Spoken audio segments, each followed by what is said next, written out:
Guys, we want to check out Cross. I understand people want to look at some table 18. We'll check them out in a little bit, but you know, this is a Sakazuki mirror match between obviously one of the best players in the world and someone I hope is also pretty good. So I don't want to you know, miss out on this game right here. So yeah, mirror match. What is that noise? We have a mirror match right off the bat.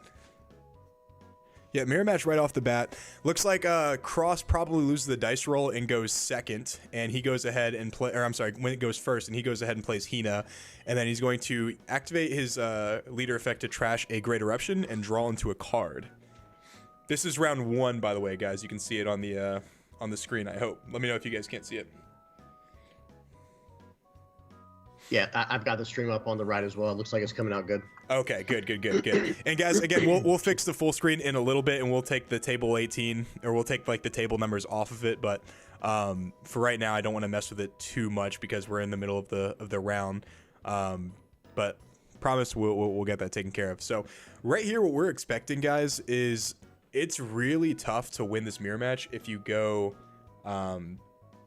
first. And the reason being is if you play Borsellino on turn or on 7 Dawn, then they can respond with a Great Eruption, leader effect, and Borsellino your Borsellino.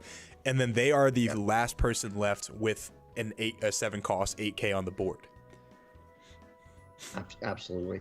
Yep. and being able to go first, or being able to go second rather, starting off with brand new. Now, Cross looks like he's running the 3 cost Hina that draws a card when you have 6 or less in hand. So he will be able to compete with the board here while still staying on curve, which is nice. Yep. A huge thing, too, is a lot of people are playing the blue Hina to do really good in the mirror match if they do lose the dice roll, because that's something that you can control. I was playing it for a little bit. I really liked it, but I decided to cut it for the ulti, if you guys saw in my video that I posted today right before the tournament started. So I think that it's a really good card. If they take their first life, you can also Houndblaze turn 2, after the turn after you play the Hina, and then you can go 7-7, or I'm sorry, 7-8, and put a lot of pressure on their life early on if you don't get rid of it, and they are forced to basically counter out or go very low in life. Now you will see a really cool play here is what the Sakazuki player on the bottom did against Cross was he attacked for 5 and he punished Cross because he went ahead and took it, and then he attacked for 7k after Houndblazing his Hina away with the brand new. Right. So that's actually huge. Yeah, that was a big tempo shift. Excuse me, goodness. I do think that now he is going through quite a bit of cards now to get to hopefully what he needs here. Like he attacked into the brand new, and let's see what he's going to do for 4 Dawn here. So he discards a brand new. Actually, he discards a brand new. So he actually Great Eruptions to, I guess, to just cycle some cards, just and then discards his brand new to get off his leader effect, and then he plays a Borsellino. Now Borsellino is a pretty strong play. However, since he is going, our player is going on the what is it called? The 6 Dawn turn. It cannot get answered with a 7 cost Borsellino, which is great.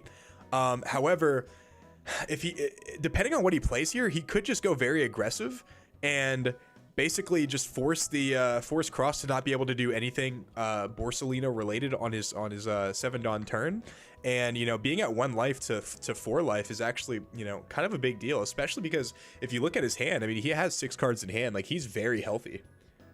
Yeah. Plenty of room to work with, plenty of space here. And now I will say the most, you know, how would you say this? Like the scariest thing right now for Cross is it is 2 life to 4. And that, like you were saying, that punish early might come back to haunt him, but it does give him a lot of new options in hand, you know, to have 2 extra cards. Yeah, no, absolutely. And the thing is, like, I think they have the same amount of hand count if I can see this right. So maybe Cross has 7 and the opponent has 6, but it looks like he's swinging 7 at his life, which is probably just going to get met with a Borsellino 2k. Yeah, Borsellino 2k. Yeah. And then since he is at 6 Dawn, or I'm sorry, since he's at 6 Dawn, he put 2 on his leader. He's going to play something for 4, most likely either his own Borsellino or a Kuzan. Now, if he does play Borsalino, and Cross has a 7-cost Borsalino, I think he's in a fantastic spot. Yeah, absolutely. Yeah. So, and the thing is, going first, if your Borsalino doesn't get answered, it's so huge because then you can set up like a Sabo play, and then like you'll literally have like one or two, like a Lucci and like a Borsalino and a Sabo. Like let's say you just hard play Lucci on your turn, or like hard play Hina, then hard play Sabo. You now have 4 characters on the board that literally can't be KO'd, and they cannot Rebecca Lucci that board, and it's just massive, absolutely massive. Oh, so he goes double 1K to get out of that, by the way. Like he counted Borsalino double 1K. Not what you want to see. Yeah, it does not feel good. Yeah, it does not feel good. And then he goes in and plays a Kuzan, which on play draws a card and replaces itself. So, dude, I'm not going to lie to you. Like, the momentum's all on the player on the bottom's favor. It's just... Man, dude, it's tough. Like I said, like I tell this to everybody. I even said this in my YouTube video. If you're like me and you don't draw counters, like you have to play 10 2Ks. If you're only playing 8, you're not going to see them if you're unlucky. Right. Yeah, even with the amount of cycle that Sakazuki has, with the amount of card draw. Because think about it too, like when you do your brand new searches, typically you're going to want to draw gas instead of the 2K counter, but sometimes the right answer is to grab the 2K. You know, I can't tell you how many times I've grabbed a Tashigi over an Ice Age or Great Eruption. It's just sometimes it's the play. Up. Yeah, sometimes you have to do it, and I think does he pretty much have to slam 7-cost Borsalino here and force because his opponent, you know, yeah, he doesn't have to. I mean, this can definitely be. I mean, I feel like obviously Borsalino on curve is the best bet here because like Rebecca, the first person to like Rebecca Lucci usually like loses because then they can get their board can get Rebecca Lucci'd. So like if he just like, he swings, oh my God, he swings 5 here. And it went through. Yeah. So I mean, obviously he's going to take the first one because he was at such a healthy life count, but he goes 5 here and he discards it to Suru, which actually gives you some knowledge that they don't have a Tashigi in hand. Because if you have a Tashigi in hand, you always counter out with that one first because that is recyclable. And looks like he does have the 7-cost Borsalino right there. And I feel like that's absolutely the play because this will at least take up his turn playing the Borsalino into this if he even has another Great Eruption in hand. Well, it's also just I'm sorry to interrupt you, James, but you're exactly right. The thing is, the reason you attack with the Borsalino here is because if he does answer with his own Borsalino, all he's going to do is attack 5K with his leader, which can easily get met with a 1K. That's right. Yep. Then he uses leader effect after and discard a Lucci, which this is his second Lucci that he's discarded.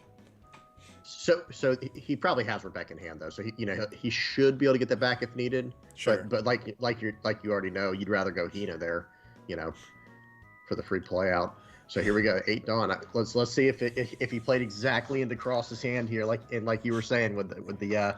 Yeah, so obviously on your 8 Dawn turn, it's either one of your cost reductions, whether it be Marineford, Ice Age, Great Eruption, and then on the Borsalino, and then you play your own Borsalino for 8 Dawn and attack 5K with your leader.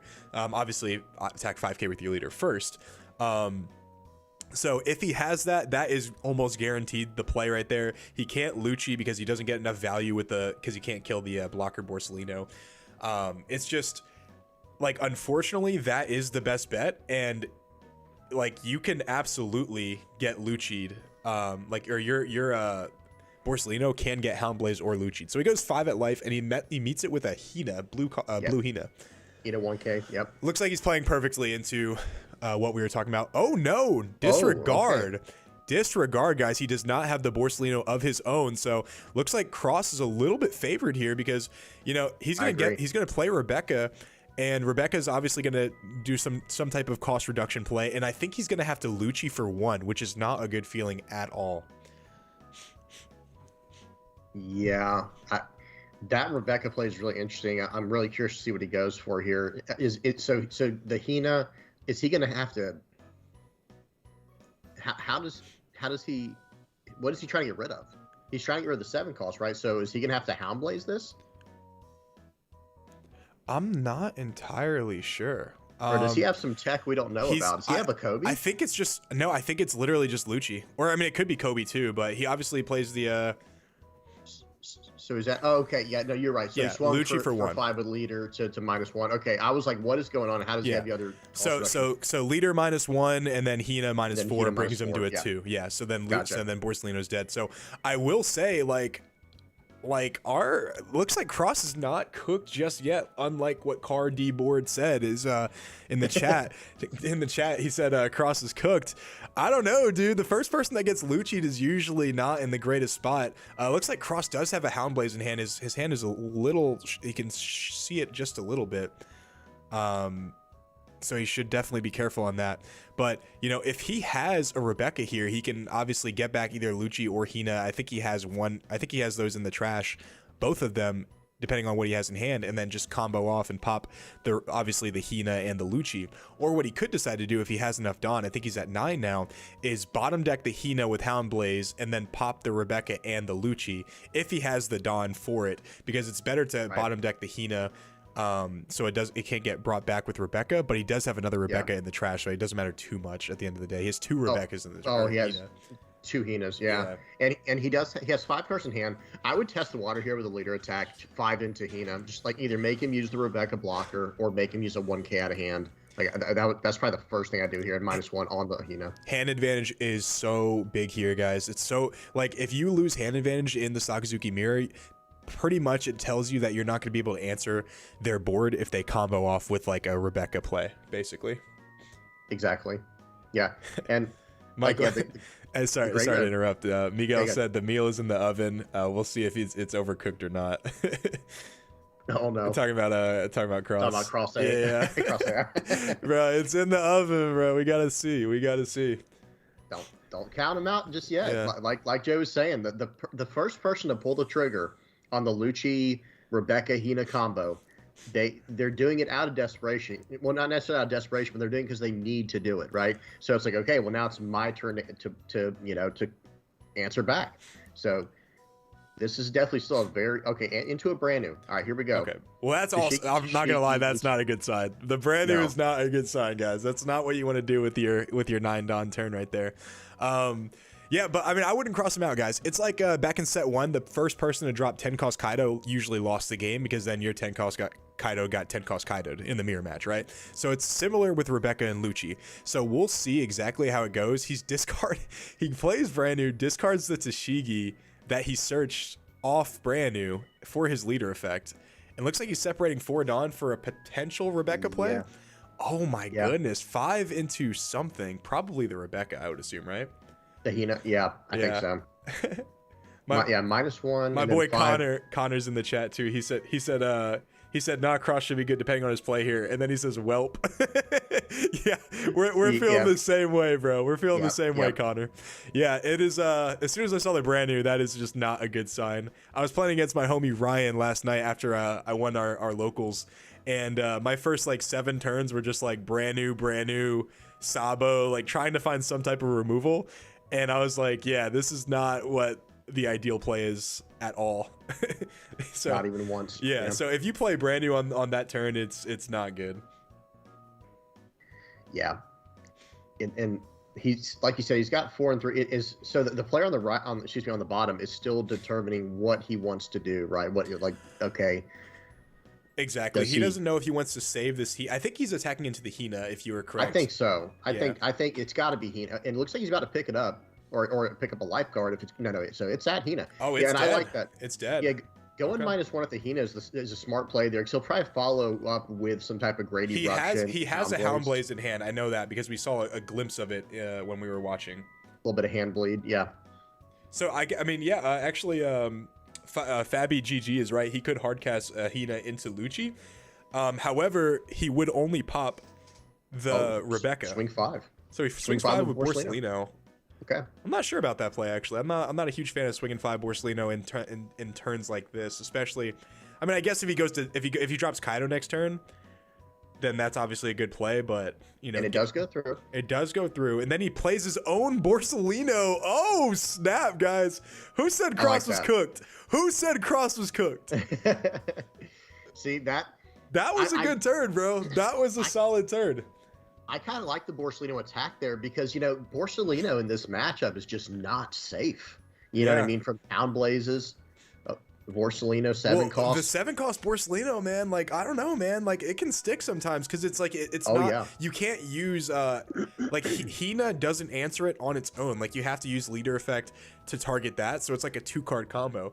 Ooh, we got a donation we got from Vern. From Verno. Vern, yeah, Vernon, I appreciate you, buddy. Thank you so much.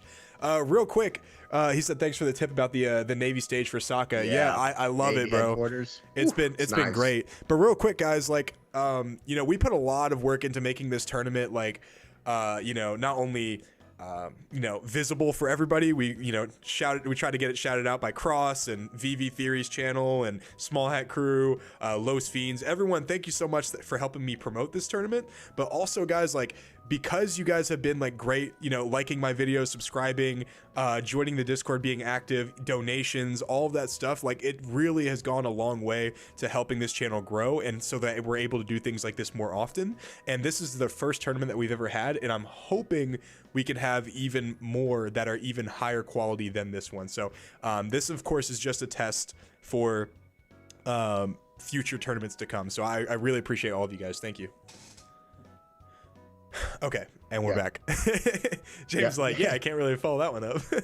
Yeah, no, well, it was perfect. Yeah, because we really do. It's great for the community. It's great for me and Joey. It's awesome. Everyone wants to see a big tournament right now. You know, and like you mentioned earlier, you know, there's just like this lapse in the tournament scene. By the way, the player on the bottom, Tran is his name on here. He is deep in the tank right now, because he's got to climb out of this. He started with a Great Eruption, by the way. That was the start of his tournament's Great Eruption. Yeah. So, but yeah, this kind of tournaments are so necessary, you know, and it's just fun. It's just a good time. Yeah, no, absolutely. He said, show me the Mihawk. So a lot of people are opting to play Mihawk. I've always said Mihawk was good. I just, for some reason, can't really seem to work him into my deck. But I do like Mihawk. He helped me win a serial shank. So, you know, I'm a big Mihawk enthusiast right here. Zai Edwards asked, did you allow yellow players into this tournament? No, we did not. We did not. We banned all yellow players. Yeah. They snuck. If they snuck in, it's under our nose. One of our friends who always plays Blurple Kaido basically told us that he posted in the buy sell trade Discord chat that he's looking for like Capone and like Blocker Sanji, and I'm like, you are not allowed to play yellow, bro. You're too pure of heart, bro. Like, you can't go to the dark side. So it looks like our player on the left, real quick back to the game, plays a Moncherie and puts 2 Great Eruptions back into their deck. And what did he have in his trash that he's going for? I'm not sure. Ooh, a Lucci. The Lucci. Okay, which means he has a Rebecca in hand, because Rebecca obviously will get back a Hina, and then Hina will be able to put the. But he only has 4 Dawn available. Oh no, oh yeah, 6. actually, because he did 2 Great Eruptions. He did do 2 Great Eruptions. So the Lucci will be able to get the brand new and the Borsalino off the field then, because Great Eruption obviously is 4, and then Leader Effect is 5, so it'll put Borso at 2, and then attack. Yeah, okay. Oh well. Well, no, the attack puts the Borso at 2, so he has to find some other way of cost minusing to drop brand new. Yeah, like maybe an Ice Age or like or like a Navy H. Dude, a Navy HQ here would be amazing. Yeah, it'd be so massive. Yeah. We were praising that card from the very beginning of this set, you know, from the set spoiling from over in the East. Yeah. And that card, it's like, the deck is so tight, though. I understand why people don't run it, but still, it's such a good card if you can fit it in. Has to Suru, has to 2K counter, you know, use a 2K counter in Suru. Oh, okay, yeah. So okay. So obviously the Lucci play is coming out. He didn't tap a Dawn for Tsuru though, because he used 2 Great Eruptions, and then Moncherie is 4, and then Tsuru is 5, so he should be at. Actually, he should be at 5 Dawn. Yeah. Guys, I'm not able to do math. I'm not a math guy. All right. Math is hard. You know, I actually. I don't want to throw my teacher under the bus here, but I'm not gonna name any names. But guys, when I was in 11th grade, I took a Algebra 2 class, and I skipped like all the time. But my teacher was so cool. Him and I were playing Hearthstone like all the time, and he said if I beat him in Hearthstone, which he was like I don't know, like top like 2000 or something in the world. He was legend. Yeah, he was really good. He said if I beat him in a match of Hearthstone, out of 3 matches, he will give me a D in this class, which would mean I didn't have to go to summer school.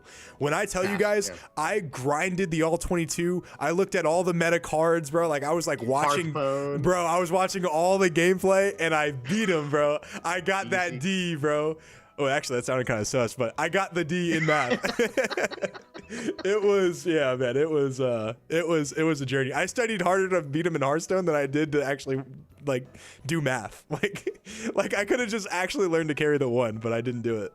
See, meanwhile, you know, we have like this yin yang personality type or something, Joey, where I'm like the total opposite end of the spectrum nerd, where it's like, yeah, took calculus in high school. It's like, just absolute nerd. I mean, well, according to my calculations. Geek? What? Yeah, pause, bro. I know, bro. It's sus, bro. I'm sorry, guys. I said that sounded sus, so I took it back, bro. I took it back. He did take it back, so. All right, so I'm sorry. What do we got going on in this game? So he ended the turn with the Lucci play. Oh, man. And now we're back over to Cross. Cross starts off with I think swing 5, it looks like.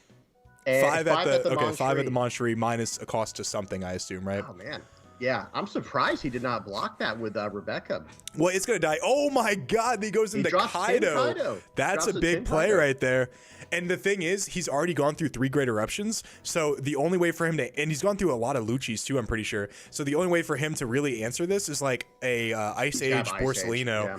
I mean, of course he can like Rebecca, Ice Age, and then Houndblaze, but like that's a 3-card combo right there. The only 2-card combo to get out of this Kaido right here is a leader effect to swing into the Kaido, make him a 9, Ice Age, make him a 4, and then Borsalino. Yeah, but now that will be his entire turn invested into the 10-cost Kaido. I think you have to just. I always think you have to ignore the 10-cost Kaido at this point, unless you have a completely, just perfect answer like you're saying, where it's like, oh yeah, we'll just do an Ice Age and to drop him down, then to get rid of him like this, or if he's running like a Tech Kobe. So I will say, real quick, Fabi, I did not play Token Druid. I played I think Ice Mage back in the day. But or Frost Mage, Secret Mage basically. But real quick, I always say that if you can drop Kaido when you're at 2 life, you are like so safe. And look at Cross's position.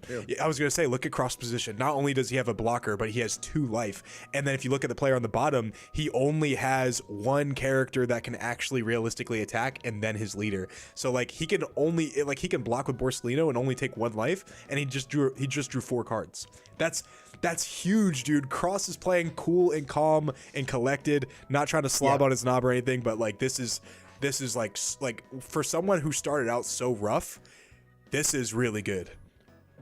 Yeah, and like you were saying, he is having a little bit of hand bleed there, because I'm 99% sure I saw an Ice Age in hand, and so it's like, okay, that's so now pretty much whatever. In Cross's hand or not? Cross's hand, yeah. So, okay, this guy's splitting like 2-3-3-2. That's got to be just like mind games, right? Because dude, I usually do that to throw people off, yeah. Because let me ask you this: has he played even 1 7-cost Borsalino on the right or on the bottom? No. Okay, a lot of people only play 2 though. I play 3 in mine because I think it's like absolutely insane. So he's going 6 at life here, probably -1 to the Kaido, and I think it's going to be Ice Age Borsalino. And if that is the case, things could get ugly. But I think. Okay, he's gonna 1K counter out of this. He's gonna Bors 1K the Hina. Okay, so he's running like 3 or 4, probably like 4 Hinas. It seems like 2 or 3 Hinas, because we've seen 2 in the trash now, or 2 being. He used. has. Are you talking about the player on the bottom? No. Oh, sorry. He played Moncherie. Okay. Moncherie. Okay. So he's gonna get back to Rebecca probably, right? Yeah. He's gonna bottom deck the Kuzan and a Moncherie, it looks like, and grab back Hina. Ooh, no, a Hina and a Kuzan he's putting back. Why not put back the Moncherie? Because Moncherie is not recyclable. Yeah, you just can't get it with anything. Yeah. So that's just like a weird decision right there. Yeah, it really is. I mean, the thing is, like, obviously, like, having 2 Hinas in the trash, like, might not mean, mean a lot. But, like, there are turns where I've had to double Rebecca to double Hina and then Hound Blaze like a 10 cost Kaido. Like there are turns where I've done that and like I've set up 2 blockers and 2 5Ks with an 8K attack. Like it's definitely possible and like it can be useful. So I think that, you know, obviously it might not come up this game, but it's actually really huge to be able to do that. And so he just played Hina. So hard plays Hina to do what? -4 cost to the Kaido, I assume. So Kaido is now at 5. Right. Yeah, so right. he has 3 Dawn. If he has the Ice Age Hound Blaze here, I mean, that would be huge. And then obviously he just goes 9 at life. With Lucci. Yeah. He's really deep in the tank here. This is, you know, this is, we have to take we got to think about the amount of time left in the round too. This game's actually going pretty long. Yeah. So obviously the round started at 9:13. So, but I actually didn't make the announcement until 9:15. I just assumed everyone would just start at 9:13. So 40, and we're doing 35 or 40? 40 for online tournaments, obviously. So okay. 9:15 plus 40 minutes. I'm not a math guy. It's what is that, 9:55. 9:55. 9:55, guys. Guys, according to my yeah, nerd, little geek. Yeah, guys, I'm not a math guy. I've been up since like 6 in the morning because I had to walk my dog and try to eat breakfast, set up the remaining parts of this tournament. So, yeah, I definitely didn't. I definitely didn't get enough sleep last night, to say the least. So it is now Cross's turn, and if the fact that his Kaido's stuck, yeah, I think he wins this game. That's crazy. Yeah, the fact that it's stuck is crazy. And I think he should Lucci this turn to clean up some of this chafe. And there's, well, he almost no doubt he has a Lucci now, right? Or can at least get it with a Rebecca because of the Kaido.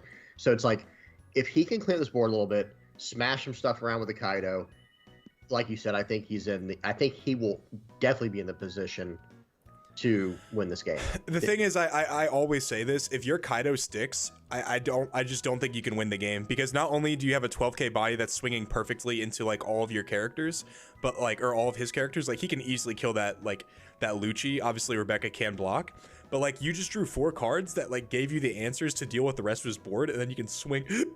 Sorry about that. Swing over the rest. And think about this too, like we talk about this all the time. And remember, I was even mentioning it about Cross and Will in videos we've had in the past, where he's doing non-committal plays right now. It's like, okay, swing 5 in your Monstri. Now he's probably going to follow that up with a swing 12 into your Lucci, just to have full control of this game. Absolutely. But we'll see what he does here. I mean, one Hound Blaze here really just makes the Borsellino just dead, and then obviously. The thing is, though, he wouldn't have swung with his Sakazuki if he had the Hound Blaze, though, right? I mean, unless he has no cost reduction at that point. So he's swinging 12 at something. I'm probably sure Lucci. Lucci. Yeah, probably Lucci. because he's trying to feel out the board here. Okay, yeah. Blocks whatever it was. Now, I'm surprised he didn't block out the Borsellino, like for the for the attack with Sakazuki for 5. Well, especially when he gets marked. It makes sense. It makes sense because if he somehow gets rid of the Rebecca, then Borsellino is like rested, and then he can just like wipe the Lucci like relatively easily. The thing is, though, like he can just Hound Blaze the Borsellino, which I think he's going to be able to do. I mean, yeah, Hound Blaze. Yeah, Hound Blaze. It's out of here. Yeah, it was never going to stick. Yeah. How did he get it to 2 costs, by the way? Leader effect and what? Oh, he hard played Hina. Hard cast Hina. Gotcha. Yeah. So he's going to put the Hound Blaze on the Borsellino and swing 8 into the Lucci, which, dude, I mean, if he counters this, he's only at 2 cards in hand right now. You can't counter this, I think. I mean, I think even if you can counter it, I don't think you can, quote unquote. You know what I mean? Because it's just too risky. And he's got 5 Dawn open. He might follow up with a Sabo, and that's going to be monstrous. Oh my goodness, dude. Does he have 5 Dawn open? I think he has 4. No, he does have 5 Dawn. If he Sabos here, the game is over, bro. Game's sealed. Game is sealed. He's going to cycle 2, can't KO my Hina, can't KO my Kaido. Oh my god, dude! If he has Kaido, this game is filthy. Or I'm sorry, if he has Sabo, this game is filthy, bro. Yeah, absolutely filthy. The Sakazuki player is really thinking about defending this Lucci here. I think I just don't think you can give your last 4 cards like that. Potentially 3 dude, cards. but you kind of do need board control a little bit. I mean, The thing is, like, what is he going to discard? Is he going to discard like 2 or 3 1Ks, or is it a 2K and a 1K? Like, exactly. Yeah. like, oh, it's a hard position to be at, because like if you give up this Lucci, you have no board control. But if you don't give up this Lucci, you have no hand advantage. So, or you don't have hand advantage either way, but you don't have hand. Oh my goodness. Double 2K. Tashigi. Yep. Okay. Hey. And follow up with Oh, the Sabo, bro. The Sabo is filthy, bro. Dude, Cross is a wizard, bro. Cross is actually cracked at this game, bro. Oh my god, dude. This just goes to show, like, his opening hand was like not only did he lose dice roll, but like there were like multiple turns where like he like couldn't get things off the board. Like obviously he started out with blue Hina and he had the Borsellino, but like there was like those in between turns where like he literally didn't do anything, and like the other guy was just like having his way, right? He opened up the brand new, he opened up like the Kuzan, like there's like a lot of stuff that like he had, and Cross was able to kind of like navigate those waters, which I think is just so impressive. Yeah, and look what Cardi Board said in the chat too. Cross has been at 2 life. Remember, I talked about that earlier. I was like, oh no, is that going to come back to bite him in the butt? Yeah. No, he's been at 2 life for 30 minutes now. Holy smokes. We're like 4 rounds later, still at 2 life. He's fine. He had it all calculated. And my goodness. That's the nice thing about One Piece, right, Joey? Like in this game, taking life, getting set back early, actually gives you resources to get you back in the game. The so different than Pokemon, because Pokemon is a snowball, right? You know, you kill a Pokemon or KO a Pokemon, then you take your prize. This is like this is how it should have been, like, for everything, because it allows for that back and forth mechanic. Yeah, I can't tell you how many times I've been like losing to like Zoro or like Law or something like that, and then they'll like give me a life that like changes everything, right? Like it's like, oh well, now I drew my Lucci, right? Like you're dead, like, yeah, you know what I'm saying? Yeah. So like it's absolutely massive, dude. Yeah, definitely. And so this guy on the bottom here, Tran is his name at least in the Discord. He is deep in the tank. This is not the spot you want to be in. So swing 6 at something. Is this at life or Borsellino? It's got to be at Borsellino. This has to be at Borsellino, because you can't give him more cards. However, dude, I think he might actually, if he Kaido's here, it's actually not too bad. Where he can climb back into it. Yeah, I think you're right. So he actually lets Bors go here. Cross is going to let Borsellino go. Mark said, I can tell you how many times you lost to Zoro. Shut up, Mark. I don't want to talk to you right now, bro. I don't want to talk to you, Mark. Guys, for those of you guys who don't know, Mark is one of our judges. Him and our friend David are the 2 judges for this event. And both of them, not ironically, I guess, but both of them, funny enough, are like the 2 main people that beat me in tournaments. Like if I do lose in a tournament, if I don't win, it's always because one of them like screws me over, bro. Like Mark cuts my deck, so I always draw terrible. That's what happens every time. And David just plays better than me sometimes. I'm like, it makes me mad. I'm like, stop being good at this game.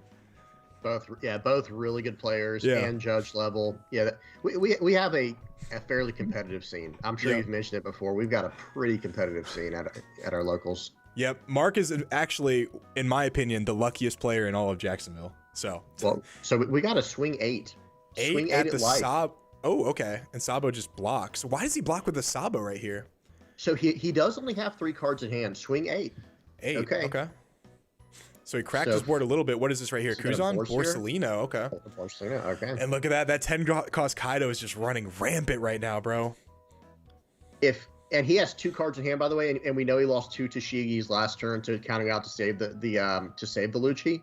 If he has a Hound Blaze, I think the game is just over. I don't know if there's a way to climb out of that. I mean, so he has 2 cards in hand. He could technically end the game here, yeah, if he has a Hound Blaze. It would require like him not to draw straight 2Ks from life, obviously, but you know how Sakazuki is. Okay, but dude, he has to, and I mean he has to attack with if he Hound Blazes, he has to attack with the Hina first, because a Hound Blaze trigger can bounce the Hina and then actually keep him in the game.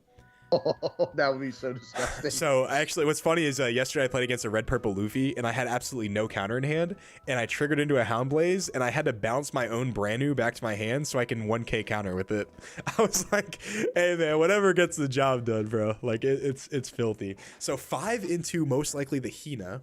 And obviously he's going to have to counter out of this one, because if he turns his Borsellino sideways, Kaido can just run rampant right over it. So he's gonna have to counter out of this one or let it die. If he lets the Hina die, he has to let the Lucci die too. I think he's baiting. I think he 5'd into life here, Joey, and -1 to Hina. I honestly think he did that to try and get him. It can't be the life. It can't be the life. He has to clear the Can't board be? here. The thing is, like a lot of the Sakazuki, the end game of the mirror comes down to who has nothing on the field. If you have 1 life Right. and they have nothing on the field, then like you just win the game automatically, pretty much, right? So like, I think. what's But up? I think he's like literally calling, like, you have no counter in hand. I think that's what he's saying right here. I don't know. Yeah, but the thing is, like, he can't go for a game regardless, so he might as well just go for characters on the board because he wins this game if he clears the board. He doesn't need to go for game. Yeah. But the thing is, can he survive next turn? He has 4 cards in hand and only 1 life. Borsellino is going to stick unless he has Hound Blaze. So it's like, I feel like he's trying to, and Mark just gave us a 5 minutes left warning for everybody. And this turn right here, I think this is it. Oh, okay. He's got 1 card in hand. Or what's he doing? He's thinking about it, but that could be a bluff. He's not going to go for game here because if he was going to go for game, he would have removed the Borsellino first and not give him the option. If he can, if he could remove the Borsellino, you know what I mean? Yeah, but the guy has 2 life. He has 3 attacks. The guy has 2 life left in a blocker. So like, if he blocks with the Borsellino, he just automatically lives this turn. But then you can clear the board. Then you clear the board and you live next turn. Yeah, well, I think he clears the board regardless. Okay. Oh, okay. He So had a Kobe. Kobe. He does Oh have my the goodness. Kobe. Then in Rebecca. Okay. Rebecca, here we go. So that's big. And this is what I was concerned. Now, he's gonna get the Sabo back, I think. Yeah, because he's oh passing my it god, with dude, the that's DKO. filthy, dude. Absolutely. Dude, and that's, Sabo is. I can't believe I was. He plays a Tsuru from hand, minuses the Borsellino. I think probably the Borsellino. Yes. Yeah. It's got to be minus Borsellino. So, so he's explaining what happened. So he got with the Rebecca, he got Sabo from the trash, plays Subaru from hand with her secondary part of the effect, -2 to like we said, I'm assuming it's to the Borsellino. He showed the Hound Blaze. Maybe he's talking right now.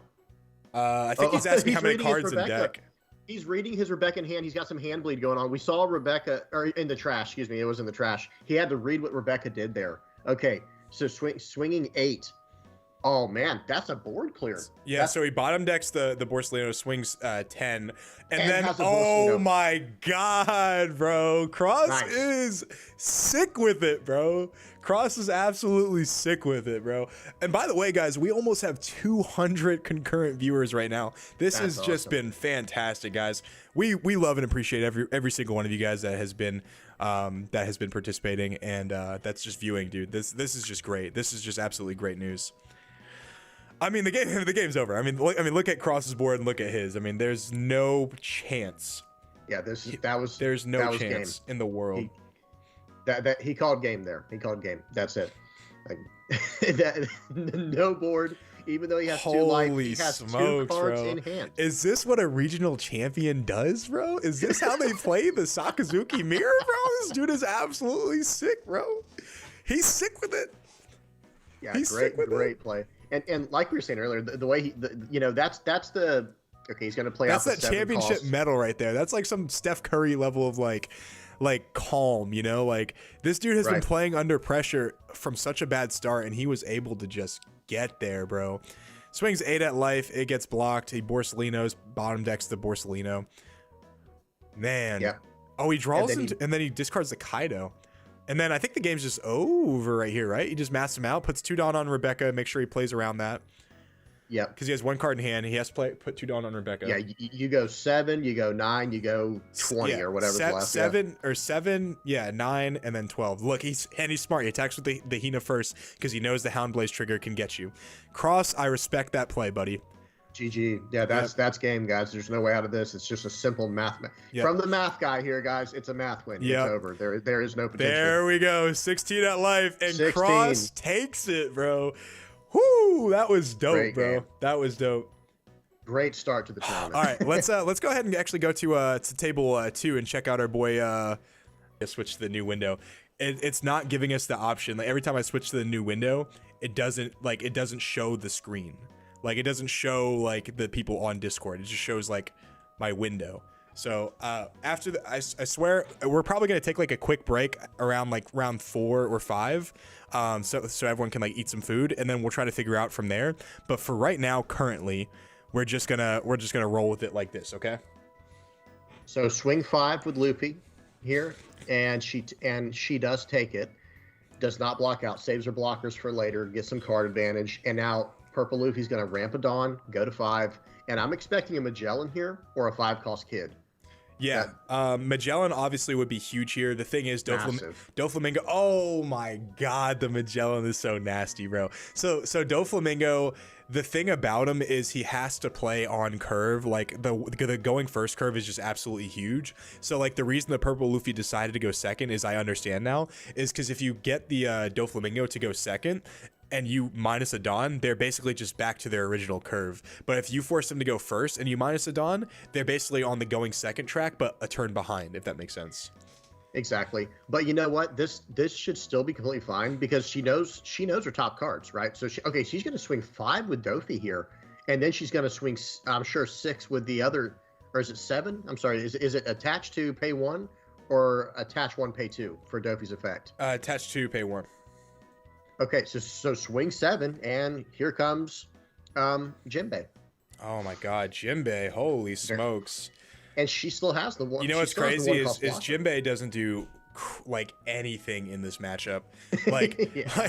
like that. You know what he really needed to see is he really needed to see the this 4/6 vanilla, the Gecko Moria, because the Jinbei just bottom decks a 3 or less, and I don't think they play any 3 costs or less, to be honest with you. Even their blockers are blocker Law is a 4 cost, Kid, Queen. They don't play any 3 or less. So the Jinbei is just going to be a body. I guess it's like a pseudo blocker. Body. It's still a 5k body, but it doesn't really do anything as far as like pressure wise, other than a 5k body, if that makes sense. Yeah. Absolutely. Yeah, no, definitely. I'm going to take a bite of this pancake from Cracker Barrel real quick. Not sponsored, but Cracker Barrel, if you guys want to hit me up, talk to me. Yeah, we can work that out, right? But yeah, so in this position, I'm actually, like I said, I think even before I even get into that, Doflamingo, I feel like was actually a pretty interesting decision into this entire tournament.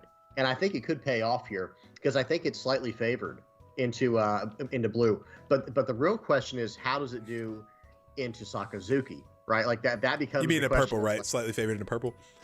Yes, I'm sorry, in a purple Luffy. Yeah, I think the Dofi deck is slightly favored into purple Luffy, but how good is it into Sakazuki? Now, so I can see, actually, what's crazy is you might be right, is Dofi actually is pretty good into a Nell because it can go really wide into a Nell. Yeah. It's always a little dicey going into Katakuri, but you do, in theory, play a lot of blockers. And then obviously you have access to like Red Rock and whatnot.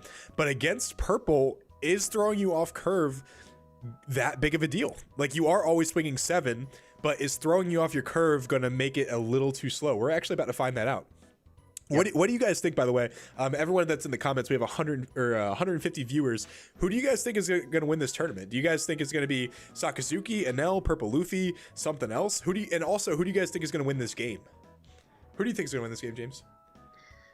So I actually think, obviously we don't know the skill level of either of these players, but I actually think the Dofi should win this game. Now they dropped the 7-cost Kid here. The Purple Luffy did, and that needs to be dealt with. And she has 6 Dawn. I wouldn't be surprised if we see something that costs 6 Dawn here, a specific event, but that would be her entire turn. So I actually think that, sorry, I was eating my pancake. So I actually think that in this particular matchup, I can see a route where Dofi can like definitely do good into this matchup. However, the Purple Luffy has had such a great start, not only winning dice roll, but being able to like apply pressure and being a 6k leader is absolutely massive against Dofi, because his best aspect is attacking for 7k and like building a board at the same time. But you only have to get rid of 1 card if you are a 6k leader. So like the 7k doesn't matter as much. Definitely. And now swinging 6 Jinbei, I'm assuming that was at leader because I don't think she would want to swing at the, the Magellan because then she'd actually lose a Dawn this turn because she had only used one of it. Yeah, no, absolutely. I think you're exactly right.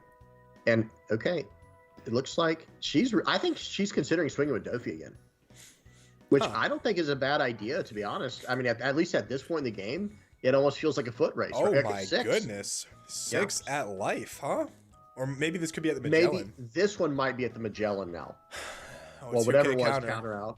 So he's giving you 2Ks, which means that obviously they don't have the board. So he's gonna swing 7 at life, I assume. Gecko Moria into the 6K. The thing is though, it's gonna get. Oh my god! It gets cleaned up with a Gum Gum Rain, dude. And this guy's going down to like 0 cards in hand. That's 4 cards that he just took out. A 2K, a 2K, or I think was it 2 2Ks and then the Gum Gum Rain? Yes, yeah, because it was ulti and I think the first one might have been a Zala. Okay. I can't remember, but yeah, it was an ulti into Gum Gum Rain Magellan. Hey, you know what's funny is music to your ears. We had Miguel say Black Yellow Big Mom wins the tournament. Dude, you're just talking dirty to him. You're talking dirty to him. I mean, if people want to play it, they can get the easy dub. You know what I'm saying? We had to ban Black Yellow Big Mom because it was too free of a win for the other person. That's the real reason you don't see it. It's actually it's a stealth ban. You can't even play it in these turns. No, I'm just kidding, guys. but seriously, hey, I honestly do think like into the big 3, into Enel, Purple Luffy, and Sakazuki. I think it has a favorable matchup into purple and yellow, but Sakazuki, yellow always, I don't know. Or maybe it's black struggles into what's funny blue. What's funny is I almost lost to a Black Yellow Big Mom with Sakazuki on Thursday, and the guy dropped double Big Mom on me. He went Katakuri Big Mom Big Mom. Wait, what? Who was playing that? Cameron was playing it at Vortex.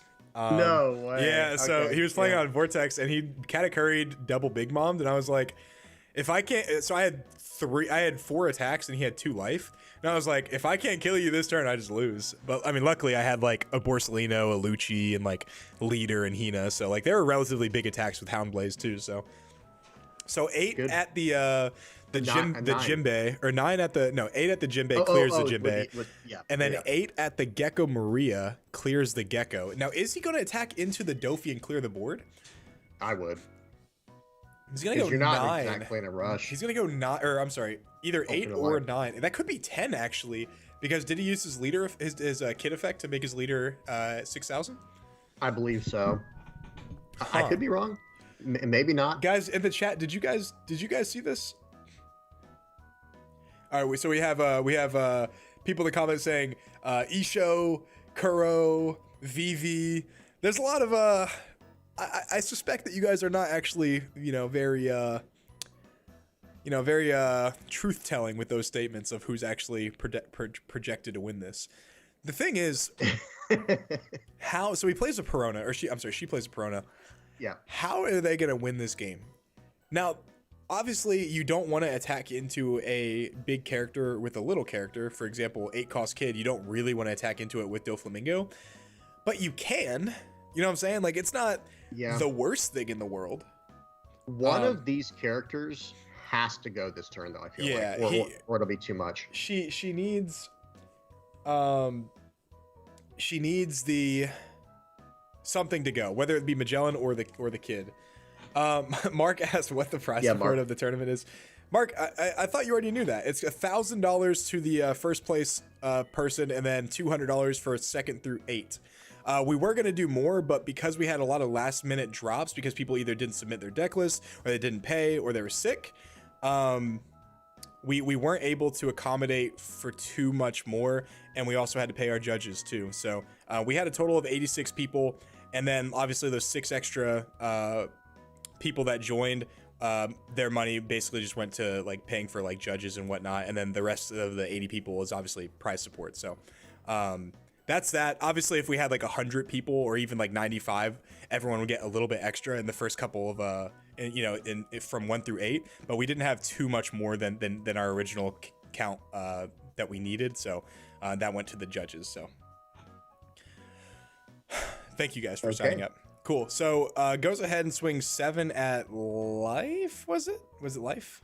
I missed it, but I think it was at Magellan. Okay, Magellan, he because 2Ks because out of of it. 2Ks. Yeah. Well, it could have been leader because of the 7 cost. Yeah, Kid. we don't know if he used it though. He's definitely gonna use it this turn because it's free. So he's gonna go Yeah. 8, most likely at the Gecko. The thing is though, he's falling into a trap where he's like, the thing about Dofi is if you keep attacking his characters, he's just gonna like outgrind you because he plays them for free while also swinging for really tall. So like, Yes. so like you're falling into his trap. And did he use leader effect? I didn't see him use it. Yeah, he used leader effect to get Gecko Moria, the 4 cost, the one with the effect, Ooh. and then he played out a Bartolomeo Kuma, and then got the there you go, 4 cost 6 standard yeah. plane. So I assume that was going into Gecko, the 8K swing, and then the Gecko was blocked for by the what's it called? The Kuma, by the Kuma to play the Pacifista. Yep. Huge. Yeah, and now remember, Perona was played last turn, so this Dofi player should know the next 2 times she uses the leader effect that she should be able to get gas from it, unless she whiffed, obviously. And okay, look, he keeps falling into the trap of like attacking into his characters. Now, obviously, like eventually they're gonna run out of characters, but like, dude, Sure. like Dofi, like by the time like when they get their Mihawk out, like Mihawk is gonna stay on the board forever. And ever. And it's going to get rid of the 7 cost. Exactly. Like, that's a massive. She's at 10 Dawn right now. It looks like. I think she's at 10 Dawn right now. So she's going to swing. If she well, she has to play the Mihawk first if she wants to swing into the Magellan. That way she can Dawn minus rested Dawn. Right. And plus, I think he's going to she would Mihawk the 7 cost, right? Well, yeah, and then swing 6 into Magellan. Yeah. Well, that's what if she has the Mihawk Mihawk here. I see what you're saying. If she has the Mihawk here, she has to bottom deck the kid. That way, she can use the rested Dawn to minus when she swings into Magellan. If she gets Mihawk out this turn, I think she wins this game. Because what's funny is I made a video yesterday or 2 days ago about me playing against Purple Luffy with Sakazuki, and I said Borsalino sticks. Like Borsalino is a 7 cost 8K, Mihawk is a 9 cost 9K. That like they literally can't get off the board. Borsalino sticks like the entire game unless they swing into it with Kaido, but like Mihawk is obviously 1K more, and like cost wise, like they can't like sheep's horn him, they can't do anything to him, they can't brachio bomber. There's no nothing. It looks like they're explaining something to each other here. I guess she's wanting to know what does what here. Yeah. But real quick, I'll respond to the comments real quick. PokeNerd asked if this will be big enough to influence card prices. I mean, possibly. I mean, my YouTube channel is relatively big. James's YouTube channel is relatively big. So, if people see that, like, this is actually great practice for Nats. So, like, oh my God, she plays the freaking Kaido here. 10 cost Kaido. So what does she do? Does she bounce the kid and then she can only bounce 1? Well, she can bounce her own Perona too. Oh, nice. Nice. Yeah. Excellent. Nice. Excellent. Yeah. Swing 6, and then swing 5, 6. I assume into Magellan. Yeah. I think she should have swung 5 first here just to try to get the 1 to tap, and then she can do the 6 at whatever she wants. Yeah. But it wouldn't matter. Well, she also should have swung 5 first with her leader. That way, like they can't get a free block off a kid, and that way they have to like either take it or discard a card and then swing 6. That Kaido's massive, man. Yeah, that Kaido's huge, dude. He swings perfectly into the 9 cost Kaido. And then just to finish my thought, yeah, I mean, our YouTube channels are relatively big, so depending on what wins here, a lot of people that are playing in Nats are actually playing in this tournament, or at least I know of at least like 15 people. So like this could honestly reflect, what is potentially going to be the meta for Nats. So it very well could, reflect card prices. So I'm treating this like a regional, to be honest with you. Like there are a lot of great players in this tournament, and there's great prize support. So we have all the coverage of a regional, right? Obviously, this looks way not as good as the stream on a regional would be, but it will get there. But it has all of the makings of it. It has the players, it has the prize support, and it has like the seriousness tone of this tournament. So very much so. Now back to the game. Kaido is absolutely huge. Yeah, he's massive. Sorry, they are correcting us, saying, hey, there was no 5K attack because of the leader, because of the 7 cost leader effect, all that. So my bad, guys. My bad. Sorry. Yeah, no, our bad, guys. I completely forgot that the leader is 6K. So yeah, there's nothing for the leader for her to attack into. So she was right in the way that she sequenced that turn. But so what we see here, 6. Yep. And I'm gonna give you guys a little bit of a secret that I found with Purple Luffy is a lot of people play 3 Kaidos in Purple Luffy. I find that if you don't see your Kaidos, you just like always lose the game. So like, why not just like play 4? And that way, even if it clogs in your hand, you see it when you need to see it. Because a Kaido last turn would have been massive, but instead she played Kid, you know? Yeah. Or you played Kid. And is that 9-cost Kaido there? It's like the alt art, I think. I think that's the promo. Yeah, I think that is 9-cost Kaido. Okay, sure is. And so gonna be KOing that. Yeah, the Pacifista. Yep. And then get a Dawn back with Kid. With Kid. Okay. So I mean, it's definitely anyone's game to win still, right? Like and Smash in here, that's gonna go down to 1 life. This Perona is gonna have to do some work next. Oh, she's no trigger. You know what was really nice with blue? I know Dofi's a different kind of deck, but when I was playing Queen, blue yellow Queen, Sobbles was actually just the most disgusting trigger in the entire world. Like bouncing a 7, that's what got me the game against Whitebeard. You know, just popping 7s back to their hand. Like, who cares if they have rush? You can have it back because it takes your whole turn. The thing is, our Dofi player is in a really bad spot right now, though, just because that she's at 1 life. If she was at 3 life, she would be in a great spot, even with the Kaido. But the 1 life swinging 10k is just not what you want to see at all. Tap 4. Is this going to be a 3,000 worlds? Because it really needs to be. Okay. Yeah. Okay. It needs to be the Kid. Okay. There we go. Okay. Yep. Magellan does not matter here. 1 Dawn active is Blast Breath material, though. So, she has to overcommit to this attack, in my opinion. Does she 3,000 worlds again? Oh my God! Whoa. Double 3,000 worlds. And guys, real quick, if you guys see anyone in the chat ask about the Discord thing about how this is like active still, in between rounds we're going to try to fix it, but you know, we couldn't fix it in the middle of the round, so we're going to keep trying to fix it so it just shows the screen. So if you see anybody ask about that, feel free to let them know, so we don't have to keep responding to it. We're going to try to fix it as soon as we can. Okay, so I mean, this is, you have to overcommit here, put 2 Dawn on the Kaido unless she has Love. Does she have Love Mellow? That was the question. That's a good question. She has to clear this Kaido. She wants to play Perona. Like, I think that's what she's messing with. 12. I think she has the Love here. Oh, 12 at life. Holy smokes. She's got to have Love Beam. There's no question about it. If she has Love, she wins this game. Because, oh no, she doesn't. No, not the Perona. Oh, Trafalgar. Oh, 1-cost law. Double 1-cost law. Double. Oh my God, bro. She is cooking, bro. She's in her bag, bro. She's in her bag. Oh, bro. That double 3,000 worlds into double law. That's it, man. That's the recipe for success. How does Purple Luffy climb out of this? That's the question. Like, oh my God, she's in her bag, bro. Yo, because she only has 7 Dawn to work with. I'm not gonna lie, bro. Both of these games that we've seen have been absolutely sick, bro. This has been clean, bro. She has to block this one, bro. Block it. Let's go. All right, guys. I'm all on the Dofi train right now. Counter out of this. I'm all on the Dofi train. Yeah, this game's over. I mean, so either Queen or Kid's coming down, the blocker Kid, right? Because there is no other way to get out of this. There's just no way to get out of this. Period, bro, she is in her bag. How good, bro? Imagine, bro. It's just crazy. Like, imagine, like, you're like telling your friends, like, oh, what were your matchups? You'd be like, I only lost to a blue Dofi.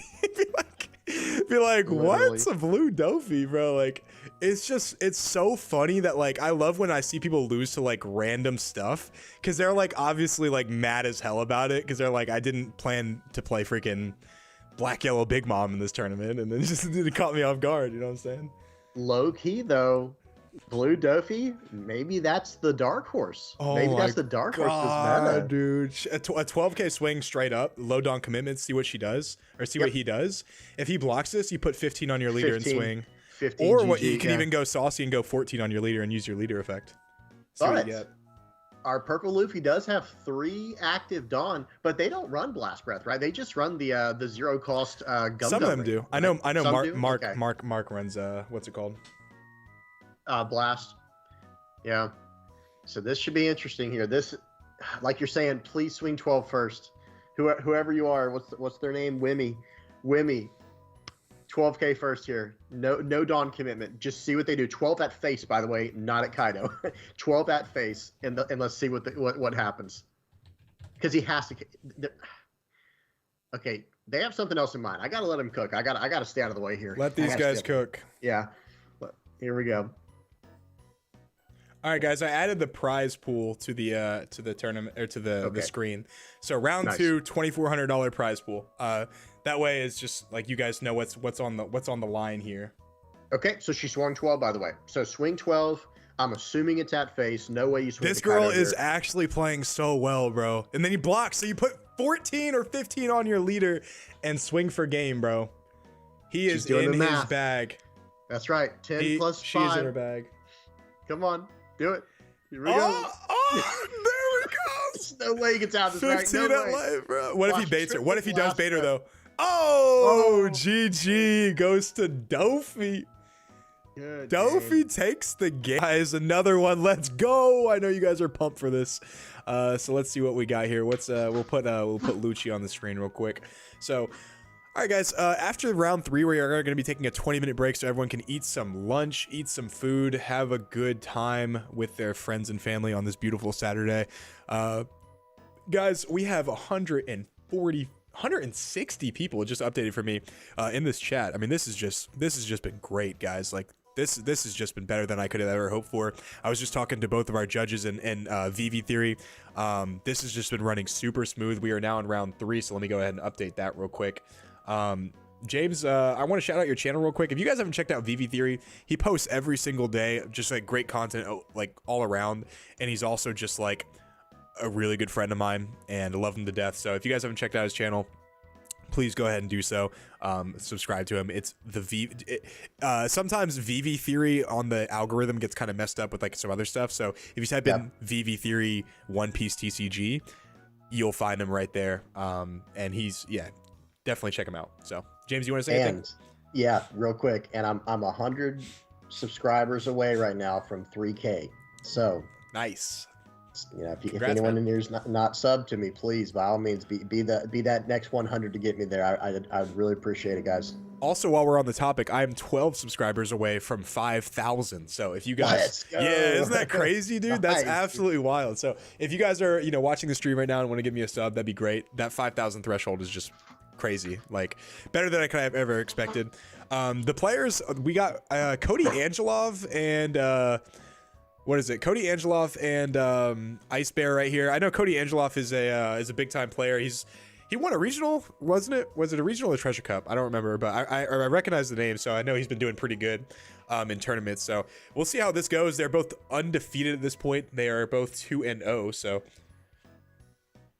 yeah, and when it comes to the mirror, that's when you really, I mean, there are unfortunate situations that can happen, but like generally speaking, that's where you can really show off your skill level is in the mirror, because it's, for the most part, it's going to be a 100% fair matchup. Now, yeah, going first and second does matter, of course, but I think you get what I'm saying there. Yeah, and guys, so Wilson said he's not pumped for the mirror. It'd give us some variety.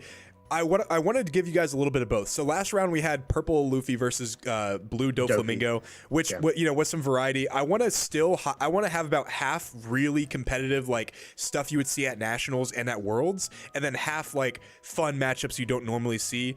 I want to be able to cater towards both people, because I myself am going to nationals, and watching these games helps me out a lot too. So, for those of you guys who don't want to watch this mirror, you're more than welcome to take a break, and then maybe next round we'll have like some other type of matchup. But there's a lot of money on the line here, so there's not going to be too much variety. There's probably not going to be too much like crazy varieties. Like there might be like 1 or 2 Bella Betties. Maybe we can try to find one, but for the most part, like this is a very competitive tournament, and there's a lot of money at stake. So there's going to be a lot of Sakazukis, a lot of NLs, a lot of purple Luffys, and some of the matchups that we see, we're gonna see it. We're gonna see them. And someone asked, when is US Nats and Worlds? Nats is January 27th, I want to say. It's like 27th or 28th, something like that. And then Worlds, I actually don't know. But I know it's in like Japan. So looks like top player, is that Cody Angelov right there? That's Ice Bear. My boy Ice Bear. I actually like that name a lot. Ice Bear looks like he lost the dice roll, went first. I assume he lost the dice roll because he's going first. And looks like, bro, is he playing the ulti, bro? Did he watch my deck profile today, bro? Who watched my... Did anyone in the chat watch my deck profile today? That's actually my tech right there. That card is absolutely nuts. And then Hina is going to swing in for 7 after the Great Erupt, or after the Hound Blaze. And this is a very tempo start for Cody. Dude, no, Ice Bear. Or, excuse me, Ice Bear, yeah. Dude, Ice Bear, dude, don't mess with Ice Bear, Cody, bro. He'll pop off. He'll pop off. Yeah, this absolutely, man. This is a great start from our guy up here on the for Ice Bear. Actually, on the top, yeah, on the top. I mean, the putting him down to 2 life. Obviously, I mean, don't count him out yet because that's what happened to Cross earlier, and Cross ended up winning that game. So we'll find out. Came back, yeah.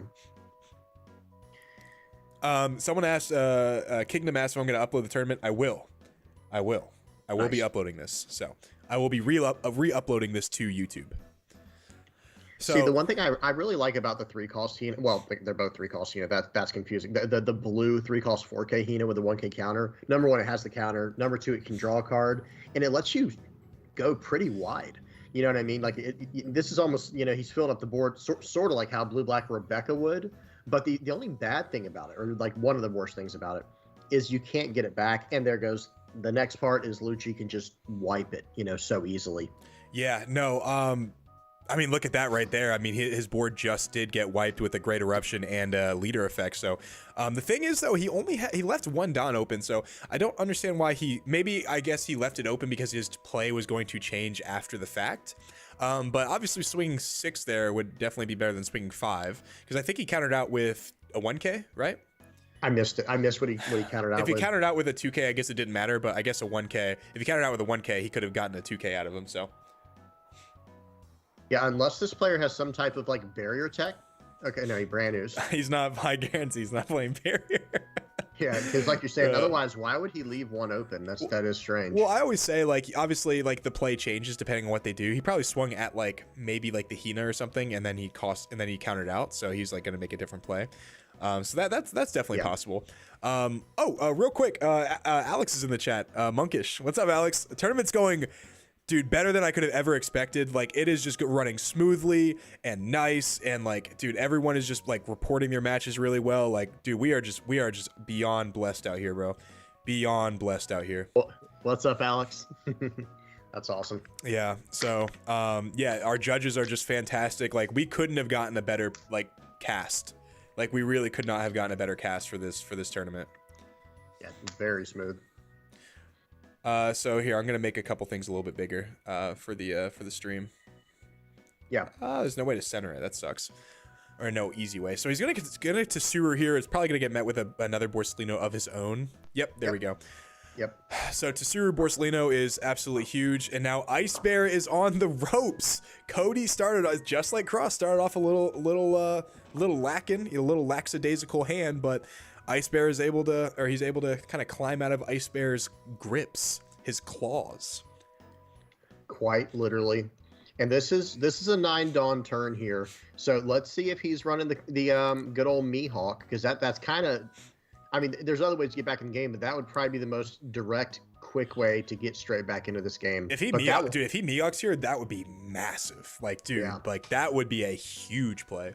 You know, another play he could also do is just his Borsellino, which I think is also still a pretty good play. Yeah, maybe a Great Eruption or meet it with a Sewer like he did. See, and that's why, like, you know, I look at a lot of lists, and I'm surprised people don't run 4 Borsellinos, because I feel like a lot of decks run 3, and I've even seen some run 2 that run the Mihawk. Yeah. But it's like, man, so that Borsellino is disgusting. No, I'm playing 3 Borsellino.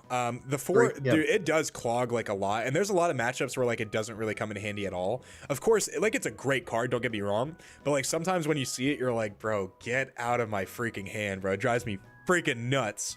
But that's fine too, though, right? Because the leader, it's like, okay, cool, easy cycle, next card. You think that, and then you draw into a damn Hina, and you're like, you know what I'm saying? Like you just don't have the counter. So.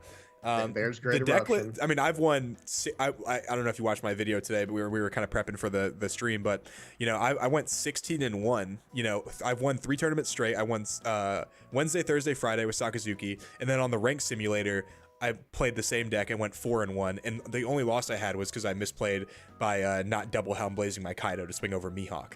Like I would have literally went 17-0 with this deck. Like this deck. So like what I mean by that is like the deck, the way I'm running it is just playing so great, and I'm only playing 3 Borsalino. So I like it at 3. So yeah, and that it definitely makes sense. So, but real quick, the Sakazuki player on the top, the was it Ice Bear? He went double Great Eruption. Yeah. And somehow something else as well, dropped down the was able to clean up the whole board, the 7-cost Borsalino and the Subaru with the Lucci, and then played out the Hina to draw a card. Double Ice Age, or I'm sorry, Great Eruption and Leader effect is -5, so he puts the Borsalino at 2 and the Tsuru at 1, and then the Lucci. I think that's a solid play. That's really good. Now the thing is, he can also get this board wiped by his own Lucci. That's why they call it the Saka Lucci.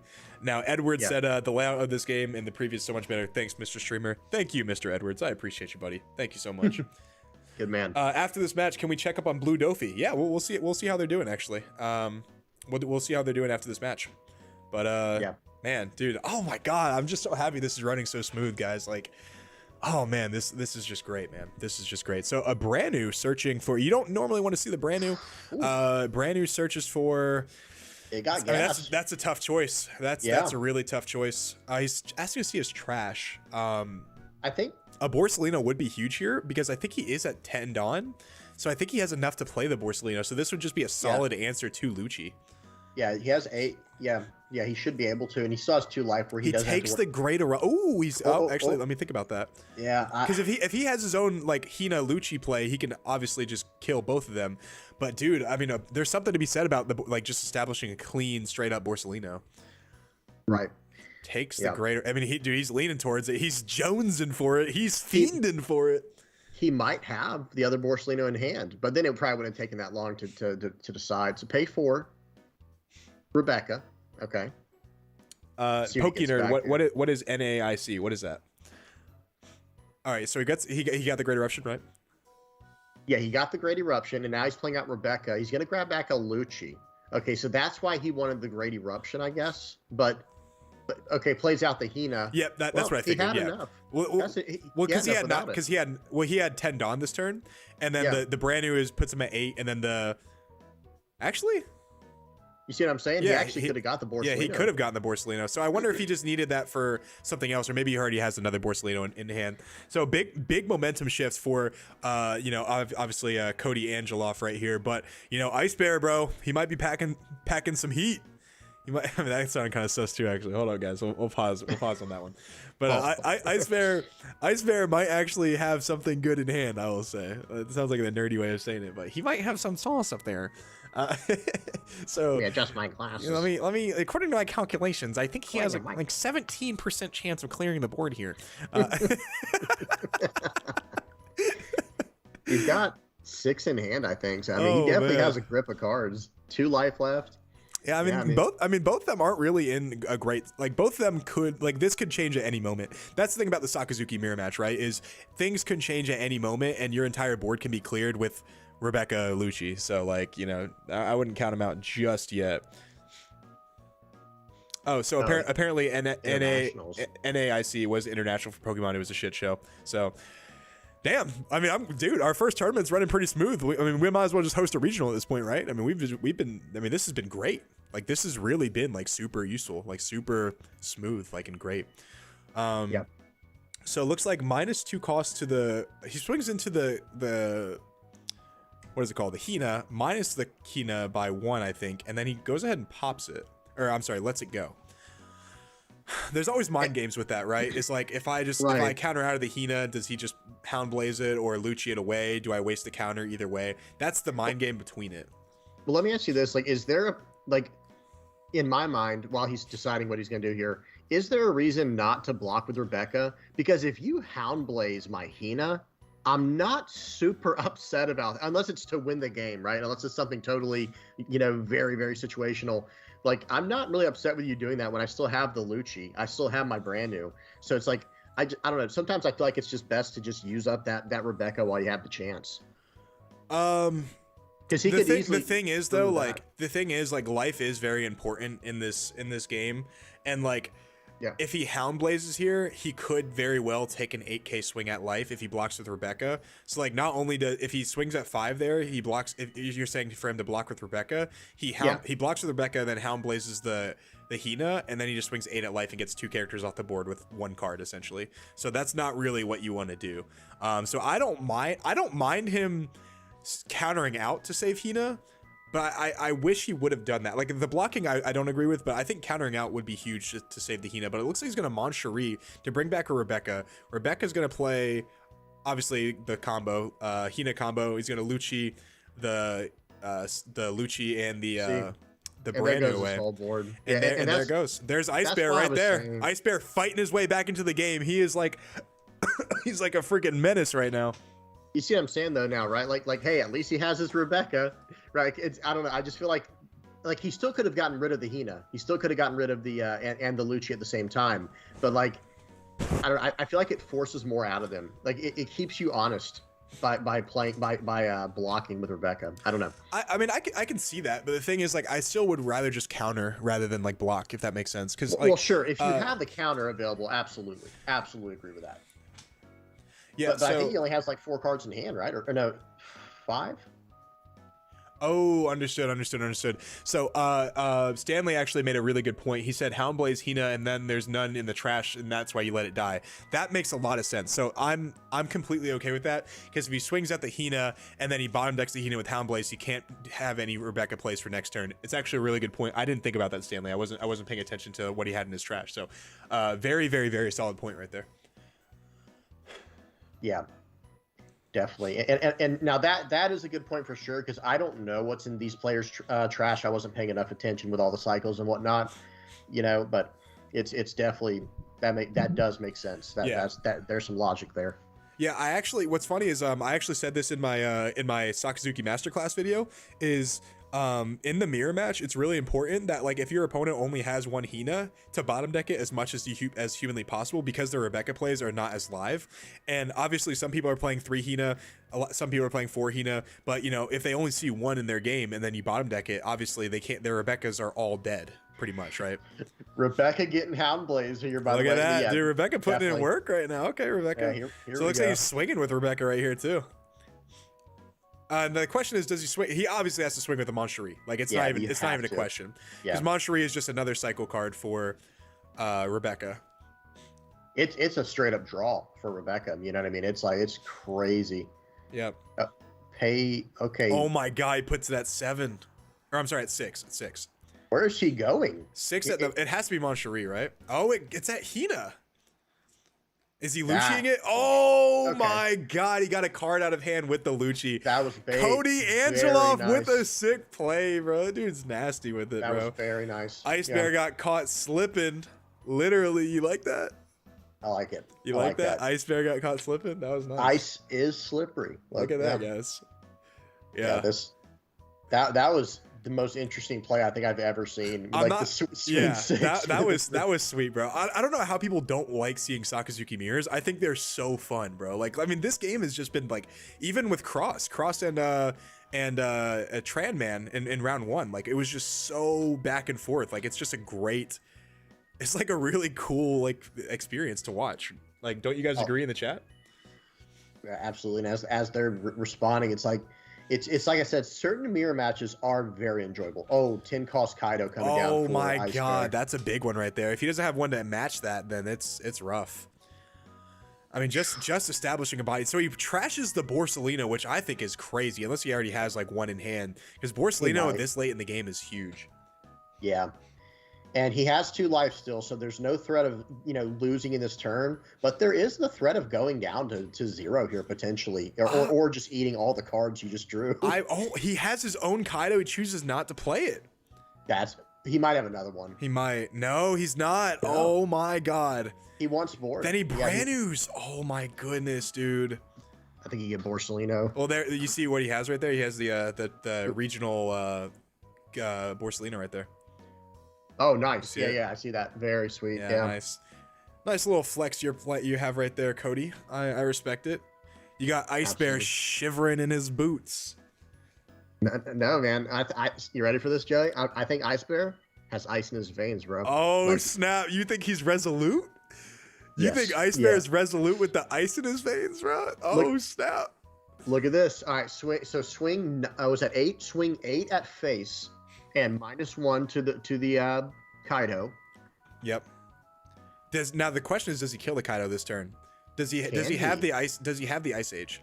He takes that. Of course, you're gonna take that right there. But he does have a Lucci. He didn't play that Lucci this turn, so he can swing with that Lucci. That's tough. Yeah, he can swing, and that's what I was saying. Oh my god! He puts him down to 0.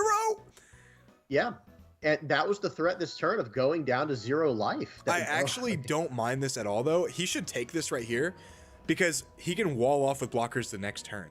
Like he can play. Sure. He can legitimately play 2 blockers next turn. Takes it. Yeah. Yeah, if he plays like Borsellino or like Rebecca and like Sabo, like he's golden. Like he's fine.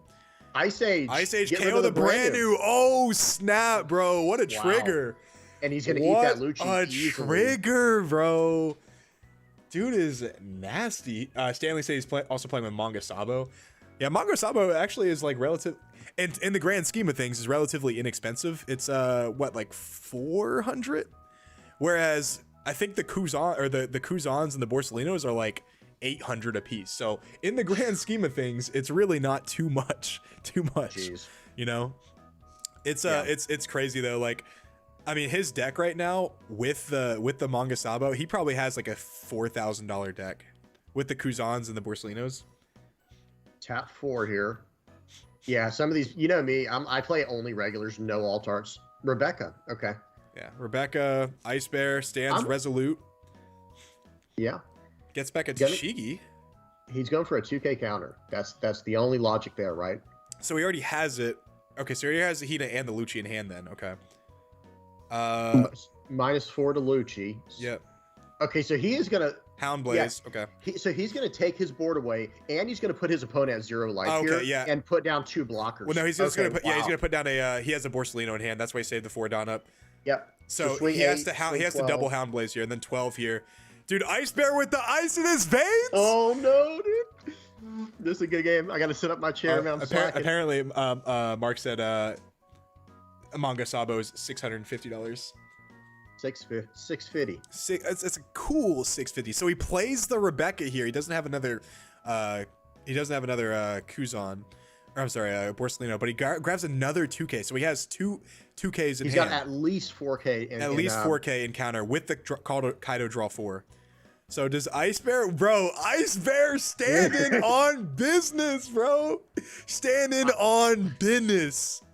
Then he plays a brand new. Oh my God! Does he get another Tashigi? Oh no, he gets a Tsuru here probably. Yeah, because you can't get it back from trash. So he has at least 6K counter in hand right now, bro. He said, "I want my money, bro." You guys, if you guys, you remember, you're a big football fan, right? You remember when the Rams won the Super Bowl and what's his name? Aaron Donald was like pointing to his ring. Yeah. You know what I'm talking about? That's Ice Bear right now, bro. That's him, right? Yeah, that's Ice Bear right now. And he was at the end of his career too. You know what I mean? Like at the very end of it. It's like. It's crazy. That's his first one, though, right? That's what I was saying. Like he was trying to get that, if I'm not mistaken. Someone correct me if I'm wrong in the comments, but. And Matt Stafford brought him to the Holy Land, bro. Stafford and Cooper Kupp too, and it was crazy. So he does have the Hound Blaze to get rid of the Rebecca. Does he have the other Hound Blaze? He has to go. Oh, he has the other. Oh my God, bro! Does he have the counter to get out of it though? Oh my God! So he has 11? 8, 11, 1, 2, 3, 4, 15 at life. That's 15 at life. 1, 2, 3, 4.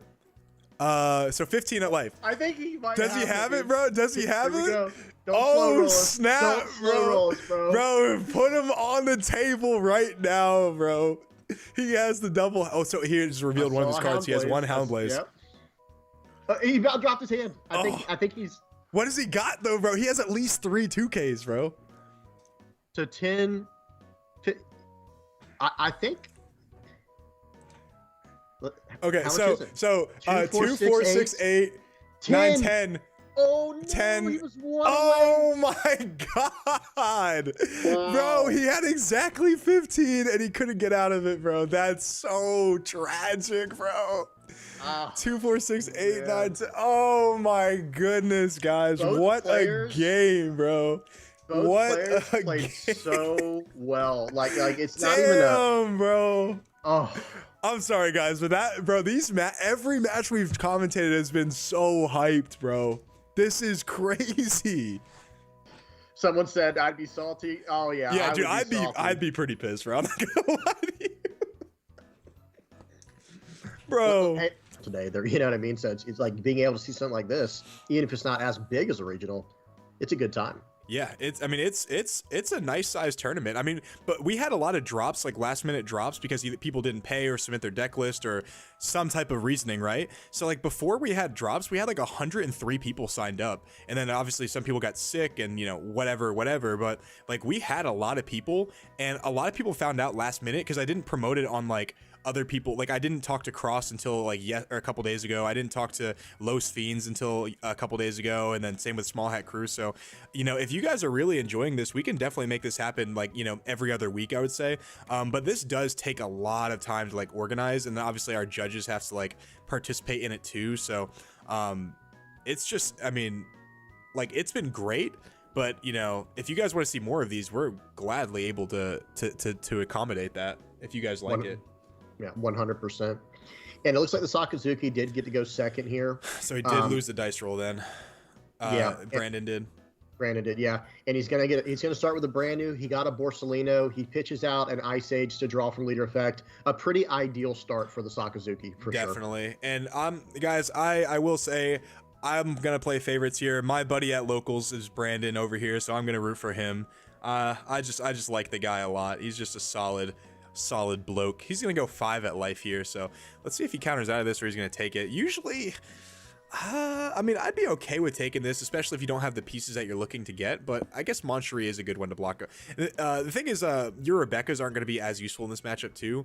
Ooh, so he's playing the Heart Pirates engine, which, guys, I don't know if you know this or not, but the Heart Pirates engine is definitely not great in a Sakazuki because it is a little slow. So what we could see here is a Houndblaze. If he doesn't, though, he's kind of good. If he doesn't have Houndblaze here, I think he's kind of golden. You definitely take this first life, of course. I think you go down to 2 pretty easily. He has the Houndblaze. Yep. Every time. Damn, he has it. Yep. Damn. If he didn't have it, I think he would have been on a roll there.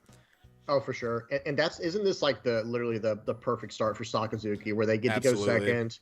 They had the brand new down turn 1, so they can turn 2 Houndblaze with full value and 2 Dawn left for another brand new. Damn, dude. If he gets another Houndblaze, this is rough. A 2K is just as good here, right? Yeah, 2K is good. Absolutely, it is. Yeah. Unborn Koalas, is there a Discord to join this next time? Yeah, it's actually if you check out my video, my channel, all my videos have a link to our Discord. You can join anytime. We actually don't have one set up right now we don't have anything on the horizon, but obviously if this goes well and people really like it, then of course we can just do more of these. So this is just our first attempt of it to kind of gauge the interest. If you guys really like this, we can do this like every other week or something like that. I mean, play for big prizing and whatnot, and then obviously when our website drops, we can just continue this, but with even better pricing. So yeah, so that's that. Yeah, I will say this is not great. Obviously, are you swinging in the brand new here? Probably not, right? Probably just 5 at life. I think he has to. Okay. Because it'll start eating up his board. You know what I mean? Yeah, that's fair. Get cards out of his hand. So maybe that is a smart play, and then just bottom deck the brand new. Does he have the blocker kid here though? He has another heart. I think he's another. Yeah, I think. Oh, he plays a Zoro. Okay, Zoro. Interesting. Now, does he go Sachi Penguin here? Is Sachi Penguin the good play? If he can, I think he should, because that'll put him at 4, so 6 next turn. That'll put him at 5 next turn, because Sachi Penguin, he minuses 3.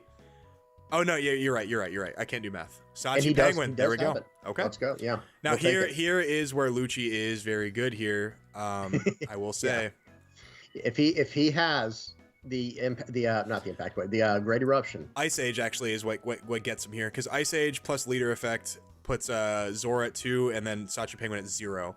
Because he did pitch an Ice Age earlier. Yeah, so that might have actually come back to hurt him, because because the unless he has double Great Eruption, there's no way for him to get both of them to 2 and 1.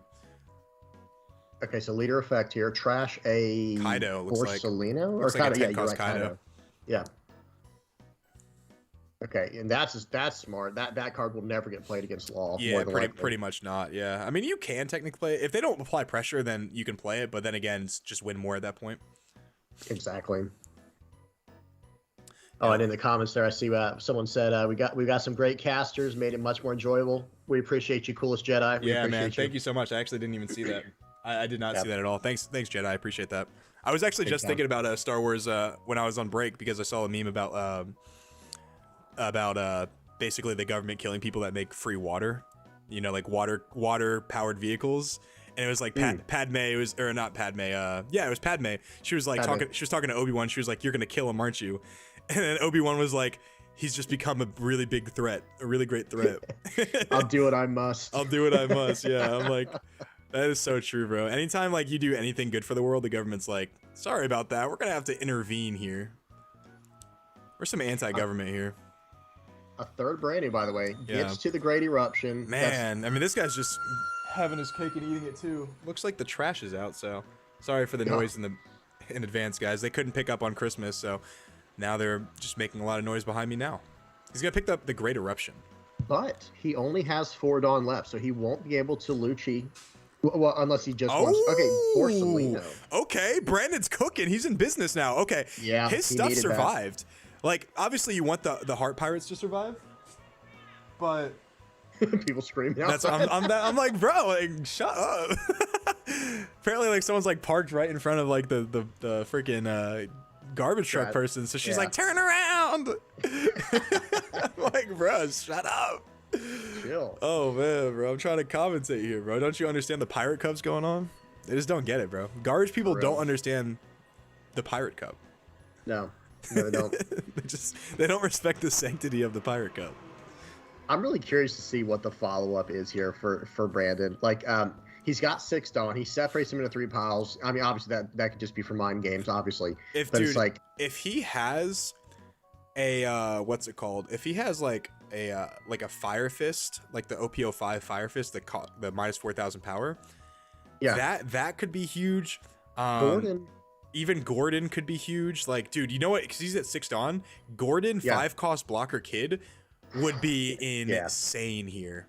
Literally, that's like a back-breaking play right there. It would be insane in the membrane, bro. Yeah, quite literally. Quite literally insane in the membrane. Isn't it? Oh, okay, so swing 6. Let's see what this gets met with. Suru, okay. Breakfaster said, you should be thankful your garbage picked up, bro. Yeah, I mean, I am thankful, bro. It's just a joke. True. Yeah, no, they do a great job, but they also got to keep it down, you know what I'm saying? Yell out the window, be quiet, I'm streaming. Two things can be true at the same time. I can be thankful that we have garbage people that work really hard, and I can also wish them to not be as loud as they are being right now. So he swings 6, 6, 7. So he doesn't have the cost reduction, it looks like, or the power reduction, because if so, that Borsalino would be in the gutter. So what does Brandon do here? Maybe he wanted 2Ks out of hand. I don't. Okay, oh, it's so a gamma knife. It's a gamma knife. It's a gamma knife. Gamma Let's knife. go. Yep. Okay. So why didn't he use that Huge. first is my question to bottom deck the Borsalino, so he can't. I think that might have been a little bit of a goof, unless he's going to play a Zoro, maybe? Maybe. Because he is at 2. Beppo. Uda. Okay. Uda. Yeah, Beppo. Yeah. I don't really. Okay. I mean, I guess he has to play. I mean, he doesn't have to play something, so maybe it was best. He only has 2 cards in hand. Maybe it was best to keep that 2K in hand, don't you think? Yeah. I was just about to ask. That's the promo 2K with like the mini Robin effect, right? Yeah, I think it's better just to keep that in hand, because it only KOs a 2. I think it's a. Guys, correct me if I'm wrong here, but a 2 cost or less is Beppo, right? I'm gonna bring that up while we're actually talking Yeah, about it. let me actually download it so I can put it on the dev real quick. Or onepiece.dev. Yeah, so it is a 3-cost 2K counter. Dawn times 1 when attacking, KO up to one of your opponent's characters with 3,000 power or less. So it's literally just a mini Nico Robin 2K. Yeah, give me 1 second, guys. Yep. Yeah, I put it on screen for you. Nice. Yeah, I think it's better to keep that in hand. I actually agree. Maybe he's thinking he could eat up the brand new next turn with it, and like, sure, Rob Lucci it, I guess, right? Because he doesn't really care ultimately. I'm not sure though. Yeah, I mean, what does it really kill though? It kills a 3,000, so I guess it does kill brand new, but like you're not really worried about brand new because your leader can No, just bottom deck it. So I'm easily. trying to Yeah. think, like, he has an Otama. Okay, saves Okay. 5Ks with Otama. So I think the play here is just to run him out of resources and put 2 Dawn on brand new and then swing swing 5. This is just not a good position for our law player to be in at all. Law, yeah, because look at the hand difference too. It's like 6 cards to 1 right now, and it's like that's red purple's biggest problem right now. What you say is running out of gas. Like, yeah. that's, So no, I completely agree. You're exactly right. I was saying to my friend earlier, I forgot who it was, but I was talking to someone about red purple law, and I was like, you can build the deck in 2 ways. Like the Heart Pirates engine is so good into like Enel and like stuff that like purple Luffy, but like it's really bad into Sakazuki because it's slow. And like, right. oh, and then he's just gonna pop the Beppo and the Zoro. It looks like that's rough. And that's the problem. Is like it's hard to build a deck that beats the Holy Trinity. So if you build a deck like Law, you have to kind of hope that you either draw perfect or they draw bad, or you just dodge those matchups. So I really admire Brandon for playing this deck, because I love this deck a lot. I think Red Purple Law is one of my favorite decks to play in terms of like the versatility it has. It just, for me, loses too much for me. Like, it loses to too many things for me to want to play it like competitively. Right, like it doesn't have that stretch across the board where it's like how Red Green Law did, right? Like Red Green Law, it's like, yeah, it had like, it didn't have necessarily any like crazy, bad matchups, and it didn't have any incredibly crazy good ones. It was just straight up good across the board. Well, I don't know if you remember, but Casual Hero, I actually got a win with Law on like one of the last weeks of OPO4. I just drew hot all game, but that was before set 5 release. So like I wasn't playing like, I wasn't playing against Sakazuki. I wasn't playing against like Katakuri, who could just easily swing over like the Zoros. Like it's really tough. He doesn't have a whole lot of answers. Like I only got 1 win with Law, and that's because I didn't play against a deck that can just outgrind it. You know what I'm saying? Like a Nell or, Yeah. Oh, and all day ML in the chat. Vivi is the man. Appreciate you, bud. Thank you very much. Vivi is the man, bro. And then Courtney Gray said the stream is so good he didn't even realize it's 2 a.m., bro. Yeah, it's depending where you are, dude. Man. You're watching this super late or super early, man. So shout out to everyone across the world. I know we got a lot of people that are subscribers of the channel in Germany and like like Italy. Like I have, it's pretty diverse demographics when you look at like my channel analytics. I like that, yeah. Channel even Australia. Yeah, I get a lot of Australia too. Yeah. So it's that's why it was like hard for me to decide a time for this tournament, because like we have so many viewers in like other parts of the world where I like wanted to make it like somewhat accessible, but also for me, I couldn't get up at 4 a.m. You know what I'm saying? Like that's just if you can't get up at 4 a.m. and you're overseas, then hey man, by all means. If not, if not, you can sleep through this, bro. We totally get it. Yeah. Edward, is it G or Zai? I think I've asked this before, but I think I forgot. He said he's over in Greece. You said Edwards there? Yeah, Edwards. Is it G? I think it's G, right? Not sure. Approximately 6 to 7 rounds, Breakfaster. And then are we doing a top 8 split at that point? We're going top 16 split. Best of 1. And are we going to do that today still? Yeah. We're doing that today. Yeah. Smugglin' Rum, Phantom Dark over there, guys. If you guys see in the chat, he's our judge for this event, or one of our judges for this event. He's over in Hawaii right now on vacation and actually decided to help us out with this. Like, what a good dude. Like, I'm telling you guys, Jacksonville is just full of really good dudes and 2 pieces of shit, and you know who you are. So, yeah, just want to let you know. In case they're listening, right? Yeah, in case you're listening, you guys are pieces of shit. But everyone else is really great. Oh man, too funny. Local drama, it happens. That's what I'm saying, bro. It's not. It keeps things spicy. It's not drama. It's just they're just pieces of shit. It's just that simple. I will say this: it is not looking good. Yeah, Brandon, it has been a valiant effort, but I'm starting to see the writing on the wall that says 3 Dawn. It's the writing is a little bit offensive, if you ask me, and it's not looking good for my bud. I think at the end of the day, you're just not going to beat someone with those Pokemon sleeves. Yeah, like that's Well, I When mean, it comes if they down have to it. access to Zapdos and Articuno, like, how do you? And Moltres. Yeah, how do you beat that? I never liked Moltres, dude. Moltres is like my Yeah, least favorite. Moltres Like, was trash. dude, you know who I also hated more than, and I don't know why, but I hated Suicune. Like, there was a whole movie about gosh. Suicune, and I hated Suicune. So okay, so I'm Gen 1 only. I'm so old school boomer. I Oh, played Gen 1. okay, you're a Gen ad 1er, gotcha. nauseam. Yeah. Yeah. So for me, it was like, why on earth would I go for Moltres other than to collect it when I have Charizard? Like, it's just this. I mean, it's completely a different concept, but I kind of see what you're talking about. But they're both flying. They're both fire. They're the exact same. Now, when you look Moltres at like is like, well, technically Charizard it does have like legendary base stats.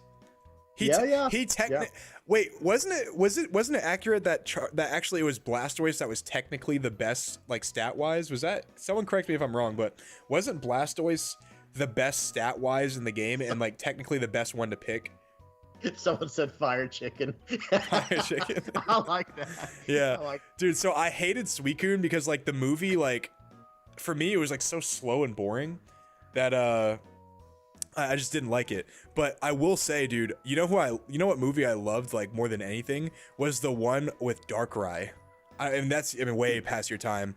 But yeah. Darkrai was like one of my favorite legendaries because I'm an emo boy, and I'm just like, I just want to sit in a dark room and, you know what I'm saying, like, and brood. So he's gonna go 5 at life. He's gonna go ahead and swing, play Zoro, swing 5 at life. He's gonna go ahead and take this.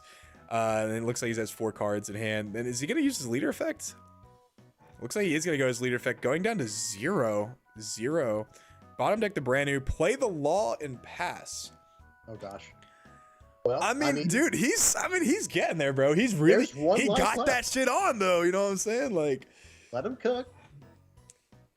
I mean, one Gamma Knife and he just wins next turn, right? Unless he get two bodies down. He doesn't have enough to buff. Yeah, he doesn't have enough to buff really. But I mean, 5 cards in hand. If this is a, I mean, the thing is, like, he doesn't have enough to bottom deck either because he's going to go to 2 Dawn next turn, unless his life is a trigger, which even then won't help him out, really. And let's see. Okay, Great Eruption. Great Eruption Houndblaze wins this game right here. Oh, dear. Yeah. He's like, all right, yep, that's down to 2. And... Houndblaze, yeah, 2 Dawn. Oh, poor Brandon. Okay, good game. Damn, we jinxed you, buddy. We jinxed you, Brandon. I'm sorry, pal. 1 card in hand, just swings 8 right here and gets the game, it looks like. 8 at life. Gonna go ahead and take that. Good game, Brandon, man. I love Brandon, bro. I love Brandon. He really fought valiantly here. Triggers into a Gamma Knife. He did have a Gamma Knife in hand too, so it's like, oh man. Dude, the first turn Houndblaze actually really did like hurt a lot, bro, because like you weren't able to search with the law, which sucks. So shout out to my dog right there. You guys want to check out? Let's check out some other matchups right here. What do we got going on over here? Legendary sleeves are legendary. So we haven't featured Cat yet. We've already saw a little bit of Red Purple Luffy. We saw Red Purple Law. So we haven't seen Cat. So we're good on that. So let's go ahead and do. Who's fair between Enel and Red Purple Luffy? It's definitely Enel. Enel can just drag the game out and just destroy Luffy. It's not even close.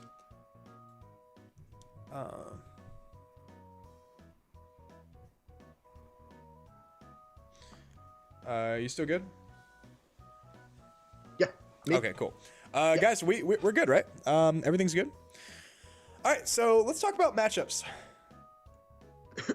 Let's talk about matchups. Katakuri versus Sakazuki. Okay, so real quick, guys. I don't think there's any Whitebeards that we know of. The Dofi player, we will definitely follow up with her in a little bit. So let's talk about Katakuri.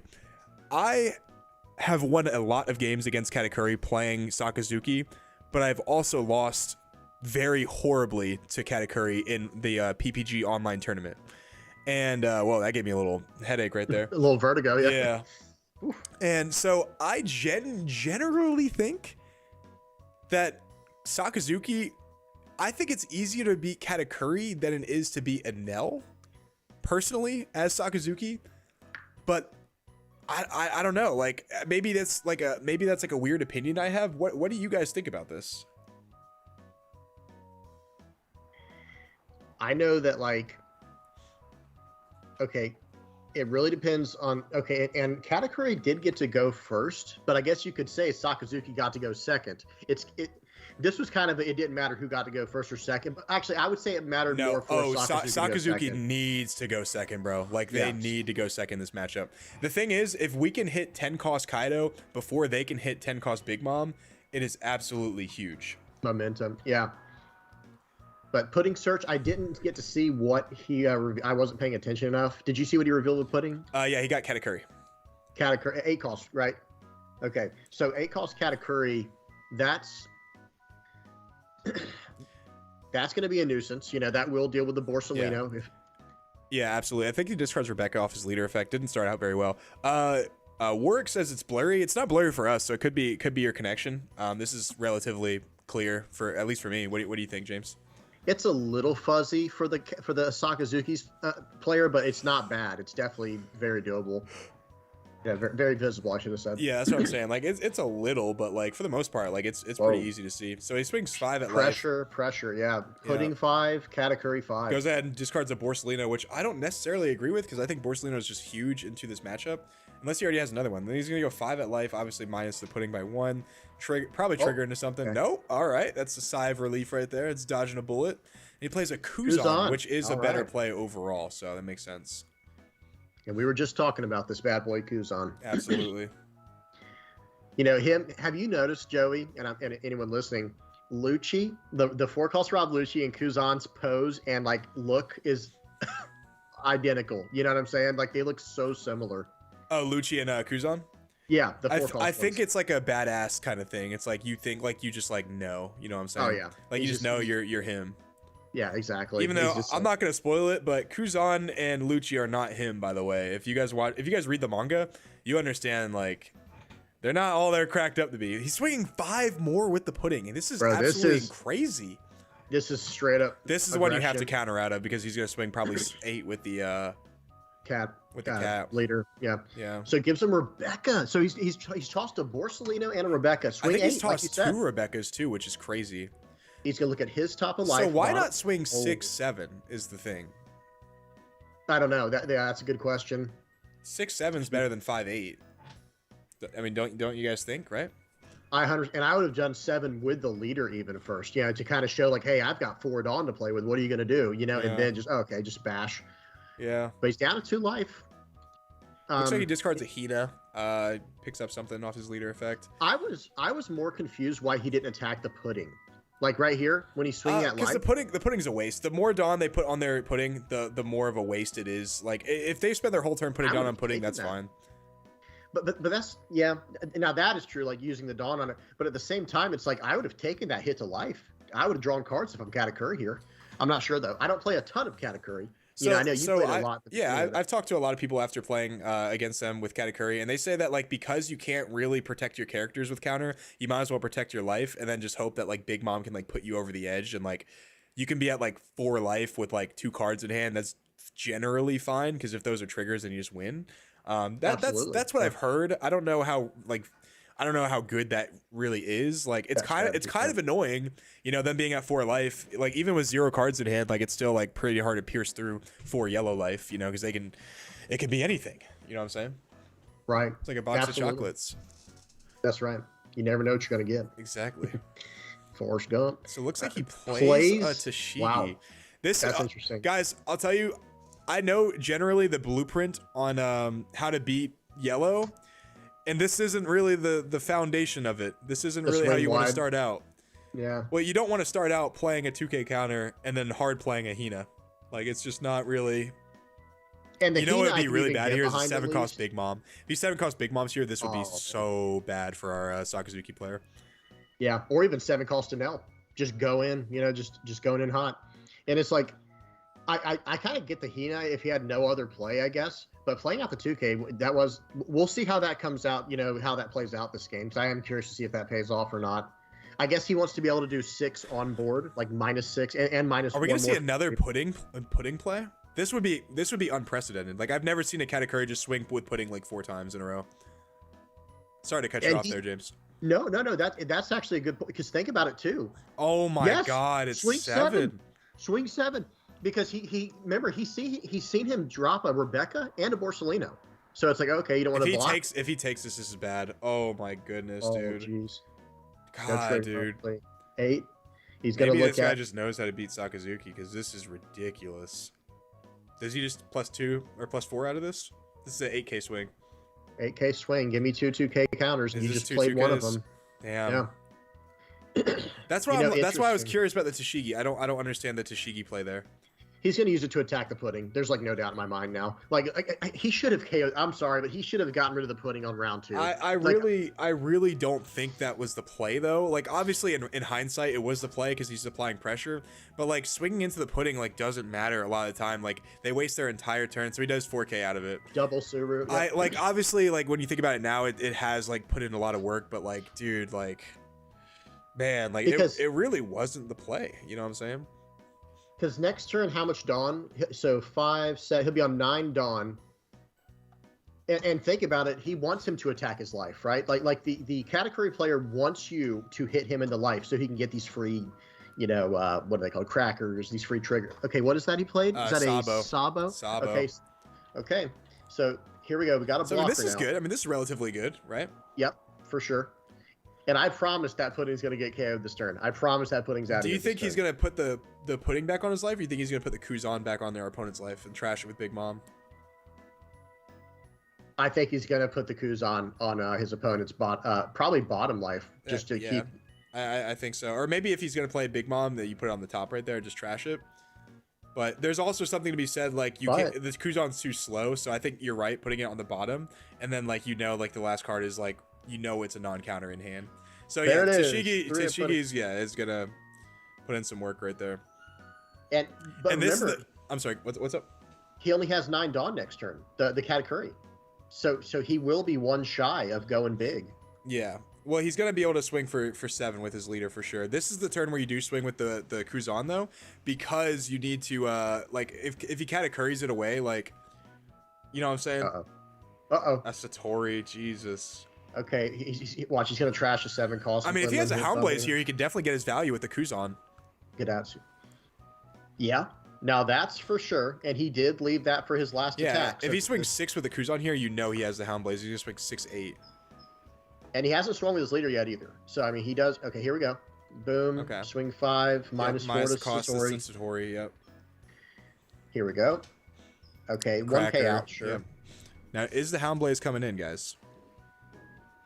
I think it has to. Right? No, it's not. No way. It's not. I mean, no. yeah. I mean, if he swings his leader there, it's not coming out. So what is he gonna play for 3 Dawn? Is my question. Blue Hina? Is Blue Hina coming out? Is he playing ulti? Ulti or Hina here is the only thing, right? Bart. Bart. Okay, right. yeah. I don't mind that. That's like Bart. that's like your list, right? Where you run the Bart. Yeah, I like Bart. So yeah, I do too. I really like Bart. 2K counter utility, blocker utility. You can get him back with your Rebecca's. Just Bart's great in this. 3 cards in hand isn't really that great though. No, definitely not. And what is he doing? He's getting leader effect. He trashed a Borsellino, 7 cost Borsellino to draw another card. Okay, so got a brick out of hand. Okay, is this guy gonna? Is he gonna Katakuri the Kuzan away? Is my question. So the bad part is here is he can swing 5 with the Satori, and then it could warrant him to block with Sabo, and then he could swing 7 at the Kuzan, and then I guess he could block with the Bart, and then just put the Kuzan back on his life. That is probably what's gonna happen. Absolutely is the right play. Yeah. Yeah, that's okay. And like you just said, I got observational hockey right here. Yep. And then like you said, it's going to be 7 at Kuzan. It's gonna get blocked with Bart. He's going to have to look at. He already knows what both players' top card is, or no, he knows what his top card is, but he hasn't looked at his opponent's yet. He can reveal it though for his opponent if he wants to. True. And in a webcam, it just stays face up, correct? If it's your opponent's, or no? I'm not exactly sure. So okay, yep. so exactly what I said. Yep. And now here comes Akos Katakuri, bye Kuzan, and Probably at the bottom, I think, right? yeah. Bottom. Because now you know their last card's not a counter. Yeah. So, okay. So not looking good for our Katakuri or for our Sakazuki player. I mean, a 10 cost Kaido here would be huge though, wouldn't it?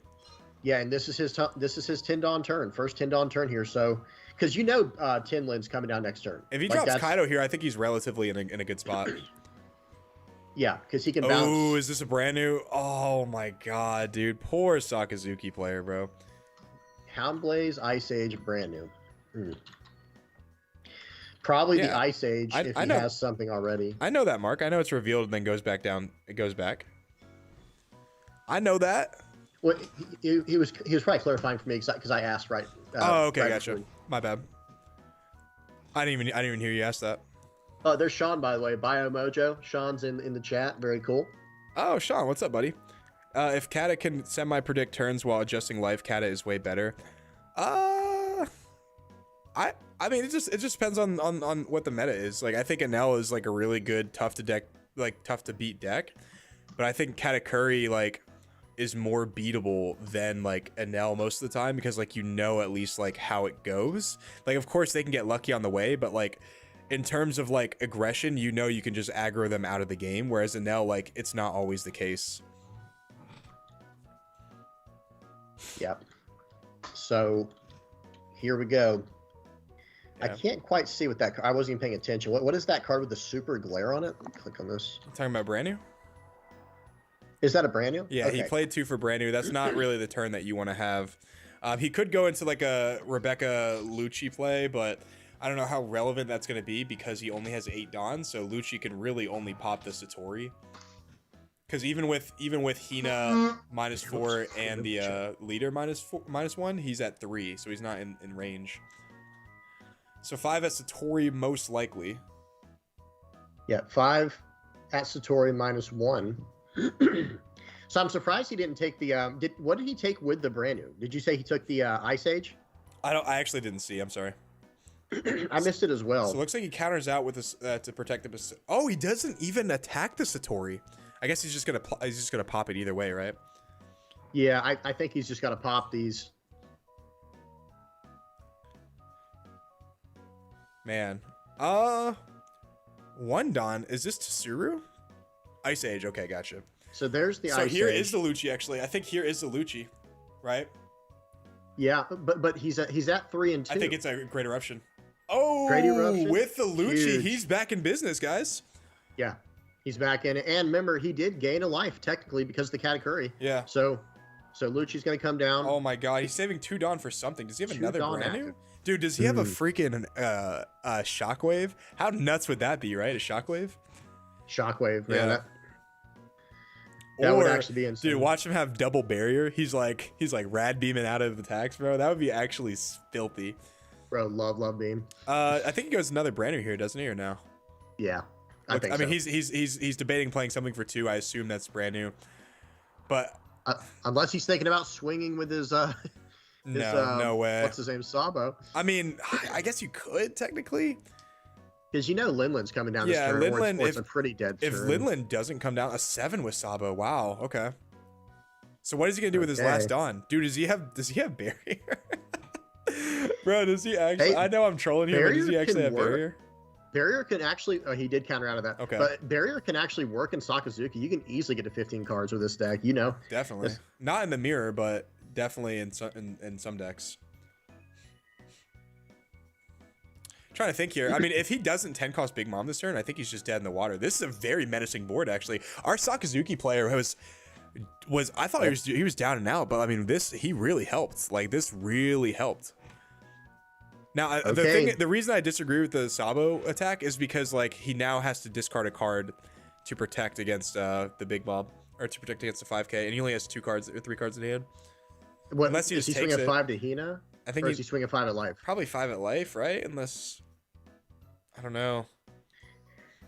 If it's 5 at life, there's no way you can take this. Yeah, I mean, technically he could take it because if he plays Big Mom next turn, then he's gonna trash it either way. But I don't know if it is gonna be 5. If he has Big Mom, it'd be smarter just to attack like a Tashigi or something, because Tashigi would warrant you to use a 2K. So this game is. You're seeing this, right? I mean, like the only way that the Katakuri player climbs out of this is through triggers, right? Well, I mean, not necessarily. I mean, we'll get triggers definitely, but the thing is, like, that Big Mom is going to be on the field for like a long time. The guy only has 3 cards in hand, so it's going to be really tough to get that Big Mom off the board. Because the thing is, like, Big Mom getting off the board requires a minimum 2-card combo of Ice Age Borsellino. Then he's gonna 2K counter to 2K. protect something. I assume it 2K. was into the Tashigi, because Tashigi is a threat. Yeah, and I mean, like, in this situation, like, how many cards does the Katakuri player have? Like 3 cards? He now has 2. He had 3. 2? Now he has 2. Because I mean, right here, you can actually just math win, but the problem is triggers. You know, like you just So 5 at yeah, life here, huh? absolutely. How many cards does he have in hand? 3? 3 cards. So I mean, okay, he takes it. Okay. Triggers are going to be everything. Brule, okay. Brule. I mean, I'd rather see a Brule than Sanji, though. Let me tell you, that would be, because Sanji's a Swiss Army knife. He's a body and a blocker, and he's 1 cost more, so harder to take off. 6 at life. Does he have 10 costs here? Oh my God, does he have 10 cost Kaido here? Because he has Tashigi on the board, he can bounce the Lin. How can he bounce the Lin? The 10 cost Kaido. Oh, you're talking about the card draw. I'm talking about the 10 cost that bounces an 8 to 3. No. I mean that would be an absolutely massive play. But then again, you give him back another big mom for them to use. So yeah, but the game's over, right? They can't swing with it, like because they wouldn't have any life left. 5 at life and he takes it. No trigger. Oh my God, do you go for it? He's baiting it for sure. 2 Dawn. Oh, it's a brand new? Pay 2. Brand new, okay. Okay. He's looking for a Hound Blaze, I think. Doesn't get a Hound Blaze. That's a Borsalino blocker. That's still pretty good, though. Does he have a Rebecca? Yeah. Rebecca would be just as good here, I think. 5 at life. Oh my God, this is so risky, dude. Because if he attacks and he triggers into like the wrong thing, dude. Does he go? I don't know. I mean, he can't, unless he has the Hound Blaze here, he can't really do a whole lot. But he doesn't have the Hound Blaze because obviously he'd block it. He has 5 Dawn left. You have to play Sabo here. Because gets met with a Brule blocker. Uses leader effect, trashing a, what is that, Lucci? Kuzan? Kuzan. That's a 10 cost Kuzan. Oh, we spectated him earlier. He does play the Kuzan. Plays for a trash the brand new for the Borsalino. He searched off the brand new. This is a solid turn, and then he leaves 1 up again. This guy has to be playing barrier, bro. There's no way he does it twice. Barrier, bro, there's no way he does it twice. I'll tell you what's going to be sad, though, if he has Thunderbolt and 200 million volts Amaru, and then this game's over. So, I mean, like, he's going to need something here. That would just be the worst, dude. I hate when cat players do that. How bad would that feel? Another Big Mom. He's hoping and praying. So obviously one of the 5K swings is gonna get met with a blocker, 6K blocker, and then the other one's gonna get KO'd. Oh, Lord have mercy. Okay, he's just in full heart of the cards mode. Yeah, I mean sometimes you gotta do that. Sometimes you gotta go hard of the cards here. Yeah, and I mean, okay, 12 at life. It has to be blocked, obviously. Yeah, for sure. And hopefully he blocks with the. Okay, the Bors. Yeah, I agree with the Borsalino, just in case he does run 200 million volts Amaru. Well, I mean, right now he has no Dawn either way, but yeah, I can see the merit behind it. For next turn. Yeah. And then block with Sabo. Wow, well played, dude. This Sakazuki player. And like I said, I mean, depending on triggers here, I mean, it's looking great, though, for Sakazuki. 2 life. He doesn't have, like, an Enel life to deal with, so it's just 2 life with 5 attacks. Relatively big attacks. I mean, he has a 4K, 2 6s, and 2 5s. Like, that's... I mean, those are relatively, like, big in the grand scheme of things. It's not like you're attacking with, like, a freaking Brule or, like, a Shirahoshi. 7 at life, good. 7. Like we always talk about, minimum Dawn investment, see what they get. No trigger right there. That might be game, then. 7 at life here. Yeah, definitely. Absolutely. He needed both triggers. That's. And then he takes it. Oh, my God. Beige. It's a beige. Oh, my God. They're the luckiest people. And then the 5 at life. Yeah. I mean, yeah, he's just gonna keep taking cards out of his hand. 5 at life, discard. 5 at life. Oh, I think he tapped the Sakazuki because that's who was beiged. I'm assuming. Or double Hound Blaze. Gee, oh, that was awesome. Snap, bro. GG, bro. That Sakazuki player climbed out of the abyss, dude. Literally. Yeah. Wow. That was awesome. Well played, bro. Well played.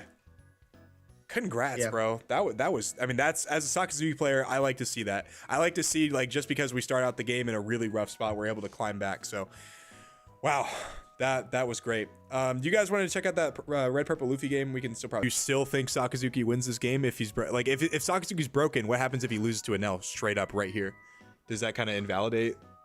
I mean, I wouldn't say invalidate, but like, does that mean anything to you guys per se? James, would that mean anything to you? It will definitely depend on, like, things like triggers, very specific situations, potential misplays, which I doubt these guys will have. These are very good players. But see, I don't know, because for me, I don't really see. I think this is a pretty good matchup. Yeah, I mean, I think Enel versus Sakazuki is a pretty 50-50. Wouldn't you agree with that, or what? Yeah, I think Enel, and actually, in my opinion, I think Enel is favored into Sakazuki because Sakazuki has to see a very clean line of play. Like yesterday in the tournament, I did beat an Enel with Sakazuki because I saw all my. Not only did they not see Ohm Holy, they saw Ohm no Holy, but I also saw Lucci on curve, Borsellino on curve, everything on curve, 10 drop Kaido on curve. So it was just really an easy matchup for me because I drew absolutely incredible. But because obviously that's not always the case, and sometimes Enel draws Ohm Holy and has triggers. There's so many different ways that you can lose to Enel, which makes it scary. So that's kind of my thoughts on this. What do you guys think about this in the chat? Okay, Yeah, some people just say no. Some people say that Sakazuki is still the best. That's fine. Rebecca can be done. Some people are talking about Rebecca here. Did we talk about Rebecca? No, I've been looking at it a little bit. People are trying to say that Rebecca, is good as a blue-black deck, but it is. But I think it struggles, right? And I'm a big advocate for Rebecca, by the way. But I do think Sakazuki slightly outclasses. That was your deck. That was your deck when it first came out. Yeah. And looks like Cody Angelo, guy, I don't want to be that guy, but I've been talking about how good ulti is, and the guy in first place who is now 5-0 is playing ulti. Yeah, he's playing ulti. So and obviously, he got second. And guys, I really I don't know Cody personally. I've only talked to him basically yesterday and today. In terms of tournament info. But if we're both running similar spice cards, I'm in good company. I will say so. I'm pretty happy about that. Right. And so it looks like top 5 search for Shura coming out of the NL player. And like I was saying, Cody did get to go second, which is really nice. Yep. Great start so far. It makes the Ohm Holy slower, which is just great because a turn 2 Ohm Holy is just ridiculous. Brutal. A turn 3 Ohm Holy is more manageable. So I think that's a big step. 100%. Yeah, because it's going to be big about 10. Okay, so he's going to swing 5 here at life, -1 to Shura. Any trigger, he's got a Sanji trigger. Okay, so Sanji trigger coming out. He's going to trash the Ohm because basically of what you just said, it's just too slow if you get it going first. Getting it on turn 3 versus turn 2 is a massive difference. And plays out Kuzan. Very nice. Nice. Cody was in the channel. Oh, that's championship Kuzan. Yeah, nice. And that's a championship Kuzan. Trashes Kuzan with leader to draw another card. Very nice. This is a very good start for Cody. Going turn 1, brand new. Turn 2, Kuzan. That's 2 cards that he played, but replaced themselves immediately.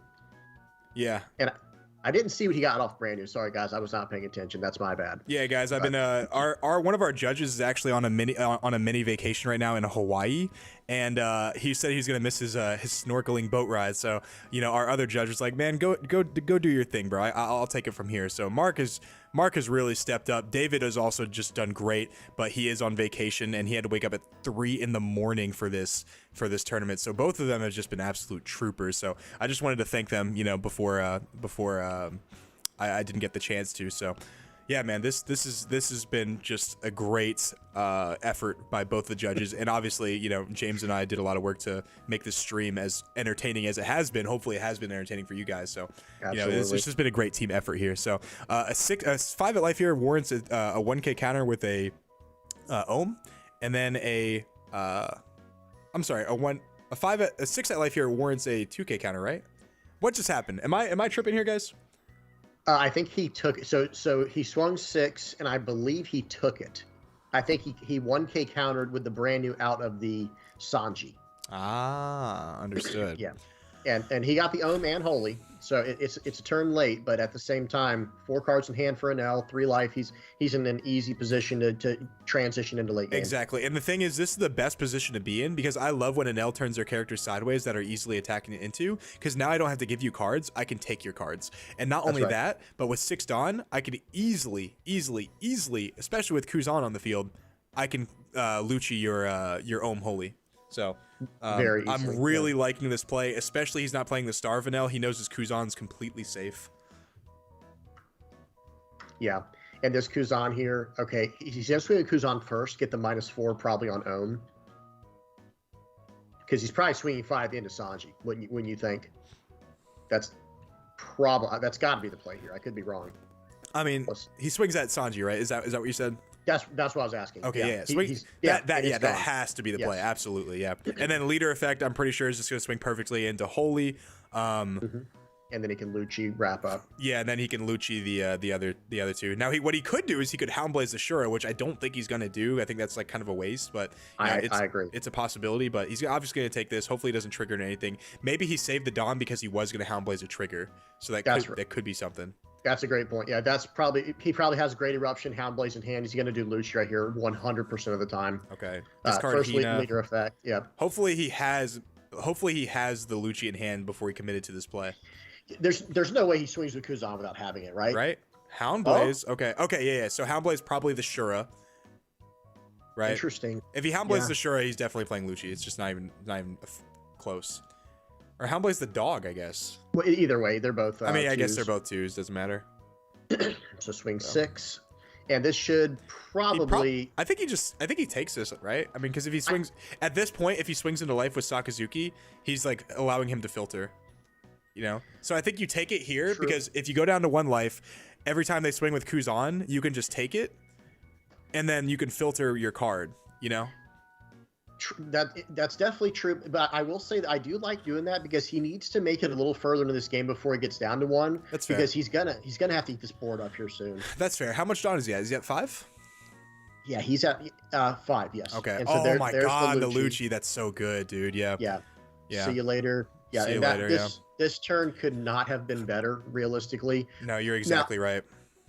Well, maybe we can ask him later about the Houndblaze, because I feel like he was debating that for a second, because I wonder if it was worth it in this situation. Was it worth? Yeah, the thing is, like, was it worth trying to put pressure on an early Enel? Because you are right. It is very important to have Enel have less life early on, because even like particularly like have them like very like low in life. But the thing is, even with Yamato, that's basically a 2 life advantage. You know, like you get a life with Yamato and then you get your leader effect. So even if they're at 0 life, like it still is tough to like pierce through. But of course, you know, there's a difference between being at 0 life playing Yamato and going to 1, and being at 1 life and playing Yamato and going to 2. And here we go. And he wanted to swing 8. He wanted to be able to swing 8 into that sideways Kuzan for sure. And then follows up with Cracker, which now he will gladly take 1 life. Right, because now it means my Cracker is going to be able to hit for a double attack potentially if he doesn't get removed. Yeah, and I think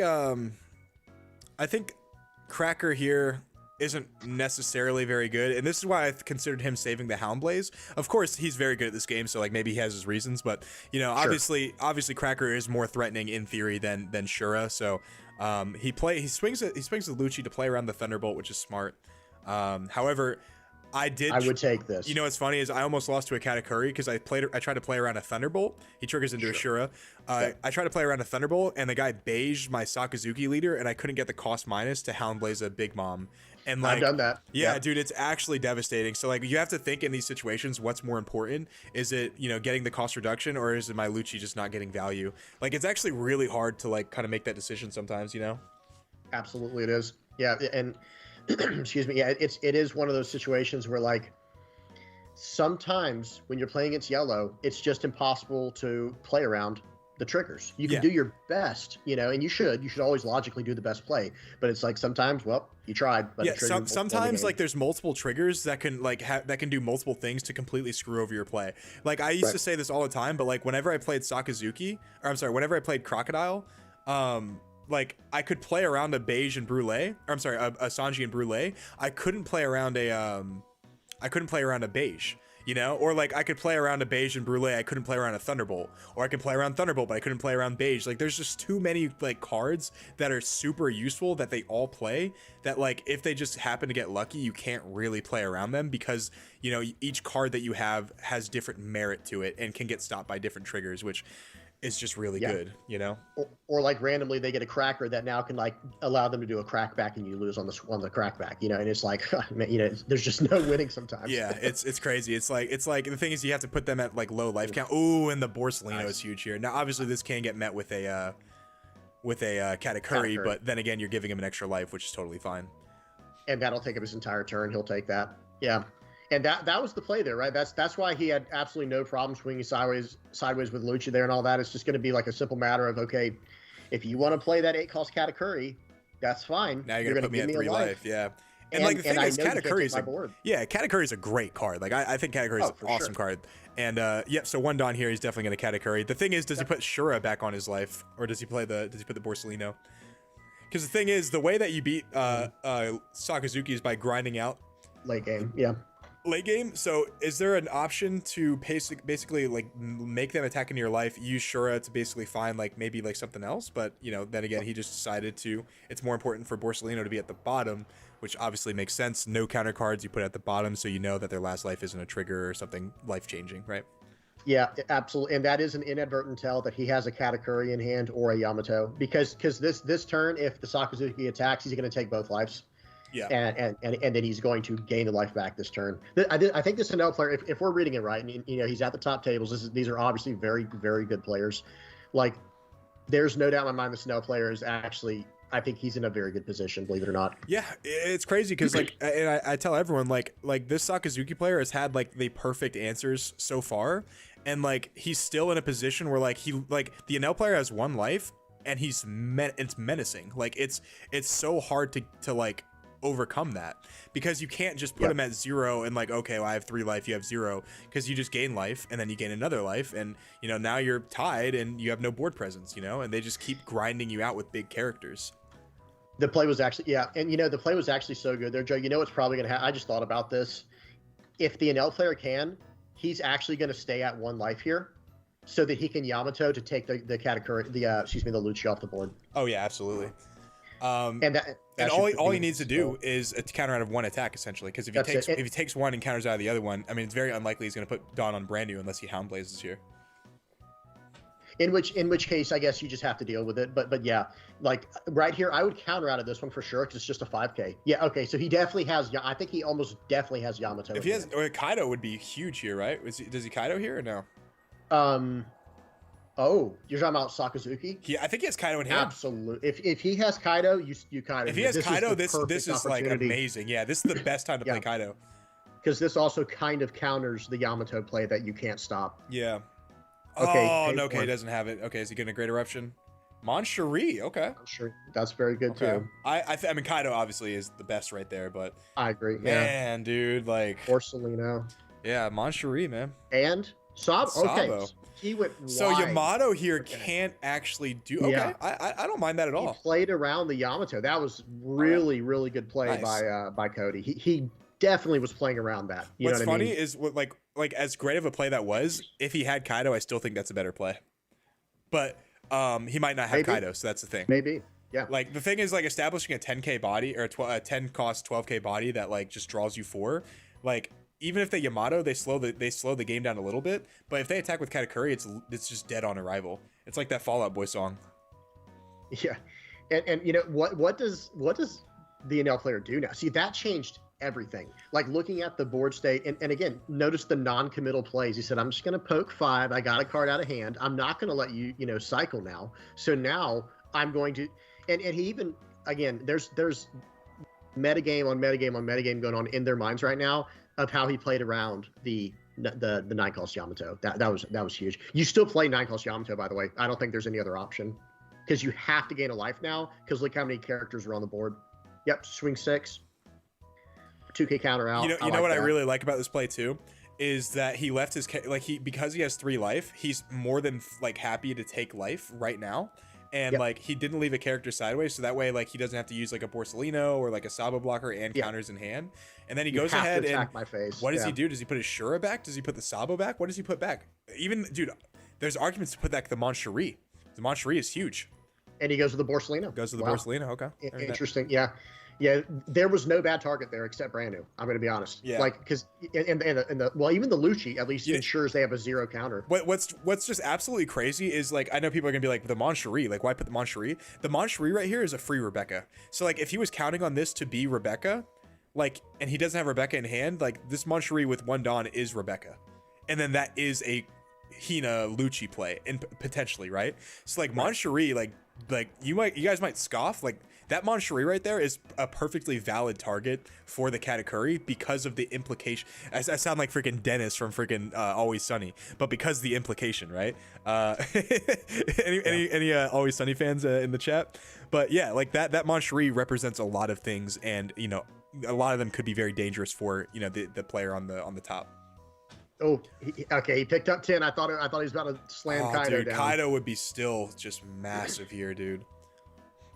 So swing 6. No Dawn investment, guys. Like, notice that he has not invested any Dawn, and he's going to get 2 reactions out of this. And okay, so he's going to use the Enel effect here. Let's see what happens. Is this Kaido? Every time he picks up those cards, bro, he's baiting me. Well, wait. Well, he has to use the Enel effect. Yes, yeah. So the Enel leader effect here. Yeah. Does he go for game here? That's what I was just about to say. I think he just goes for it, right? Surprised. No.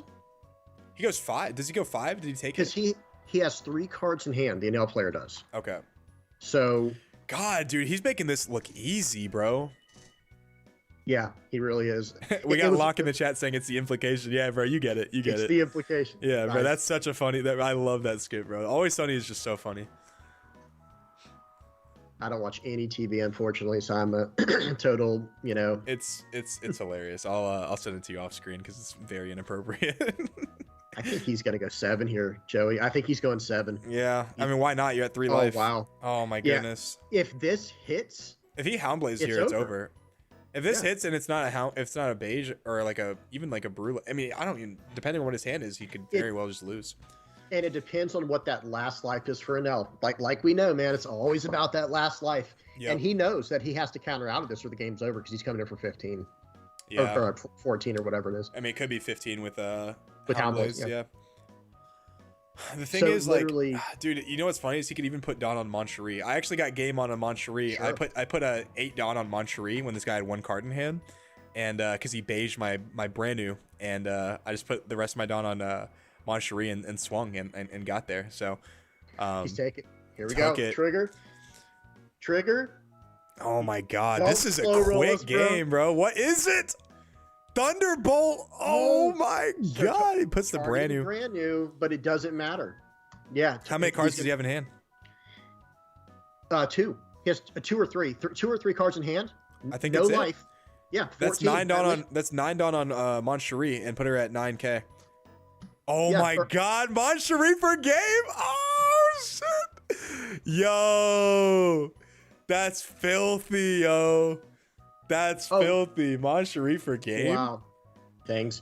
We really appreciate comments like that, guys. Thank y'all so much. We really do appreciate that. Yeah, it's you know, I don't really know how to I don't really know how to be a YouTuber, to be honest with you guys. Like I just I'm a very strong opinioned and strong-willed person. So like when it comes to like not responding to people, it's hard for me. So like sometimes I do it and sometimes I don't. But I do need to learn to like definitely be better at that, because I am definitely, I grew up on Halo 3 and Black Ops, MW2 Black Ops 3, so, or not Black Ops 3, Black Ops 3 is bad, Black Ops 2, so, Halo Reach, all these games where like the second someone responded, dude, you bang their mom, like it's just that simple. So. Oh yeah. Yeah, I grew up in the old Quake 3 days, Joe. Dude, you're such a boom. How can we be so like? How can we be so similar, but like we lived like completely different like eras? Well, they were pretty much similar. Like you're saying, like whatever the Halo lobby was, I promise the Quake lobby just as bad, if not worse. Like because there were no filters then. You were on your own private servers where it was just like whatever you said. Oh my God, who knows, bro? The digital footprint. If they found those records, bro. Oh no. Oh my God, bro. You never get a job again, dude. Oh man. Oh, That was man. good times. You gotta admit, that was good times. And Pedro, thanks for the love, bro. I really appreciate it. I try to be as helpful as I can for, you know, especially the new people, because this game can be really daunting to kind of like learn the intricacies of it. So, you know, just kind of explaining this to, you know, newer players or even people that are, you know, wanting to get better is often really helpful. So, okay, it looks like a Houndblaze going into the brand new. Look at these 7 cost 6 at life, 7 at life here. 7 at life here. Or more, right? 7 plus the Houndblaze. There's 6 plus Houndblaze, 9, I think. Right? Or did I miss something? It's 7 because I'm sorry, yeah, 9. I'm sorry, I'm tripping, guys. it's been a long day. I think I need to go to bed early tonight and recover. Absolutely. Yeah, me too. And you know I love the 7 cost Borsellino in the mirror. I'm just gonna be honest. Yeah, it's great. Yes, it can be dealt with. And if your opponent techs in the Mihawks, it feels awful. Oh man, there's dude, no doubt about it. It's devastating. But at the same time, okay, and here goes. You know what's even crazier? If they dude, for example, like if they can't get rid of the Borsellino on curve, if you drop Mihawk, I feel like the game's over, bro. like going Borsellino into Mihawk, if they can't get rid of the first one, it's different. Devastating. It's different, bro. And it's all bottom decks. It's not bounce to hand. It's not KO. There's no way around it. It's going away. You know. Yeah, that's it. What do we got here? Trash talk back in the Pong days was lit. Man, dude. You're like, you wait till this little line gets to the other side of the screen, bro. You just wait. It's different. Trash talk had to be crazy, man. Yeah. And then Christopher, thanks, man. This tournament has been great, man. The people I've talked to that have participated said this has been great for them too. So I just couldn't be more thankful that this is like turned out how, like, dude, this is almost a 100-person tournament, and it is running smoother than like a lot of the streams that I've seen. So it's wild to see that. Yeah. All right, so Borsellino is huge. I do got to be better on changing these this thing right here. So maybe what I should do is have like a slideshow of like all the black cards. Like, so whenever we see a Sakazuki mirror, it just like rotates in and out. That way I don't have to like keep changing it manually. So I'm gonna look into that soon. That's a good idea. Yeah. That way, because like I'm just like mesmerized with like the game and like talking to you and then talking to chat and I'm like, oh yeah, you know, Rebecca's been on the screen for 5 minutes. And John. Oh, I was gonna say, yeah, Jonathan, 2 undefeated is this game right here. They're both 6-0 at this point. Yep. Yeah, and it's right crazy here, seeing one of these players is gonna lose, and they both. Oh, the Kaido! Let's go, bro. Although that's not good. Down Kaido. That's still not the best. Like, dude, like he very well could end the game with with this board right now. Oh yeah. He is licking his chops right now. Like Cody is like, oh man, you better hope you got all 2Ks right there, because if that Rebecca goes down, it's going to be like a 10K coming through. Man, yeah. So like if the Rebecca goes down, I mean, he's got to have a lot of counter to get out of this. He has to counter out of basically 2 like 11s, which is a lot of counter. Yeah. How is pricing distributed? Pricing $1,000 for first place. Second through 8th place gets $200 each. So big incentive to win right there. We like winning. And obviously, even if you get top 8, you paid $30 to get into the tournament, and you made like 6 times your money, right? 30, 60, 90, 120, 150, 180, almost 7 times your money. I had to literally count on my fingers. Had to take the socks off, use the toes, man. Bro, literally, bro. I'm telling you guys, like, I can like formulate sentences usually pretty well. Like I'm actually a pretty good writer. But when it comes to math, I legit can't do anything. Like it's just not it's not in the membrane, bro. It's not in the cortex. Yeah. I'm not a science guy either, so if that's not scientifically right, don't worry about it, bro. Mind your business. So looks like the 8K is gonna get met with 2 with 2Ks. with 4 2Ks. So looks like he had them in hand. Most people only play 8. So depending, I'm very curious to see his list. Actually, he might be running a very similar list to me. And I'm really curious to see what this follow-up play is going to be from Cody here, because he obviously didn't have removal. He basically just told his opponent, "I don't have removal," because the game would have just been over, right? There's no possible way he survives this. So he's gonna. Okay. I mean, He can very well survive this. I mean, he's gonna play another blocker, obviously. If he plays Sabo here, this is huge. Well, no, I'm Hina. saying if the player on the bottom, like, did not have, or excuse me, if Cody had removal to get rid of that blocker, there's no way you would survive an 11k, whatever's left. Tsuru, okay. Oh, he's gonna Lucci it. Okay, so he just wants to get this Kaido. I think he wants to get the guaranteed win as opposed to it's okay, Houndblaze. Yeah. Tashigi, oh my goodness. The Tashigi Tsuru Houndblaze. Wow. A lot of cards to but the thing is that unless he plays Rush Usopp, there's no way that he can get out of this. So he has 5, he had like 11 cards in hand, I think it was. I just don't see. All right, here we go. Well, he has a blocker and 1 life now. Okay, trash a card. Trash that light. Yeah, trash that. Yeah. Sorry. Trash a card. Oh, Kuro TCG came out. Oh, dude, Kuro's the GOAT, bro. Kuro is definitely in the top of my people that I watch on YouTube. So he said, great stream, bro. Happy you got a good turnout. Hopefully I'm able to join you next time. Hopefully, bro. Yeah, man. I'd love to have you on here. Yeah, big fan of your channel, buddy. And then great turnout. Yeah, everyone's saying this is a great turnout so far. Guys, we this is our first one. I didn't know if this was going to be something people were interested in. I mean, we've had almost at one point 400 concurrent viewers. So it looks like people are pretty interested in this. So I think we will be able to do these more often now that I know the interest is there. So I think we will do one in about 2 weeks, but I'm not sure on that. If you're in a Discord, I'll let you know. Okay. You see what I like what MM said. If he has a single tech, oh, he's got a major hand bleed going on here. But if he has a single tech Usopp, this game is over, dude. Because he has no cards left in hand. Bro, well, okay, man. so here's what wins him the game. Houndblaze, Great Eruption, Rush Usopp. Does he got it, boys? Does he got it, bro? This could be the easiest win of his life if he just has that. Usopp's a meme, but dude, you could play it. The question is Ruar playing Rush Usopp?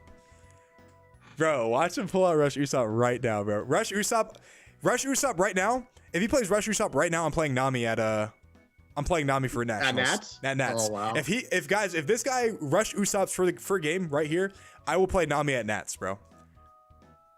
And I hope he doesn't have it at this point because I don't want to play Nami at Nats. I don't want to. I'm gonna find some way to weasel out of it if he has Rush Usopp, bro. No way. I'll be like, I didn't say what Nats is, for example. It could be Natalie's. It could be fucking Nat's Pizza. You know, like 5. You guys are Nationals. 5 at life. Does he take it? He's like, is he baiting him? He's like, you can have my Rebecca. There's no way I'm risking He takes it. Usopp. He's not playing around the Usopp, bro. Don't play the Usopp. He's gonna do it, bro. Oh man, Great Eruption, Usopp. Bro, if he has the Usopp, he turns 4. No shot. No. Oh my god, bro. I thought that was the Usopp, bro. Oh man, there's no way.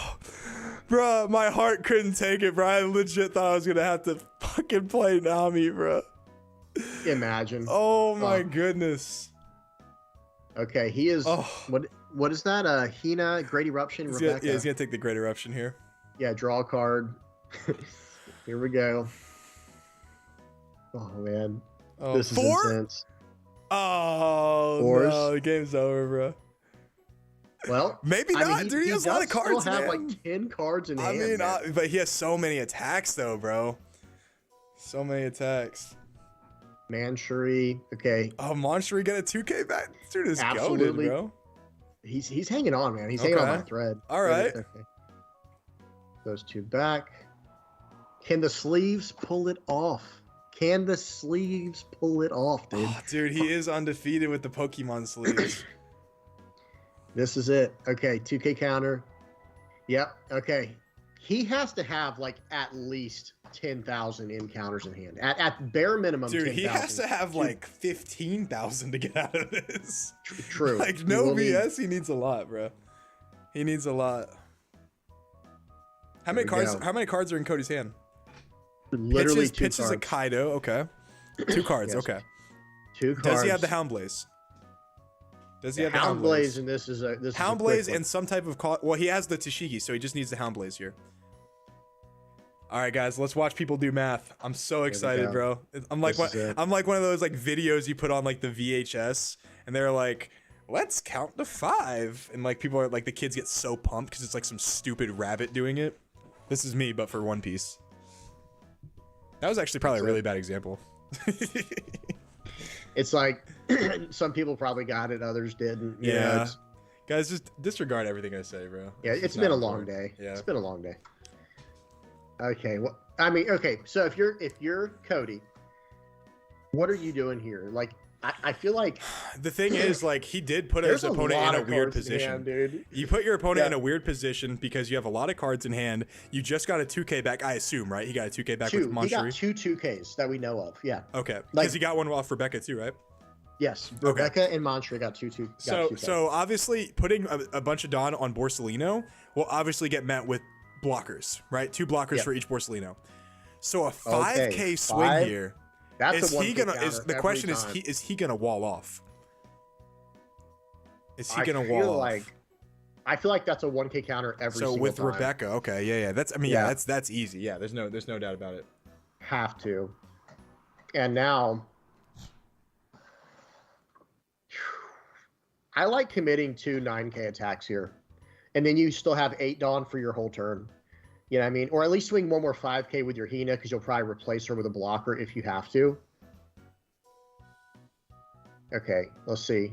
This is, like you said, having that many cards in hand with 2 blockers on the board and no options. He only has 2 cards in hand. Yeah, the thing is, like, what's funny is if he would have blocked with Rebecca last turn, I think he would have been in a much better spot. But because he has 0 life, he has to play this super scary.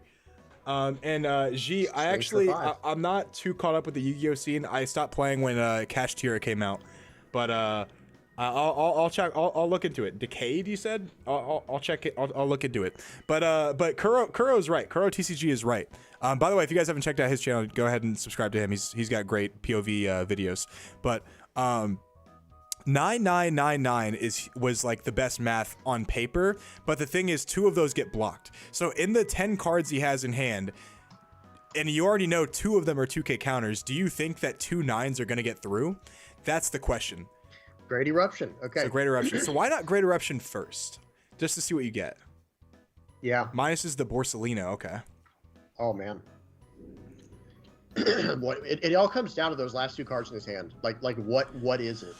What could it depends, because dude, I legit thought Ruar was like dead in the water, but you know, this is a tough position to be in because the blockers, and he has so many. The blockers wouldn't be a problem if he didn't have so many cards in hand, but because he has so many cards in hand, the blockers are now causing anything he can't counter out of. He blocks, and then he won't have the Dawn to be able to end the game. So it's like really hard to divvy up your Dawn, but of course you can go 99999, but now you obviously can't do that because you attacked with 2 of your characters. So what is he going to do here? I don't know.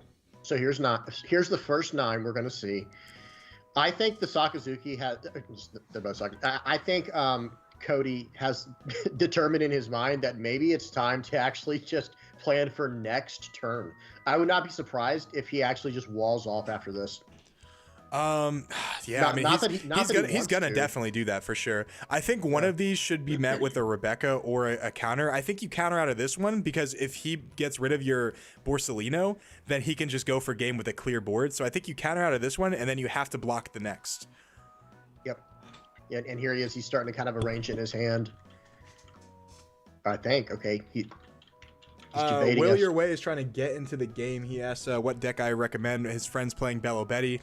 I think just a fun deck in general, like, are just decks that like offer a lot of like different play styles. I really like Red Purple Law.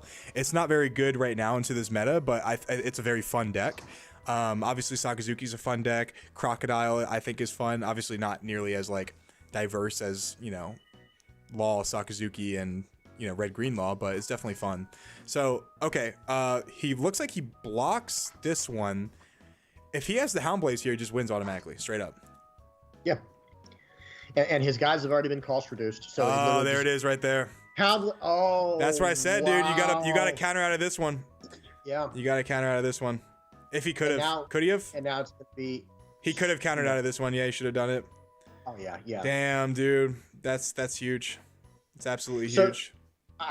I missed it. Like I was just reading the chat over there. So he basically ate it with the Rebecca. Is that what happened? So he blocked with so he blocked with Rebecca rather than countering out. And actually what's crazy is like these guys are like both of them are really good, but I was actually able to see through that. Now obviously this is me spectating. I'm not in the game and I'm not like, you know, I haven't played all these like super long matches, but you know, I had the eye for it because, you know, if you counter out of this one, then you still have 2 blockers. If he Hound Blazes one, you still have the next blocker, right? But if you block this one, then he already bottom decked the yeah, sorry, good. I'm sorry. Yeah, he already bottom decked like the blocker. You can block another one, and then you know hopefully you can block the Tashiki. Does that make sense? Yes, oh, absolutely, exactly. And I completely agree. You have to counter out and keep as many blockers alive as possible because both of them have been cost reduced where Hound Blaze wins for him. And did you see his hand right there at the end? Yeah, 3 2Ks and then like a couple dead cards. Well, dead for this turn because if he had tried to play what we were saying, where like and that's why he should have definitely done the 2Ks. He had double Hound Blaze, Ice Age, and a Great Eruption in hand. It was game over if he just survives this turn, and that's why he should have countered out if he could. And he could, right? Did we see his hand where he could go 2K? It looked like he could have countered out. I wasn't paying attention if he countered anything before, but that was actually a great game. That was a really good game. Yeah. And actually, even if I guess the more I think about it, is even if he did counter out, maybe he just gets rid of a blocker that I have no idea. It's hard to say without seeing their people hands, in the chat are saying Roar could have won the turn prior if he did have the double Hound Blaze. If he did have it, yes. Maybe he drew one for turn. If he drew one for turn, then he couldn't have. But if he had both of them, he could have. So yeah, guys, dude, that was an absolutely sick game right here. We still got some games going on. You guys want to check them out? Check out Joy Boy and table 2. I believe these are the Sakazuki people. Sakazuki versus Black Yellow Big Mom. Whoa, dude! What? I have to watch this. No way, dude. There is no. How did we not know this was? How did we not know Black Yellow Big Mom was in the game? What? Okay, bro. I'm sorry, but our Dopey player, we can't watch the Dopey. We got Black Yellow Big Mom. This has to be a typo. No, I'm about to go look at his deck list right now. Actually, what's this guy's name? Santa. Is this Moash? Dude, I want to say this is Moash. Santo. Let me see something. Oh my God, he did it. That crazy SOB did it. Is it who I think? Like I said, is it someone? Hang on. I think this is the guy I interviewed the other day. Moash. Moash TCG. Oh, I don't know. Gosh, his list is kind of gas. I mean, it looks like a standard list, but it's pretty good. Wow. Let's go. Wow, dude. This is I tried to tell everybody. Sorry, dude. It literally shocked all of us, bro. All of us. I did not know we had a Black Yellow Big Mom in top 16, guys. That's on us. That's on us. And the list that he runs, like if this is the person I think it is, the list he runs is actually pretty decent into Blue Black Sakazuki and our best matchups in L. So this should be interesting. And guys, real quick, the reason that he's using his leader as Katakuri is to like the draw effect. So once he uses his draw effect, he taps his Katakuri leader. Kind of confusing, I'm not gonna lie, but it's fine. Yeah, sorry. I wanted to record table 8, but dude, Black Yellow Big Mom, and we've already got like a couple games from her, but Black Yellow Big Mom is not something you see often. So we'll cut to table 8 right after this, or right after we finish this game. But holy smokes, bro! Oh, good, she did show up. Yeah, good. Yeah, she's there right now. In fact, if she would have showed up, we would have not have known we had a Black Yellow Big Mom up here. And table 2, which means he was number what, 15, or number like 12 or something like that. Let me check. Goodness gracious, I'm like going through all kinds of stuff. Isn't this so crazy, bro? How wild is this? Santo, he got 9th, so he was in 9th. Dude, 9th. So he went 5-1 then, right? Yeah, 5-1. Okay, let me hop back in the stream. We have a Dofi and a Black Yellow Big Mom in top 16, guys. Everything else is just like Sakazuki and an L pretty much. Oh man, this. I don't think a single cat made it. Katakuri. Just the one we're watching. Oh no, just the one we're watching. Look what I said. Because that. Because the leader right there. Yeah. Okay, here we go. Yeah, kind of confusing, but it's all good, guys. Not a big deal. You guys know what's going on. So he gave a 2K counter there. Nice. Yeah, Mark is exactly right. It's only a problem if someone has one, but if the guy is not concerned, don't worry about it. So he's going to Hound Blaze it, so he does not want the draw 2, discard 1. And that's on attack, right? You don't Dawn minus? Or is that on play? Sorry, what was the question? For Khalifa the, is leader? on play, right? Khalifa on play, Yes. draw 2, on trash play, 2. Draw 2, trash 2, and -2. Yep, and then, okay, so he's going to 2K counter out of that. Very nice. Takes this next one. Okay, so the question is, how often is he going to take life? Is he going to prioritize, like, you know, using his leader effect, or is he going to prioritize Yamato and Big Mom to kind of get him that regeneration right there? What do you think, James? You're the subject matter expert here. I'm the resident expert on Black Yellow Linlin, right? Yeah, so you want to get down to 1. So for those who don't know, Black Yellow Linlin, her leader effect is attach to, pay to, trash a card from hand to gain a life, but you have to be at 1 life or less. So he wants to take life, not necessarily aggressively, but 1 life every turn is feeling okay. Like, but I will say this was a pretty quick start from the Sakazuki. Spreading wide is the biggest problem for Black Yellow Linlin. It is the actual hardest thing to deal with, and that's why Law actually ended up being a pretty hard problem for her, at least from my experience. So you don't have to worry about Law these days as much as you used to. So right, and that was red-green Law, of course, guys. Red-purple Law I don't see much of. Sorry, guys, we're not going to table 8, bro. We're right here at table 2, bro. This Black Yellow Big Mom is not something we've seen, and it's likely not something we will see for a very long time. So we got to check this one out, and then we'll go to table 8 after, because I know she's a fan favorite for everyone right now. So 8 at the Borsellino here, more than likely, and he's going to save it, no doubt. Yep, no doubt. This is a situation where I think it might have actually been safer just to attack the brand new, but I understand getting 2 cards out of hand. I mean, look, he got rid of a Bors in hand, so I mean, it kind of makes sense. That's fair. So probably get the Bart back, right? In this matchup, you want to get the Bart back? What did he? Oh, he played Rebecca. Rebecca's just gonna get back a 2K, and then does he play Hina in his deck? Let me see. Yes. Well, at least the most recent ones do. So you know this guy? No, it wasn't the guy I thought. But with him running the Rebecca, he does not play Hina in this deck. Really? Okay, that's interesting. So it's just for this. You remember when I made my Sabo video and he was talking about? I was talking about how I just played Rebecca to get back a 2K. That's what it was there for. Yep. So it's just a +1 defender. Yep. Yeah, like you said. +1 defender. I mean, that sometimes that's all it needs to be. Especially like most decks can't even kill it, like unless it's Sakazuki, which this is. Yeah, and I think I don't know. But I think the Sakazuki player is going to swing 4 cards wide here, and that's probably the best bet right there. Oh, but he just plays 7 costs. That was actually really good for our Black Yellow Linlin player, because if let me say it like this: if he went swing 5, swing 7, swing 5, swing 5, or in whatever order he needed to do that properly, all of a sudden like the Black Yellow Linlin has either no cards in hand or no life left. Wow. But here he says, thank you. Yes, I will absolutely take a life card because now I can activate my Linlin's effect. And he's going to be a 9 Dawn. So, Yamato here, maybe? I think Yamato take out a brand new. Let's see. And, okay, so swing 6. You got to count out of this if you can. If he can, he should. Yeah, he does. He has a Khalifa. Nice. Yeah, absolutely. Awesome. So, okay. 9 Dawn turn. Now, if he plays Dude's Yamato, legit not even playing with a mat, too. What an actual legend, bro. Yeah. Dude's got no mat, playing Black Yellow Big Mom, just casually got 9th place. That's awesome. So he has to end up swinging 5 at life. He does Yamato, takes out the brand new, like we were saying, goes up a life. And now he's got a 9 cost to deal with next turn, So it's not to say the Sakazuki player can't deal with it, just that, if he doesn't, then that's when Black Yellow Linlin can actually beat Sakazuki. This is actually exactly when the deck starts taking off, is when you get to a point where like you keep dropping bodies to recover your HP. And your HP, I've been playing a lot of Octopath Traveler recently on the Switch. I just got a Switch, but when you can recover your life like that, and they have to spend like at least 2 or 3 cards to go ahead and get rid of them, it's actually really tough for them to continue doing that. And with the constant life gain, if you don't have the big bodies, you have your leader effect to kind of just carry you through. The Kaido is big though, dude. Holy smokes, bro.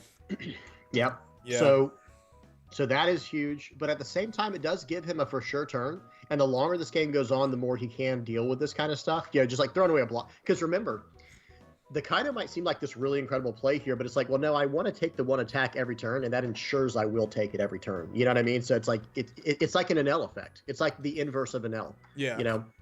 I mean, obviously okay. I mean, unless he doesn't have a Big Mom, maybe he does have Big Mom and he just counters out of the 8K and goes to 3 life. Would that be beneficial to you? If he can do that, it would definitely be, because that 9 cost. Well, it really depends what he does with Borsalino here, and I don't think he'll swing because of the Yamato. Well, he just swung Borsalino, yeah. No, the oh, big okay, one, gotcha. or Yeah, the yeah, little yeah. one, the 4 cost one, because I would take this personally. Like if he swings this at me, because I know I'm just gonna, if I have to, even if I don't have Lin in hand, my Tin Lin, I'm just going to attack into his stuff with my leader, get cards out of his hand to gain a life. Yeah. You know, and so he does counter out. Yeah. So he wants to I go think 10 Lin. I think he does go 10 cost right here, because 10 Lin, because he goes Bart and Tashigi. Okay, so 10 Lin right here will bring him to 3 life, which is actually a really comfortable place for you to be. And Huge. do you even attack with? Look at that. Oh man. So attack, dude. Sequencing perfect right here. Attacking with 5. If he blocks the Borsalino, then he obviously he can eat the Borsalino alive with Yamato. So 1K counter. And I would actually swing 9. I would attack with my Yamato to 9 try into to bait life. them. Yeah, to try to bait them into attacking my Yamato, because like you're saying, it'll be kind of next turn. He has a lot of gas coming across the finish line here. I think this is 9 at life here because it's a 1K counter or a 2K counter with Borsalino, but it's a guaranteed life hit pretty much unless you discard 2 2Ks or block right here. So He's yeah, checking. this should be a 9 at life here. The Borsalino is not a problem at all. Well, I mean it is a problem, but you can't deal with it with Yamato at this point in time. So it needs to be a 9 at life. That way you can get him down to 0 life if he takes it or he just blocks right here. Right. Yeah. Mark said you can tell how excited you are to commentate on Black Yellow Big Mom. I literally said I thought the same thing, so I was like letting you talk. Yeah. So he blocks this. Yeah, I figured that's going into life. 10 cost Big Mom right here, baby. This is huge. Yeah. Like the Lin player, if they untap this next turn with even just 1 life, I think the game's over. Like I think Tin Lin has that kind of advantage. But I will say he does have a lot of cards in hand from that Tin Kaido play. I think it's very possible that both these characters can be removed very easily. And this is where I think I think that the Sakazuki player has the advantage right here, because they can legit just wipe both Yamato on the board, wipe Yamato with the Kaido. Obviously just 12 into 9 or 13 into 9, and then they could just bottom deck Big Mom, right? Or pop it. Sure. Yeah. Yep. But like we're saying, with this card, like he lost a card from his hand, or excuse me, from his life by playing Tin Lin. The Sakazuki player loses 1 life card and doesn't get to draw it, right? And then the Tin Lin goes up a life card, and now what is the play here? I think he's getting swing 12. Some type of Rebecca play, right? Some type of Rebecca play. Yeah. He's looking at his trash. It has to be either Rebecca or Moncherie. Obviously, it looks like Moncherie. Oh, that's Ice Age. I'm sorry. I saw him tap the 1. Yep. Yeah. So obviously, what's going to happen is he's going to swing into the Yamato with the Kaido, and then he's going to probably just try to pop the Big Mom with like a Rebecca play. Yeah. So I think that's the play, right? Rebecca Hina put Big Mom at 1, and then maybe you Hound Blaze, boost the Kaido by 3,000, and swing into the Yamato. I think that's just an easy way to kind of wipe the board right there. Just the wrong order, though. I will say that. I think he should have swung 12 into the Yamato, because then the Black Yellow player would be like, oh, okay, well, maybe he can't take it out. Okay, well, he wanted to ensure he takes it out, I guess. Yeah, that's what I'm thinking right there. Okay, that's interesting. Yeah, and so that works. So that's a 15 going into a 9, so guaranteed. Yeah, I figured that was gonna happen as soon as I saw him reduce the Big Mom by to 1. Solid play right there, and that's where I said like the deck kind of falls apart a little bit. Is when the Kaido is what you don't want them to have, right? Like Kaido is massive. Sure. Yeah, I will say the Kaido has always been like a pretty big bane to this. Because the Black Yellow stuff, 2K counter out of that, very nice. It's going to be another one though. It's going to be a 5K and an 8K. See, that's what I was saying. I'm probably going to be a surprised 6K and an 8K. So you counter out of this one and then take the next one, maybe. Just looking at what he had on the board, he could have just won the game here. Like how much damage is? Oh, what do we got? We got a trigger. Is it a beige? I'm thinking it might be a Cracker or Satori maybe. Yeah. Well, no, I don't think I could see Satori. Ice Age. Okay, KO the Hina. Yeah, the Hina. Yeah. And then 8 at life here, which he's going to take, of course. Yep. Okay. Let's see what we can do here. It's definitely not over, but I will say he has to deal with at least 2 bodies. Well, I don't think he's going to be able to do that. Even a 10 cost right here, I don't think would really do the job that much. Yeah. Like, the thing is, 10 cost obviously puts him on a little bit of a clock, but because he has so many cards in hand, he can just wall off with blockers, and some of them are un-KO'able. Like, if he sabos, the game's just, like, over, right? Yep. Yeah, pretty much. Unless he can sneak a win, you know. See, that's why it would have been nice if he got a trigger there. And then if he, by chance, if he's running 200 million volts of Maru, which, like I said, I don't know if he is, you know, I don't know the deck. But, yeah. All right, so he's going to swing 7, use pay 2, effect. leader effect, trash a card, trash So he a had win. the big mom, Yep. okay. It makes sense to trash it here because he won't be able to play one for the rest of the game, I don't think. So 7 at what? Is he swinging? Probably 7 at brand new? Probably 7 at life, in my opinion. Maybe. Yeah. Board is pretty important, though. Yeah, like that's the thing about about the thing about black yellow is you do have to win the board, and then if you do have to do an alpha strike, it all comes down to your 200 million volts of Mario. Yeah, so he must have swung at life for him to be thinking this hard about it. that's what I'm thinking. Yeah, he swings at life here, and I think he just blocks. Yeah, you can't go down to 0 because then obviously Amaru could just put in work. So Sabo here, I think this is writing on the wall, to be honest with you. Yeah, I don't think that Sabo's going to stick. We'll have to see, obviously, right? But I don't see a world in which the Sabo sticks, unfortunately, just because. So this could be an L Thor. He leaves 1 Dawn up. It also could be Nurakaba Arrow, whatever you say it. Narkabura Arrow. Yeah, Nakabura Arrow. So definitely not in a great position, but of course he can just hold on just by a little bit. Houndblaze here kind of, I feel like, seals it almost. If he can keep the Sabo alive, there's definitely a chance. But if he can't, I don't know how good this is gonna be. No. Yeah, so dropping that Kaido. See, this is why, by the way, I got to mention this. This is why I run the Big Mom version of the deck. Because if you cannot compete with the board, with tempo, guess what? They'll just drop a 10 Lin. I mean, what's it called? Excuse me, a 10 Kaido. They'll just drop a 10 cost Kaido. And now what do you do? You know what I mean? Because that card's just waiting for one of your big cards to turn sideways and just eats it up. Oh but my still, god. Houndblaze here. Yep. Damn. Houndblaze has been the MVP over. of the tournament. Yeah. Damn. Oh, that's that. Our poor Lin player. He did great, man. Who knows? What if he gets? We'll see what kind of triggers he can get here. I don't even think double beige can save him here. So 1K out of that, or 2K out of that. He has 2 cards in hand. Yeah, I don't think. Like, he might not lose this turn, but I think he's just done next turn. He has no way. And like, there's no black rush characters, right? There's no yellow. I mean, I guess he could play like a Nell. Little 4-cost Katakuri if he goes down to 0. Oh yeah, true. Which would be crazy here, because if he can remove that Rebecca, but he's got 4 Dawn left. He's gonna play a Borsellino follow up. I'm pretty sure. Unfortunately, the game's over. No trigger.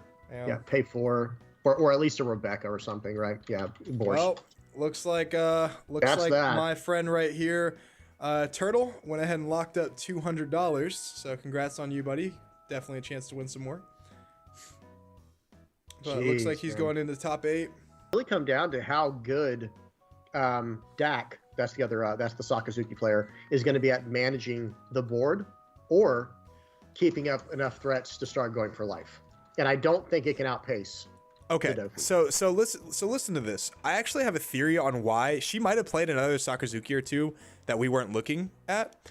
Right. But I have a theory on why this is actually kind of decent into Sakazuki, and it's because she plays all of her characters for free, and they have to use their cards to remove her characters she plays for free, while also applying pressure to their life. So like, in theory, and has 5 life. Yeah, in theory, not only does she have 1 more life, but like, you are constantly using like Hound Blazes and like other stuff like that to compete with her character she literally plays for 1 Dawn. And the whole time you're attacking into her life, you're just giving her more gas. She plays Mihawk, she plays the 10 cost Kaido. I don't think she plays 10 draw Kaido, which I think is a little strange, don't you? Yeah, I get the idea. In fact, she does not play draw Kaido. Yeah, because she plays like the bounce idea, similar to how your croc list was, but way more like, you know, not quite as aggressive as that with the bouncing, but just the bouncers. So because she does generate a lot of value through her leader effect. Okay, Perona start, that is pretty nice. That's what we want to see right there. Mark did say low key the best deck to take the Nats. I mean, dude, like low key, like okay, so guys, let's break it down. Let's break it down. Into a Nell, you want to go wide and then win the game, right? Dofi can go wide. Purple Luffy, you just need to survive, right? You need to be able to build tempo with him. Well, Dofi is the best blue tempo deck, right? Like even Sakazuki isn't really a tempo deck, right? So Dofi is like technically the best blue tempo deck because it attacks like for 7 while also playing characters, right? And then obviously has access to all the bounce and all the bottom deck stuff, right? That's what I was about to say. So like there's a recipe for beating so far Enel and Purple Luffy. Into Katakuri, she plays a ton of blockers, so there's a way to do that, right? Like there's a way to beat Katakuri by just walling off with blockers. She plays like Kuma and stuff like that. And then against Sakazuki, like we already talked about, she's playing characters for free while also being aggressive at his life. Then the Sakazuki player in turn has to use his cards to get rid of a card that she played for free. So very interesting, guys. Very, very, very interesting. And even just like you're saying, like I know, you know, you're naming all the points, but just like I feel like almost the biggest point is this the second or whatever was the second or third thing you said, the removal. Has the best removal in the entire game. Just straight up Red Rock, just straight up 3,000 wolves. Goodbye. We got Boa right here, right off the top. And 3 life away. That's not a bad one to get. I prefer the 4/6 vanilla, but then goes ahead and plays. Yeah. That's nice. Yeah. Great tempo. Yeah. So what is this? What is he at? 5? 5 life, yeah. I'm sorry, no, I'm sorry, Don. He's at 5. He's at 5, yeah. Okay, so he's gonna get Lucci'd actually, unfortunately. Okay. Hey, you know, it's still gonna be his whole turn, you know, and then on top of that, she should know her next card. Oh no, hang on. No, so now it's getting into uncharted territory. She'll have to use like a Doflamingo. I think so. Trashing Kuzan, that way is smart. That way he doesn't put back the 2Ks from his trash with the Lucci. Yep. Yeah, it very well could be. Her only loss was to Scrub Patrol, actually. Isn't that crazy? That is crazy. Wow. Brandon, good job, buddy. Brandon's the only one to take her down with Red Purple Law. Yeah. So he wanted to keep a Tashigi and a Lucci in the trash. That's fair. Yeah. Yep. That's smart. Because before he would have done that, he would have had to choose one of those two, and that's hard to choose from. Yep. And now I think it's going to be pass. She's going to be on 6 Dawn here. 6 Dawn's actually a power play for Doflamingo because they have access to the blocker Doflamingo and then their leader effect. Yeah. Yep. Huge. So if you make a Doflamingo go second, this is actually where they start to like do pretty good. Okay. Does she remember what's at the top of her life? She might. That's top of her deck. So it was Perona. Look at the top 5. So it was draw next turn, play 1, draw next turn. Yeah. So she should know this one actually. She should, if she did her life correctly, unless I missed a draw in between. I don't remember. Yeah. Okay. Like so she's doing it. Yeah. So that's huge. Yep. And then the gecko right there. The big boy. Yep. And he's down to 2 life. Okay. No trigger. Pay 3 is probably going to be Dofi set up for next turn, right? I mean, that's the ideal play here, right? Like, or Perone if he doesn't have it, that works too. Sit on 2. Okay, she's deep in the tank here. Oh, pass.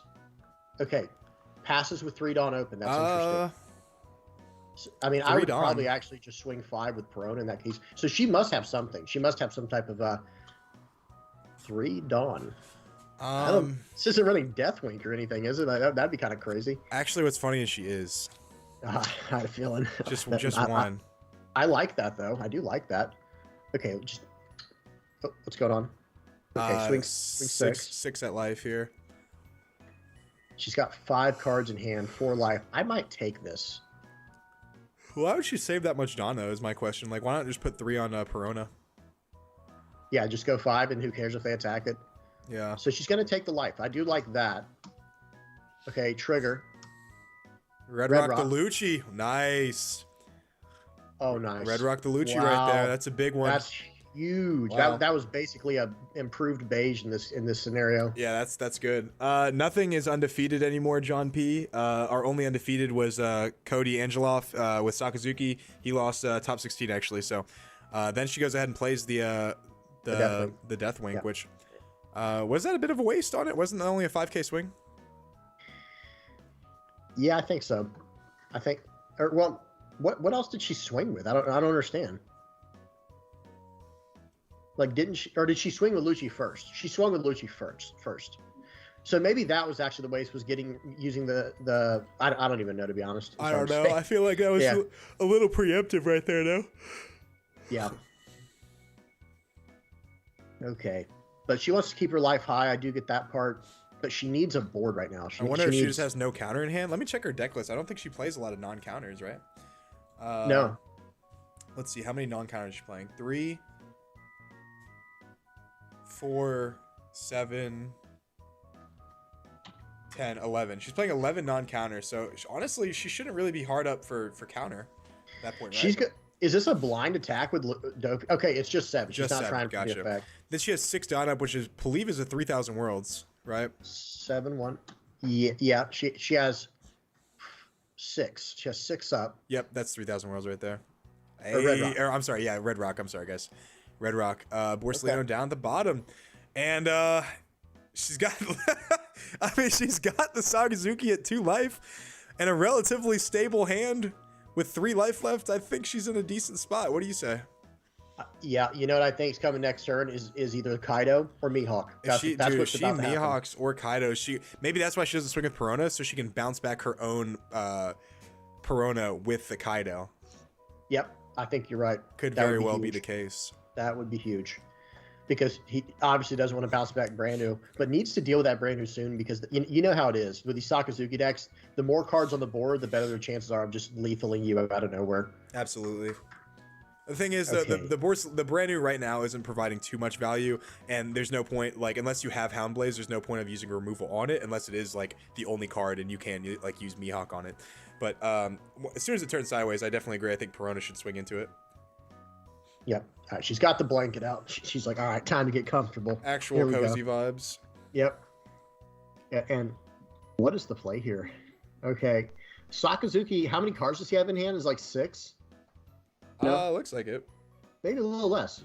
Okay, swing 7. 7 at lead. Oof, I kind of take this. I'm fine with taking that. I'm totally fine taking that. I'm kind of taking that. The thing is, I'm fine taking it because you're at 2 life. You're batching going 2-2, and then like if you don't take it, then you go down to 3 cards in hand. And that's just not really somewhere you want to be. Now, of course, what very well could happen is you hound. I was just about. I was literally just about to say it too. Is what very well could happen is you Houndblaze and then they swing for like 9 or something like that. 7 right but here. This is the one you don't take right here. You don't want to go down to 1, especially against Sakazuki. Going down to 1 is pretty scary. And she's going to counter out, it looks like. So that was a swing 7, has 4 Dawn active. Kaya and Gecko Maria. Yeah. So this is probably going to be a Rebecca or a Borsellino. Yeah, Borsellino. And pass. Okay. So imagine here, is she going to be on 9 or 10 Dawn this turn? I think she's at 10, so she went second. Okay, so then if she plays, what's his name? Kaido, I honestly think you still have to bounce the brand new. I don't think it's a choice because you're at 2 life. Like she has to time warp 1 turn. You know what I mean? Yeah. Did she draw her Dawn for the turn? If she didn't, she will. 8. Unless this is okay. There we go. Okay, cool. Yeah. Okay, so 10 Dawn. Here we go. All right, is this the Kaido here, or is this the Mihawk? The Mihawk would be pretty big, and then swing 6 into the brand new. I think that's huge. Well, that would be awesome. Yeah, if he has the Mihawk, then it's perfect for clearing this up. Yeah, that would be ideal. And then clear the board. They only have 1 attack, easier to counter out. Kaido, I think Kaido's coming up. All right, they don't bounce the brand new, right? Oh, I don't know about the brand new. I think you do, unfortunately. Like I know what you're saying. She's going to draw more, or he's going to draw more from it. But I think she's worried about going down to 0 life. You know, she must have no counter. Oh, nice! Then. Look, like swung 5. There goes the brand new. Okay. You don't have to worry about it. That's fine. Perfect. All right, cool. Yeah. So okay. This is if he can bounce this, if he can remove this Kaido, I don't know. The thing is, she's not playing the draw Kaido, so like if he removes this Kaido right here, I think her momentum really shifts. You know? Big time. Yeah, absolutely big time. Especially if she can do it while establishing bodies like Sakazuki always does. Because right here, okay, swing 7 -1, and then probably this is the one you take. I would absolutely take this. And yeah, the reason this is what's up? It's gonna be Ice Age and then Borsalino, I think. Yeah. The reason that you take this too is because damn, the Ice Age Borsalino hurts. Is because you'd go down to 2 cards in hand, and like being at 1 is totally fine, especially since they had nothing on board at the time. Yep. It's rough. Yeah, that is brutal. That's one of those situations. Although a Mihawk still puts in a lot of work here, no? Mihawk, she's still in the game. Mihawk, and she's still in the game for sure. If she doesn't have the Mihawk here, then I think, or at least an equivalent answer like a Red Rock, I don't even know, Red Rock, Dofi, and then a Law Blocker. Even then, like that's so susceptible to Lucci. And Sakazuki has 5 in hand. I think she has 2 options here. I think she probably has a big card she can play, but then she also has like a few little cards where she can fill the board. And filling the board is good. Look at what she six at life. That's the Mihawk's coming in. Yeah, I like this. Sakazuki has 2 life left. Yeah, so 6 of life. 2K out. Yeah, cool. I think she's in a good spot. Oh no, top 4. It's gonna be a 4 for a. So Kuma maybe. Is it Kuma? Kuma, okay. And then 5, maybe 4, and then 1 for the blocker. Yeah, blocker Law. Dude, her board will get eaten alive by Lucci, though. Gecko, then get back the Law, and then she's going to play the Law. Gotcha. That's excellent. All right. Okay. I mean, it's not really ideal, but, you know, it's not the worst thing in the world. Yeah, I like if the what's his name, Sakazuki has a Lucci or Rebecca, either one, then this board's getting answered, you know, basically down to just 1 card. You know, she might save the Kuma or the Gecko. One of the 4 costs might survive this turn, but maybe not though. Actually, maybe not because she's at 1 life. Yeah, this is just a bad position to be in. Okay, Edward said, hey, Heart Pirates, loving the event. Been here the entire time. Do you know the top 8 breakdown? Man, you are dedicated because the sun, bro. I got up before the sun went up, and then sun went down. The sun's going down right now. Top 8 breakdown, if I remember correctly, is Blue Dofi, a few Sakazukis, and then a few NLs. It's pretty much the breakdown. Looks like Mark sent me a DM. Let me make sure everything's good. Oh, yep, he sent me one as well. Let me link him. 1 second, Mark. Okay. Oh, okay. Never mind. He just sent the group chat one. Okay. So if he has Lucci here, I think the game might be over. But if she draws into a Mihawk and she is like relatively like if she's still at 1 life, I think she's in business. I think she's standing on business. Yeah, let me get back to it. I had to respond to Mark there. 5 at life here. Is this a draw Kaido? Draw Kaido ends this game, I think. Oh, you're saying from Sakazuki? That's what I'm thinking. I'm thinking if he plays draw Kaido, I don't think she can come back from that. Yeah, it'll be it sure will be tough going into 2 life. I think she counters out of this. I mean, like he's swinging for 5, right? Yeah, she has to.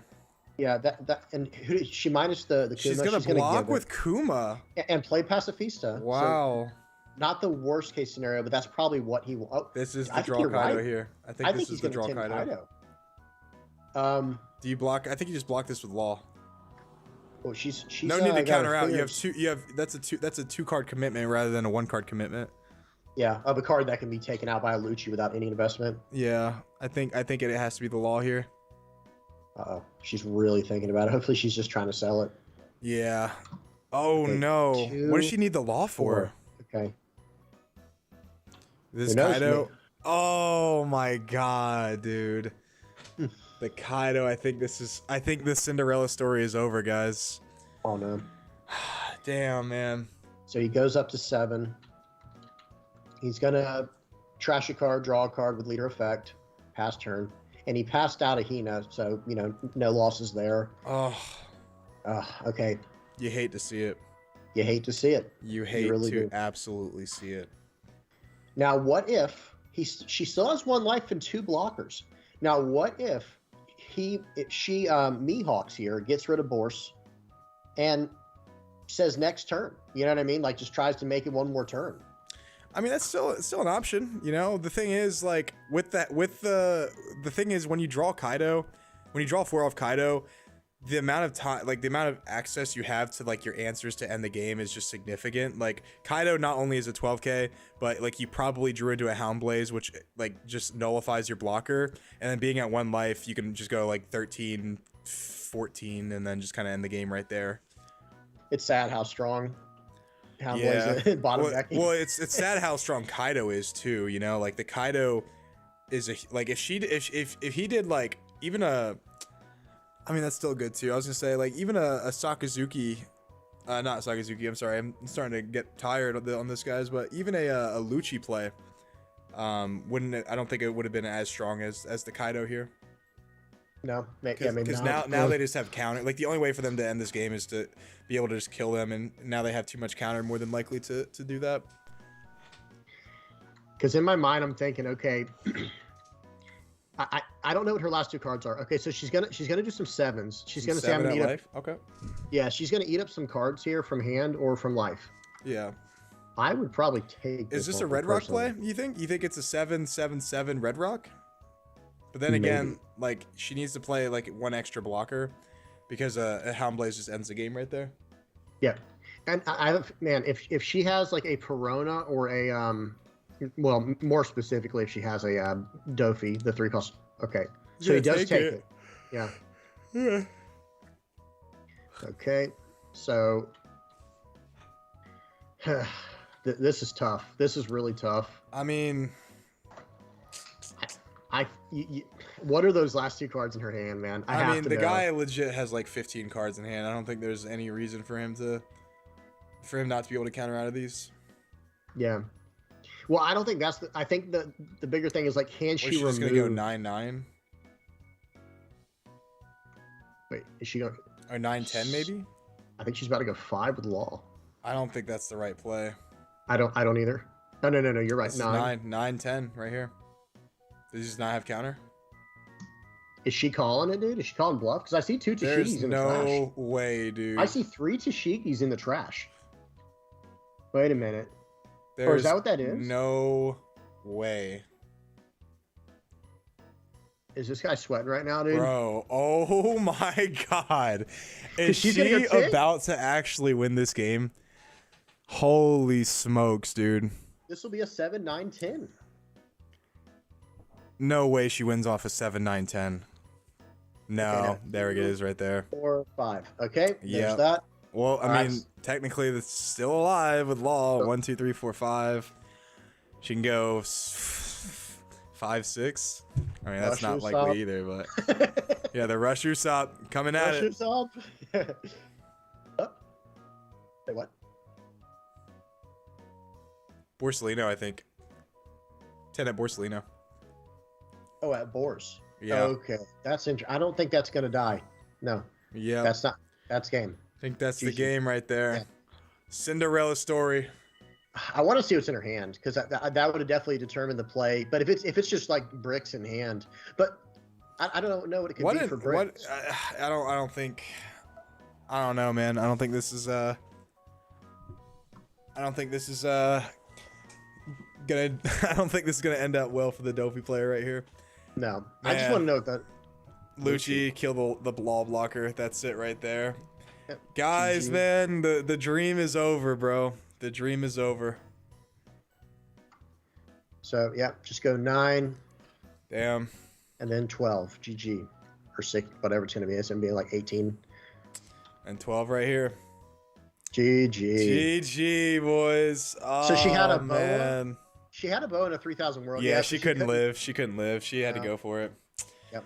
Damn, guys, we were really rooting for her, to be honest with you. That we was were a good really game, rooting though. for. Yeah, good future too. So this has just given us a lot of extra content to post. So in between my masterclass videos and like my matches, we have the results of this, which could be a video. We have the deck, interview lists, and then we have stuff like that. So it's cool. And yeah, Martini, OG Martini, we definitely want to be doing more of these in the future. We just have to space it out, properly so we don't overlap big tournaments and stuff like that. We definitely want to do more in the future. No, sorry, Nicola. We just watched Sakazuki versus Adnel. We haven't actually seen a Sakazuki mirror match since like round 4 or 5.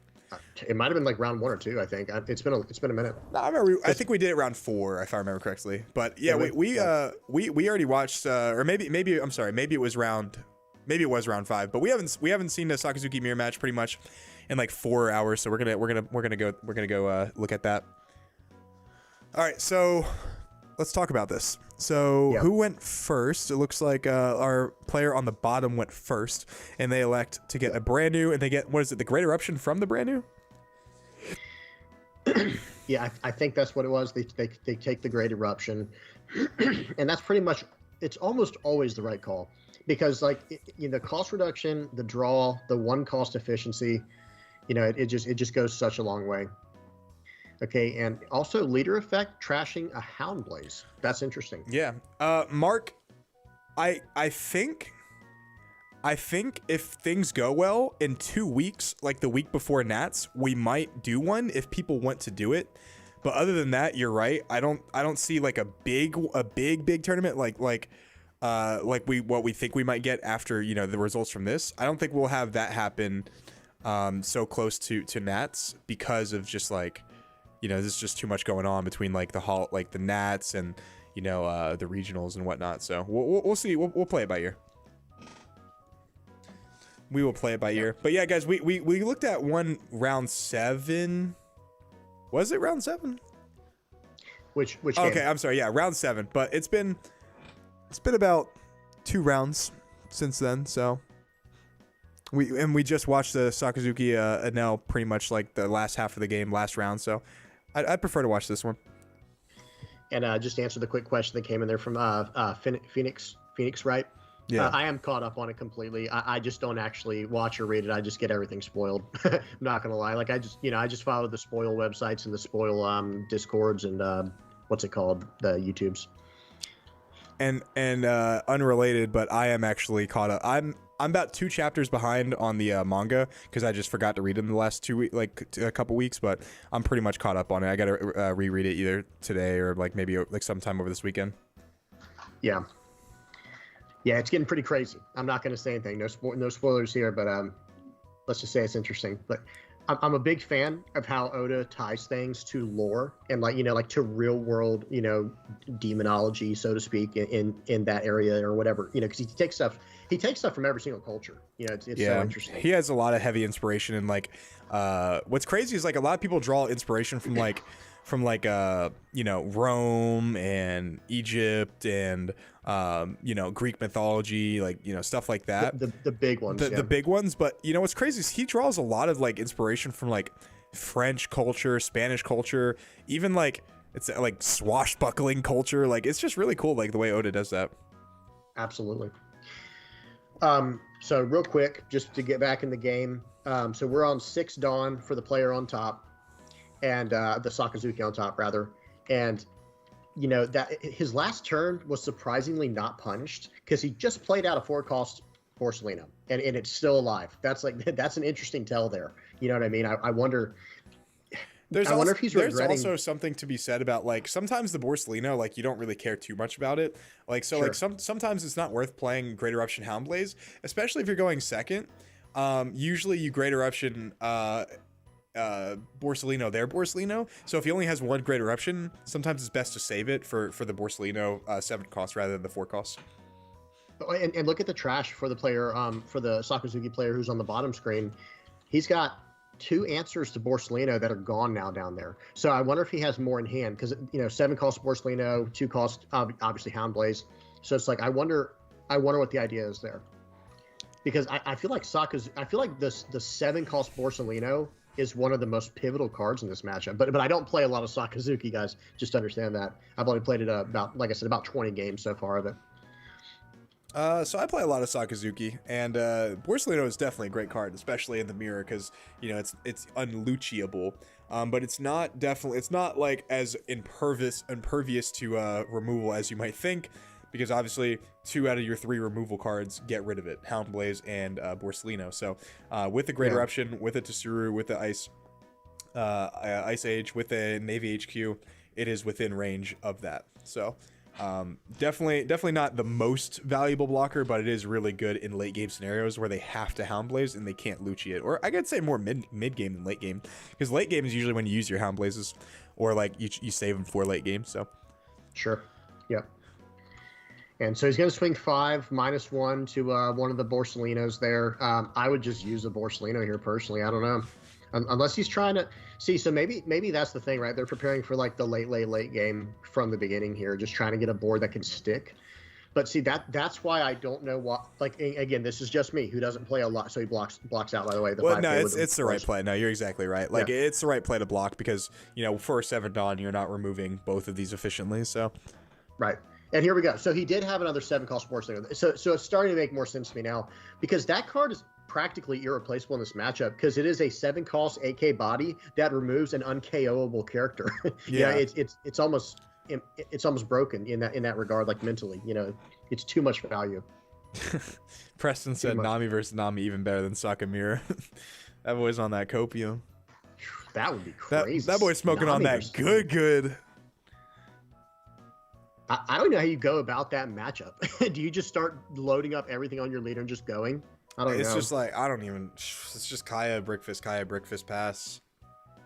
That might be the worst mirror of all time. Yeah, that's up there. That's got to be up there. I would actually I'd rather watch like an iceberg mirror than Nami versus Nami mirror. I think you should just rock, paper, scissors to see who wins that and make it real fast. Yeah, that's just a headache, dude. Just Rochambeau, GG. Because no one's going to attack, you know what I'm saying? Like, it's just, unless like they Zeph or something. Yeah. Yeah. So that's the reaction, or that's what it should be right there. It's the Great Eruption. He wanted to save it into the Borsalino, most likely. Okay. And then he's going to get answer, and then he's going to swing 5 into life, and then probably swing 5 at life again with the Borsalino, so we'll see. And he's still deciding which Borsalino to put it on. So he's definitely got an idea here. Yeah. I think you put on the big boy. Yeah, you put on the big boy. So he's at 5 cost for the turn. Okay. Still got what, 6 Dawn to work with, or 5? I think that is. I think it's 5 Dawn to work with. Okay. No Sabos today, unfortunately. No Sabos today. No Sabos. Okay, man. so it looks like he's not going to answer his Borsalino with a Borsalino of his own, because he's now at 6 Dawn. So let's see how he answers. It's probably a Houndblaze at this point, right? It could be a Houndblaze and then swing into the Borsalino right there to clear it. But look how many cards that he has on the bottom right there. He has like 8. Yeah, he has 8 cards. Someone was running a tech Kobe earlier that I saw, but I don't know who. I don't know if it was this guy or not. So let's see here. Yeah, he's got 6 Dawn left to work with. What's it gonna be? Pay 2? Is it gonna be a Houndblaze here? Like maybe he's gonna attack first with leader for a few, and then Houndblaze up to swing into the Borsalino. That's kind of the route that I would take personally. Like swing 6 into Borsalino, and then Houndblaze, get rid of the the 7-cost Borsalino, and just go big into the other. I don't know. It's hard to say. These players have got to be getting pretty fatigued at this point if you think about it, because they're as many games in as we are, and then just like full on thinking cap mode. Yeah. The thing is, like, technically we had 7 rounds, and then top 16, and then top 8, and now this top 4. This is literally going into like round like 9, I want to say, and there's still one more. So like technically it's like been like a 10-round tournament. Yeah. Okay, so he's going 7 into Borsalino, into the blocker Borsalino. So this is clearly setting up for. And did he -1 to the? I'm sure he -1 the other Borsalino, the 7-cost. What's he got? He's thinking about it. Okay, they're probably talking about something. We're not sure what they're saying, guys, because obviously we don't have the sound on. Yeah. But I'm pretty sure. Yeah. So I think the follow up play here is just going to be a Hound Blaze and swing huge into that Borsellino.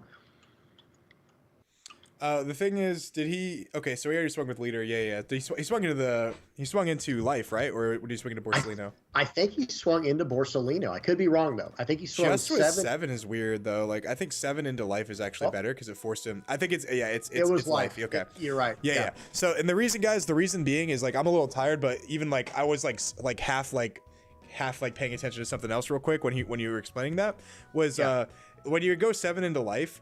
Like normally they'll just take the life, but because they're so low in life, it forces them to use 2 cards out of hand rather than like 1 card out of hand.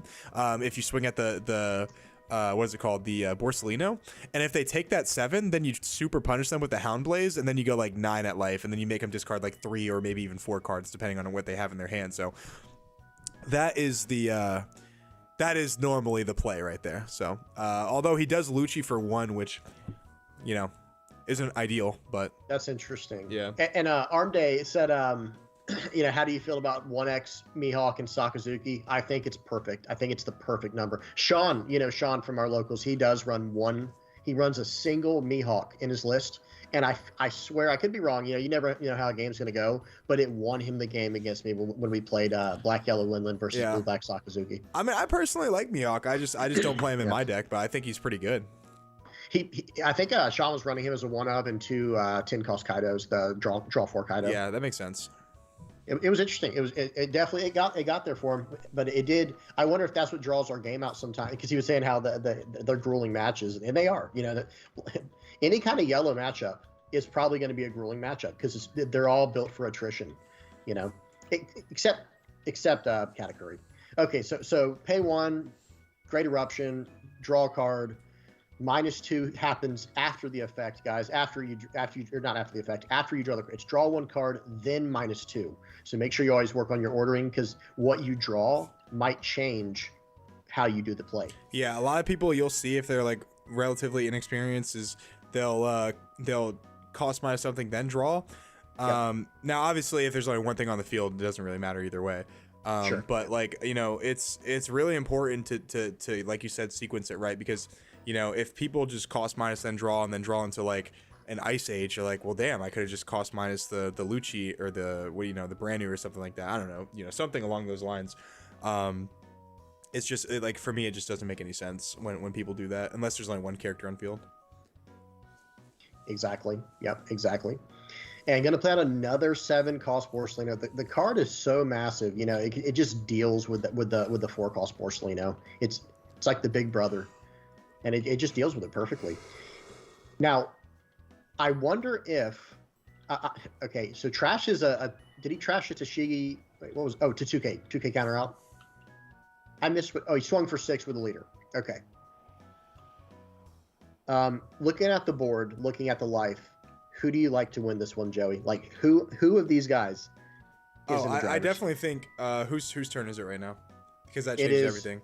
It is the one with the Katakuri. Oh, okay, gotcha. I think he might be in the driver's seat right now. I was gonna say, if it was still the bottom player's turn, then I think he was in a good spot. But because he's still at the player on the top is still at 3 life, and he still has relative 1 attacker on the board, he can pressure the other player relatively easily, especially with a Hound Blaze, bottom decking one of the Borsellinos, and then as soon as he does that, especially if he goes into life, he can put him at easily either 0 or 1 super efficiently. And then if he has anything else, like a Rebecca play or anything like that, he just kind of has a board that you need multiple cards and interactions to actually get rid of it. So he has a lot of cards in hand. He has 6 and maybe 7 if one's hiding behind there, but the other player doesn't have a little cards in hand. I think he has either 4 or 5, so he's not too far behind, and he has 1 more life buffer. And his board really isn't that impressive to really make up for having 1 or 2 cards in hand more. I hope that makes sense. Does that make sense to you guys in the chat? I think it definitely made sense to me. I think because here, realistically, swing. Okay, he might go 10-cost Kaido here actually. Yeah. I definitely think that. But if that's the case, I feel like he should have swung 5 first. You know what I mean? To bait the Borsellino. No, absolutely, yeah. So Now, that is weird right see. there. I don't think it is a what's it called? 1K counter. Okay, so never punished. You know that. Sean okay. always hides behind his math. He said the math list runs one Mihawk. The math list, yeah. I don't care about your math, buddy. I like the Mihawk. Mihawk is the magic number 9 that we talked about earlier. He gets rid of a 7 cost. He's he's nice. But again, only as a 1-up for me. You know, you'll see that from my list soon here. You know, next locals probably. Okay, so swing -1. So swing 6 probably at the Borsellino, -1. Oh no, so swing 6 at life, -1 to Brandon. Huh. I'm surprised he took that. He must have no counter because he Oh. actually uses leader effect to actually go down to. I'm sorry, he uses his Sabo. I'm sorry, not his Sabo. I'm so tired. His Borsellino to 1K out of a 2K. And he took a 6K, which means he just doesn't have any 2Ks. So that's something you can easily infer from his hand right there. So, you know, obviously the Hina right there is going to go ahead and pop both. I'm sorry, not the Hina. The Lucci is going to pop both the brand new and the Borsellino, which is a huge play. I think it's just fantastic. Now, my question is, how did he get... Did he Ice Age the Borsellino? The 7, yeah. Okay, cool. And he's redoing his Lucci because he forgot to put the Ice Age in the trash. It was just sitting on his leader, so he had to adjust the 3 cards that went to the bottom because he obviously didn't want to keep. I was gonna say, because with leader effect and Hina, he can't kill brand new and the Borsellino. So I was like, I didn't see how he cost minus the rest of it. So okay, the Ice Age makes sense. Okay, we're good. And he did it really nice where he Rebecca to snag the Lucci to do all that, you know, all those shenanigans. For sure, yeah. The more I've been playing, Hina, the more I realize that, like, obviously it's like really great to like pitch it off your leader effect, but sometimes it's just great like grabbing it in hand or keeping it in hand, because if you discard a Lucci earlier in your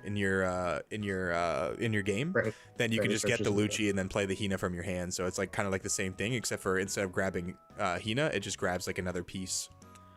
Exactly. It's like, even though the Hina and the Lucci have no counters, even though they're quote unquote dead or bricks, you can just cycle them very, you know, nonchalantly. Like it's not going to really punish you all that much as long as you do it correctly. Yeah, as long as you do it correctly. And a lot of people got to realize that the thing is, like, you have to understand when you pitch these characters, whether it be leader effect or counter, like even something like Rebecca, right? It's because you pitch Rebecca thinking that you have a Moncherie in hand, then you can get it back. But on the turn that you need to do your Rebecca Lucci play, you still need Dawn to use for Great Eruption and Ice Age, or, you know, one of each. Or I'm sorry, one or the other. And Moncherie is 2 costs. Rebecca and Lucci are 8 costs total. So like you just don't have the Dawn to do that. So like the turn that you actually go Rebecca into your Lucci play is so much weaker if you needed to use the Moncherie to get back the Rebecca. You know, so like it's just like you have to be very careful what you pitch at the end of the day. And it's something that as you know, because I've been, you know, getting more experience with the deck and more reps in, like that's how much I've been like understanding every day about the deck. Like I understand something new every single day about the deck, you know, and that's what's helping me win all these tournaments that I've won, what, 4 in a row at this point, three in a row with, I think I won 1 with Sabo and then 3 with in a row with Sakazuki. And you know, it's just showing, you know, that I understand the deck a lot better now, you know. Yeah, you've been putting in some tournaments with Blue Black Sakazuki for sure. And he swings 7 there with his leader. I don't know what the -1 went to Hina. He does block out with the Rebecca. Now the other player plays Rebecca, getting back a Hina, plays out Lucci, basically just mimicked what the other player did in a smaller way. Yeah. So. Yeah, a couple people asked some questions. G-Shot, thank you for thanks, man. I appreciate the feedback. And then Serena Tatum asked, is Luffy still? Sorry, bro, I can't. I'm not good with saying your name, but is STO1 Luffy still playable? It depends on. Yeah, I mean, I would say so. I mean, you can play like a very high tempo version of him. You can play like the new what is it, Chaka or something like that. The 5 cost character that gives 2 rested Dawn to people with a Dawn on him. So you use your leader effect to put a Dawn on him, and then he gives 2 rested Dawn to like somebody else. So like you're always swinging 7 with him, and then, you know, obviously you give 2 Dawn to somebody else, right? And then you can play stuff like Shanks, and then 10 cost Luffy, and like all, you know, Sanji and stuff. So like there's still, you know, it's still viable. You know, like if you run into like a bunch of like Katakuris and Sakazukis, you could definitely get there. So I don't think it's bad at all. And then Yeah. thoughts on 10 cost Kuzan. I personally, if I'm going to play a 10 cost, I want it to be a card that lets me draw 4. But Kuzan, you know, with Lucci is really strong. Like, is really, really, really strong. But I personally prefer Kaido, in my humble opinion. I think Kaido is just a little bit stronger in most matchups. Sometimes, like, at least with my experience running Kuzan in multiple different lists, whether it be Rebecca, whether it be Sakazuki, even just old mono black decks, it's almost a win more card. I hate to say it like that, because if you can actually drop that card and survive, well, you were doing pretty well. Let's just put it that way. You know what I mean? Yeah. Where it's like you were probably winning without it, kind of thing. And and I'm not saying it's not a good card. It is an incredible card, like in and of itself. Like, Yeah, just like what the card does. Kuzan, if Kuzan lives, the thing, okay, so think of it Hound like this. Blaze is 7. This is, I was gonna say Hound Blaze is 7. If Kuzan lives, it is awesome. Yeah. However, we're playing in a meta right now where most of the stuff that you play doesn't stick to the field. So I'd rather play a card that draws 4. Even if it gets removed, I still drew those 4 cards. Whereas, like, damn, this Kuzan, man, like, you know, like if only I could have had one more turn with them. And it feels like it's a little too slow into the mirror match, which is the most highly represented deck in the format. So you want your cards to do something on play significant that you are not going to be able to get with Kuzan. Even a card like, I think if you're debating between Kuzan and Mihawk, I think Mihawk's just better overall because it gets rid of a 5 rather than getting rid of like even a 7. Let's say you play like Marineford and like you already have it on the field, and then your leader effect, it gets rid of a 7. It's still better to play the Mihawk, in my opinion, because like that 7 possibly can't be KO'd. Like Mihawk can bottom deck like Sabo and, you know, Borsellino, or like, you know, if they play Sabo or something like that the turn before you drop your Kuzan, like it's just nullified and you just lose the game pretty much. So that's a lot of words for basically saying that you want your cards to do big things on play. And what a lot of people. Yeah, exactly. And what a lot of people are actually saying right now is that 10 cost Kuzan is very good into yellow. It's like, well, yes, that is true. You know what else is good into yellow? Drawing 4 cards. Well, they're saying that 10 cost is better than Kaido into yellow. I think that's what they're saying. I mean, it depends on the situation. Like 10 cost Kuzan into yellow is fantastic if you already have like a bunch of cards in hand that you're able to like kind of like use in harmony with the -5 costs. But sometimes it's better just to draw 4 cards and like you get your answers, like you draw into like your Great Eruption, you draw into your Ice Ages, and like obviously like your Rebecca Lucci's and stuff like that, and you're able to like basically just like take over the game in terms of like not only card advantage but establishing a 12k body that could even contend with the Big Mom. So there's certain situations where Kaido's better, there's certain situations where Kuzan's better, but I think in totality, I think Kaido's just a little bit better like across the board. And when you're playing in a big tournament where, you know, thousands of dollars are on the line, you know, I think you want to be as, you know, as best across the board as possible, you know, in terms of consistency. And that's exactly where I was going to go with it. Was like, yes, I think 10 cost Kuzan has its perks in certain matchups. Of course, it's a very strong card, but generally speaking, you want to pick a card. If there's a choice between 2 or 3 cards, you pick the card that has like the better matchup across all the board, and not just like overwhelmingly in one way or another. Yeah. You know. And of course we're all going to disagree. Like people say they'd rather, you know, their cards do more on the next turn than, you know, draw combo pieces. But right now, Sean BioMojo, who just commented, Sean is our good friend from local, said, until the meta shifts, you tech for the mirror, and that is the lone argument for 10 cost Kaido, as it is much better than mirror. And Sean's exactly right. Not only is it better in the mirror, but it's also just better, in my opinion, into like decks like for example, I think personally it's better into Luffy, and I also think personally it is better into Enel. So that's just my example, because Enel, the best way they win is just starving you out and running you out of resources, and then they just play bodies you can't get rid of. If you draw 4 cards, especially against like Starve Enel, you just win the game straight up, because now they have no pressure and you have like a ton of cards in hand. So yeah, absolutely. Always play based on what you think you're going to go against, like, because that will always give you an edge. You know, I mean, if you tech your deck for a certain matchup, guess what? It is always going to benefit you against that matchup. Yeah, definitely. No, absolutely. So no, couldn't agree more. Could not agree more. Okay, so real quick, it looks like we got 1 Borsellino versus 2 Lucci's, a Hina, and a Rebecca. That's what it looks like right now on the board. How is the bottom Sakazuki player going to crawl back in this game? It looks like he's got about 4 cards in hand, 5 cards in hand. Okay, he is a little bit of hand bleed here. Careful on that. So he's got 5 cards in hand and 10 Dawn. Oh, dude, the Doflamingo player, Wimmy, there are Yes. only 2 matchups were Red Purple Law and Black Yellow Linlin, and then obviously the Sakazuki at the end. Her only losses, you said? Yeah. Yeah. Oh yeah. I will say Black Yellow Linlin has a pretty good matchup against Dofi. I don't know why. It's because we stabilize at 1 and we just keep eating the board the way they put out the board. You know. Okay. He's gonna be swinging big here. Swing. What was that 8? Fabby said 12K body, 10K is the Greater than 10K body. Big Yep. number better. That's so Pretty true, basic. bro. It's That was so very- true, bro. That was a very red thing for you to say. No, I'm just kidding. Yeah, literally, bro. I'm reddening it up right now. So I love it. our player I on the love right or on the top is just getting. Look his- at the swing. I think this game's over actually. He has 1 card in hand and he has a board that he just can't contend with. So I think it's over with. Remember we were just saying the board was the Sakazuki matchup is so swingy. It was a Borsalino versus 2 Luchis, a Rebecca and Hina, and now the whole board's gone for who had the more. And now the player that had the Borsalino has a Hina and a Lucci. It's just a total flip flop matchup. Crazy. Yeah. So it was when we talked about who was going to win earlier, it was still obviously in the balance, but I thought that our top player had like a slight edge. cards. Actually, hold on. He has more cards in his hand than I thought. There's the King Kaido Kaido. right there. Okay. Now let's talk about it in the chat, guys. If that was a Kuzan, how much better would Kuzan have been in that situation than Kaido? I think he loses immediately. This Kaido is giving him a chance to get into the game.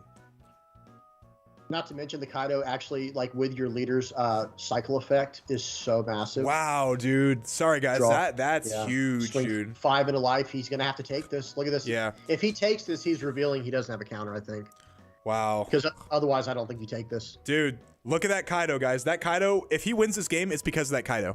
And he has no way of removing it. Look at this. He has 2 life left. Now he has 5 or like 7 cards in hand. All he has to do is be able to counter out of 2 attacks. That's He it. just has to survive this turn. Yeah. Yeah. Yeah. And look, he only has 1 card in hand. Doubtful it's a Hound Blaze. So he might not have the Dawn to actually get through. Tashigi. Oh my god, it's a Tashigi. Look at that. And next turn, if he doesn't get rid of the Kaido, he just pretty much automatically loses. And he's smart, by the way, to discard the Tashigi because the life barrier is actually huge. Yep. I completely agree, and I don't think you go for game here. I think you try to poke and go for game next turn because I don't. You gotta and you need to aggressively mulligan this card or not mulligan, cycle this card in hand because you're gonna have to win off a Hound Blaze next turn. Yeah. If you're the player on the bottom. And guys in the chat, we're not Kuzan bashing here, guys. Like we just said that there's merit to playing like Kuzan in certain situations. I just think that Kaido is just slightly better across the board. But Kuzan's still good in certain matchups. Like it's not like I'm saying like Kuzan's trash. Like in previous metas it was definitely trash, but right now it's good, but Kaido's better in my opinion. And you can disagree. Totally fine. That's like you can have your own opinion. I'm not like please agree with me, you know what I'm saying? Like, you know, at the end of the day, you know, how you play the game and how you edit your deck is up to your play style. And as we can see with like plenty of people that have done well in tournaments, like they've done well with unorthodox either lists or cards. So, you know, by all means, if your Kuzan's working for you, don't take it out. But for me, I like Kaido better. Yeah, the card that I like better is actually Hound Blaze. I think it's just the best card. Yeah. If I could, so Hound actually, Blaze. here's a good question, guys. If you had the option of playing 7 Hound Blaze and no Kaido, would you play 7 Hound Blazes and no Kaidos, or 4 Hound Yes. Blazes and 2 Kaidos? I would play 7 Hound Blaze. That's me personally, and then Huh. I'd probably run like Sin Goku in that list. I'd be literally getting rid Dude. of everything. What do you guys think, chat? What do you guys think of the that question? 7 Hound Blazes and 0 Kaidos if you could legally, If you could legally. or 0 Kaido, or I'm sorry, or 2 Kaidos and 4 Hound Blazes the standard. What do you guys think? This is yeah. Okay, I think it's still catching up. Someone said Hound Okay, Blaze. Hound Blaze. Okay. 1000% 7 Hound Blaze. 7 Hound Blaze. Yeah, Okay. It's not Damn, even is Hound Blaze close, really that man. broken? Damn. it's the most broken card in the format. I would argue. Holy Like smokes! I think Amaru is just as good as Hound Blaze, though, in my opinion. Well, but there's not as like black yellow is not as good as blue black though. That's the only problem with the Mario. That's Yeah. the only issue. Well, just yellow, I think, is as good as blue black, in my opinion. Maybe.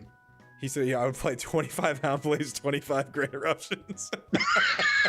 Me too, I buddy. can't Whoever counter said out a that, shit, but yeah. let me tell you, I Sean will said kill that. everything. Sean said that. Me too, bud. And you're not beating me there. 7 Kaidos. Oh, that's 51 the Houndblaze, no leader. I don't know how that will work. How does that work? I love it. 4 Pilafs, 7 Houndblaze, 4 Great Jesus, Eruptions. dude. I thought some people would say Kaido. Damn, dude. Damn. Well, no. That's the thing, Joey. Kaido's just like a really good card. Houndblaze. Dude, Houndblaze is a broken card, bro. Damn, bro. So 7 Houndblaze, no. Okay, let me ask you guys this: would you guys play 8 Houndblaze and 0 Rebecca, or 4 Houndblaze and then 4 Rebecca? Wait. Say it one more time. 8 Houndblazes, 0 Rebeccas, 8 or Houndblaze. 4 Houndblaze, 0 Rebeccas. Oh, man. I'm sorry. Because it comes down to just Houndblaze kills everything they have and swings you 3K over. Let me ask the chat here. No Rebecca and 8 Houndblaze, or 4 and 4? Gotta have Becca. Okay. So now we draw the line. Is Rebecca just as important as Houndblaze? You know, y'all think that, by the way, but then Houndblaze literally just runs Rebecca over. It doesn't, and it doesn't draw you Houndblaze. Free Monster Reborn. Yeah, it's crazy, and it bottom decks Rebecca. You're not getting it back. I don't know. For me personally, and I see everyone's saying 4/4. I could just run a full-on mono. Well, no, I gotta have the cost reduction. It's gotta have the cost reduction in black. Never mind. He said, I feel like it's 8 Houndblaze still. Yeah, just Yeah, me Houndblaze? too. All right. Absolutely. But Yeah. this one was more mixed. This one was a much more mixed response. Yeah, this one was way closer. Yeah. Is the problem Houndblaze or is the problem Rebecca? That's the question. Because if you're literally can't, like, if you had the option of playing either one or the other. Okay, hold on. So this is a 9 right here. Is this a 9? Hang on. 9 This at life. is 9 with. Can you counter Does out? he have it? 1, 2, 3, 3. 4. Yes. Oh my god, bro. Kaido's trash, 1 bro. 2K. Kaido sucks, bro. Why would anyone play that dog shit card? Kaido sucks. Damn, dude, no 2Ks from the Kaido, bro. That makes me sick to my stomach, dude. Oh crazy, my man. god, bro. It all happened that one turn, Joey. The one turn where, like I was saying, the player on the top had 4 cards on the board, and the player on the bottom had 1, and it swapped from 0 on top to 3 on the bottom, and he could never recover from that. Damn, dude, Kaido is trash, bro. Confirmed, bro. Kaido is trash. Confirmed, bro. Oh man. Oh man, bro. That was fun though. That was actually that woke me up a little bit. I'm not gonna lie to you. Someone said Tinku's I would have won somehow. Dude, wow. I'm not even gonna go. Real on, quick, is this a disregard? Disregard. Uh-oh. Disregard. Hold on. Disregard. Pause. Let me. You carry the conversation. I'm gonna do something real quick. Okay. Yeah.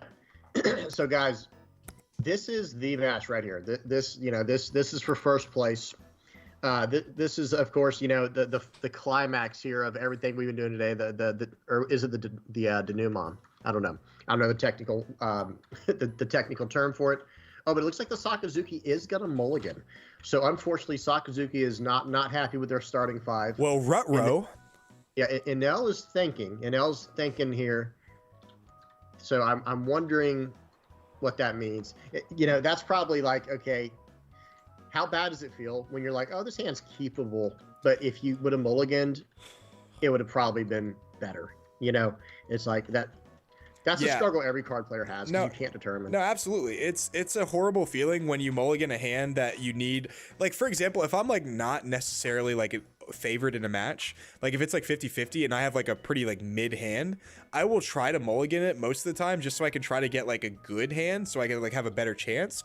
But sometimes it feels bad when I mulligan a playable hand and then like mulligan into an unplayable hand, and it's just it's a bad feeling, dude. Bad feeling. It really is. It really truly is a bad feeling, and that's why, generally speaking, I do err on the more safe side, unless I have to aggressively mulligan for a matchup or a deck. Like for example, with my black yellow Linland deck, I'm aggressively mulliganing for a pudding or Sparrow start. That's all I want. I don't care if I go first or second. That's like the number one thing I want to just get the ball rolling. Yep. But okay, here we go. Looks like they do go second. That do be second. pretty important. Yep. Oh, leader effect first, which means he doesn't have the brand new. Or does he? Nope, does not. Dude, I got the observational hockey, bro. I literally had my 2 years in Subuddy arc, bro. Yeah.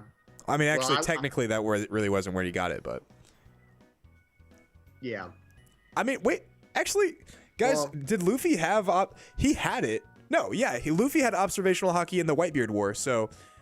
Well, yeah. you're basically like you're kind of born with it, but you have to unlock it. No. I don't think you're born with it. You're born with the Supreme hockey. The what is it called? The Conquerors hockey. Yeah, you're born with that because it's like a will thing, like something in your soul. But I don't think you're born with observation hockey because he first like understood what it was in the Whitebeard War, where he tried to dodge Mihawk's like swords.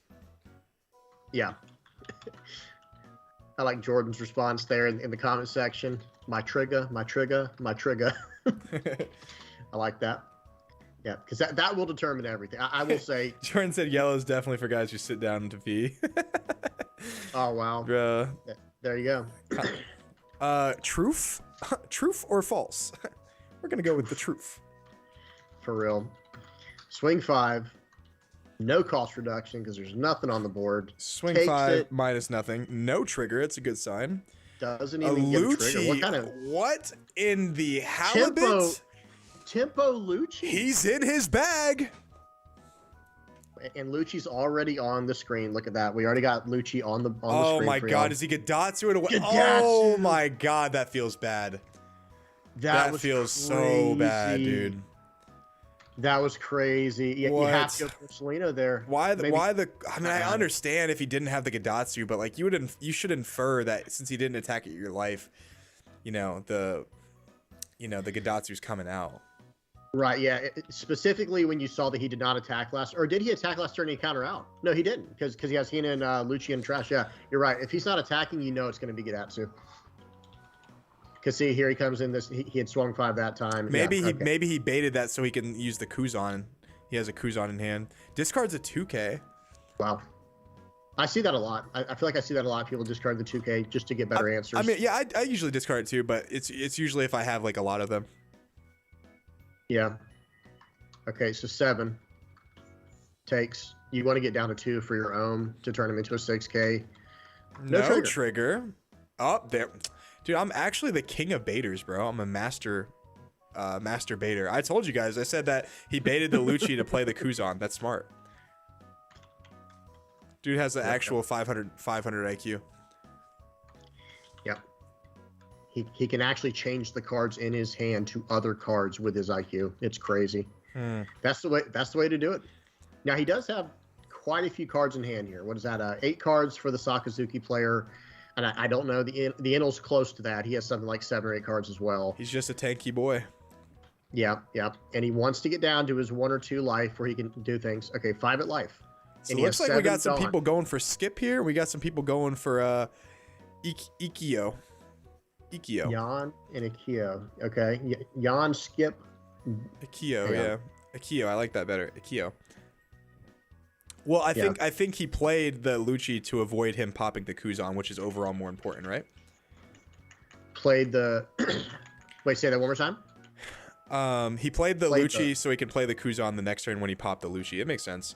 Guys, by the way, his camera is perfectly fine. It's just because we had to zoom in a little bit. It's like slightly cropped at the top, but we can see his cards. Yeah. So his hands, they're on camera. No worries, guys. Nothing shady. Yeah.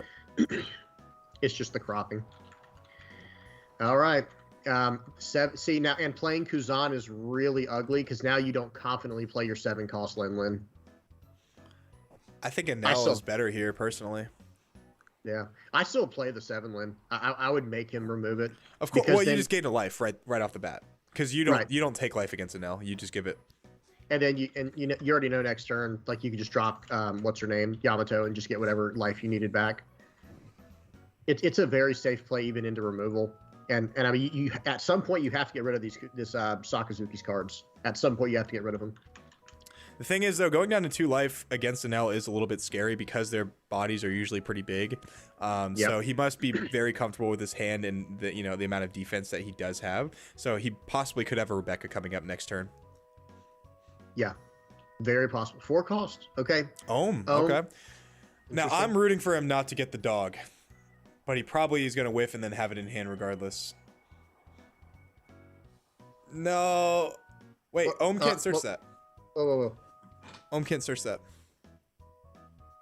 That's an Ohm, not sure. He thought that was Shura, bro. It's all right. Mark's in the chat too. Yeah. He's in there with there him. There he is. Whiff on the Ohm. Get the holy, bro. It just. Oh, so he had a Shura in hand. He kind of just like Freudian slipped on accident. Yeah, that's that all makes that sense. Was. Yeah. Yeah, he wasn't cheating or anything, guys. It was just like I don't think he was. It was just a legitimate mistake. Okay, so gets a 2K counter. He had the dog. He gets the 2K counter chick right there. I don't know who that is. I don't know her name. I know who that is, but I don't know her name. Connie's. Okay. Like that. Yeah. So let's see here. And it's going to be past turn. He did fill up the board, but this is where Sakazuki likes to be at. Like, oh, cool, I can actually use my Kuzan, or my, what's the name, Lucci, and get full value. But at the same time, he does have 2 Luccis in the trash. So I wonder, this it might not be as easy. Okay. So the easy answer here is put 1 Dawn on Kuzan, swing into the Gadatsu, and then -4 to the Ohm. Yeah, I mean, or the Gadatsu, depending on what it is, but Ohm is more than likely as well. more than likely the Ohm, because if he minuses the Gadatsu, he could just let it go, and then the Ohm is still at 4. So more than likely the Ohm, and then use some type of cost removal to kill the Gadatsu. That's the overall play right there. So he trashed his 3rd Lucci, it looks like. What on earth? Yeah, I mean, that's not really what you want to see. Yeah, because like you said, so this would be my play here. I mean, it would be swing 6, like you said, with Kuzan into Gadatsu, and I would -4 Ohm, swing 6 more into Gadatsu, and now I'm going to Lucci your other 2 off the board, and you can have your Shura. You can have a Shura. Yeah, the thing is, like, it doesn't matter. He can trash the Lucci. If he has a Hina or Rebecca in hand, he can just get it back, no problem, especially with the Kuzan, but, it's, a little scary, because you only get so many options to bring it back effectively, because a lot of times you're just bringing back the Hina. Interesting. You know what I'm talking about? Yeah, absolutely. I just feel like that play was so perfect for this board. But these guys got all the way to this point, not being good players. So he obviously has, and we don't know the player's hand too. You got to remember that we don't know. No, absolutely, yeah. I'm just saying, this is still it's not looking good for Sakazuki, but one Rebecca Lucci play can just swing the tide right back in his favor. So. It looks like, because he has 8 Dawn, it looks like that's what's going to happen. However, I'd swing with the Kuzan first, because if you don't get that off, if that's a Thunderbolt or a Beige, that's not good. It's a Sanji. Okay. So see what he trashes. Probably he's going to trash the 7 cost he was going to play last turn, unless it's an L. Gets rid of the 2K. 2K. Wow, that's wild. Wow. That's wild to me, I'm not going to lie to you. Okay, so gets the Hina. Rebecca, Hina. Criminalis, no, it probably would not be worth to do that. Monkey D. Luffy card for Sakazuki. Okay, the Rebecca Hina play worked. However, he only got rid of instead of getting rid of the Ohm as well, he got rid of the Holy, which I think is just weird, because you could, you don't have to attack his life. You could swing into the Ohm at 6. Exactly. And obviously the attack would get nullified.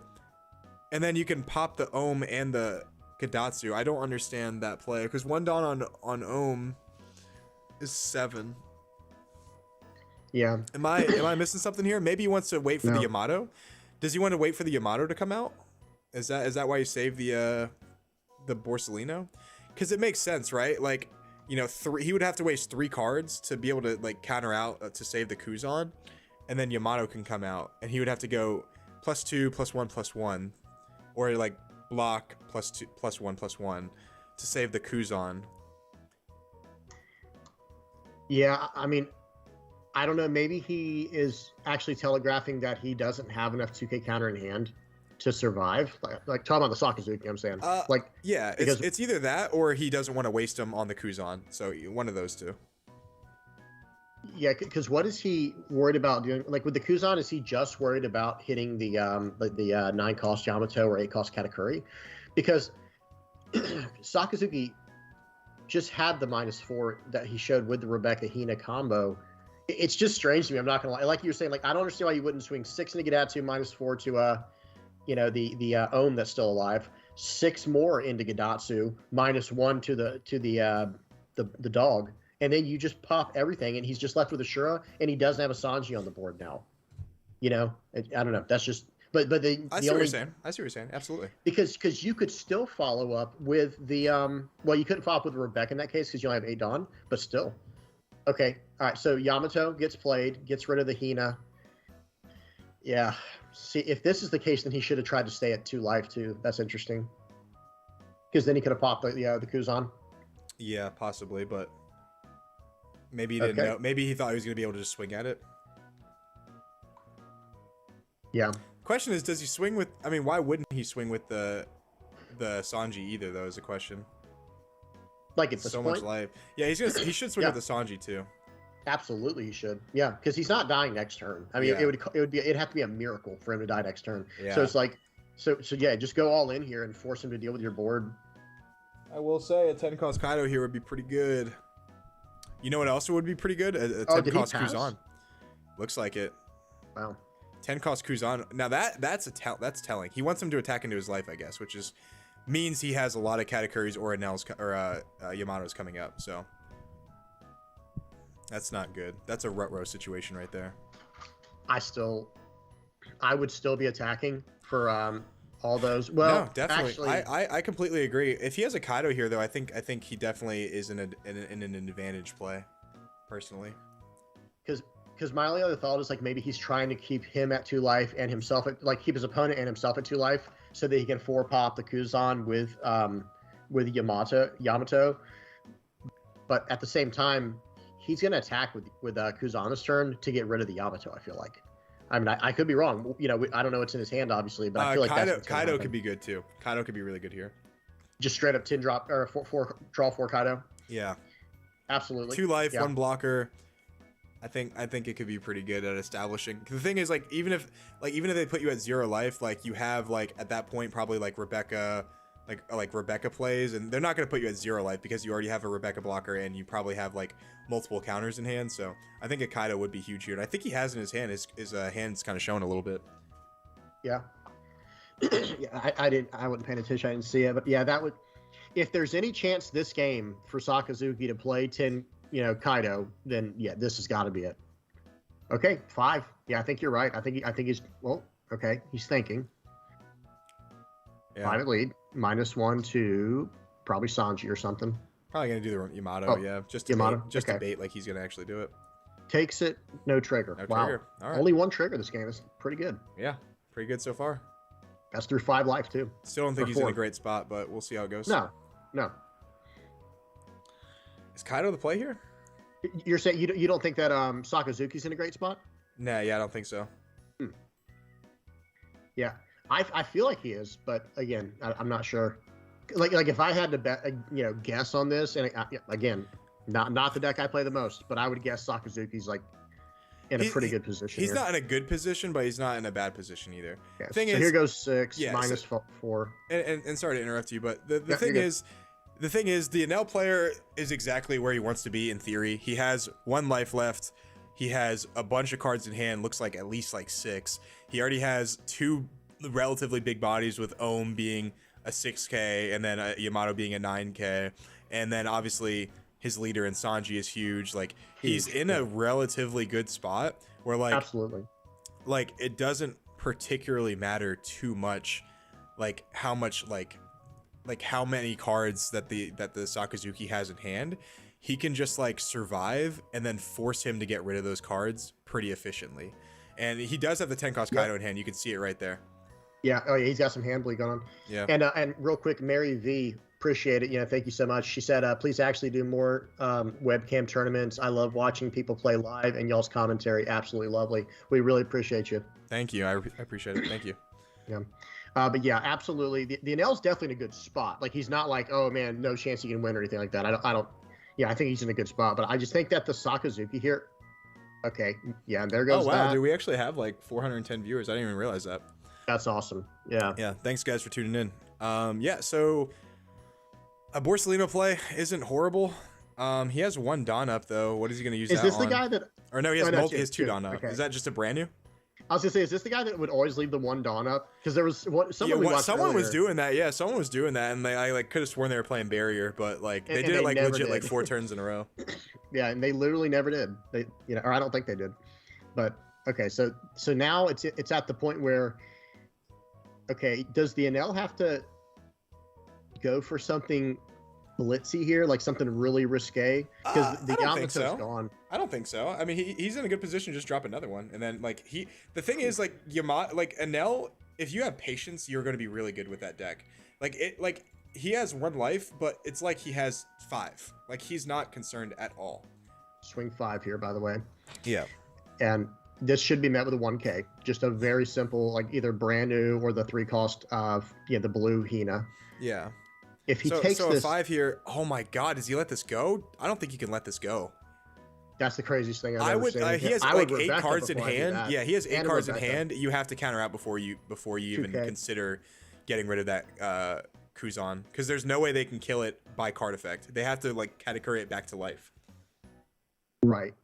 And even just use anything but let that Kuzan die, right? Like Rebecca before letting The moms are coming. The moms are coming. What are they? Oh yeah. Yeah. Someone said so close to 420 watching. Go get your friends. Yep.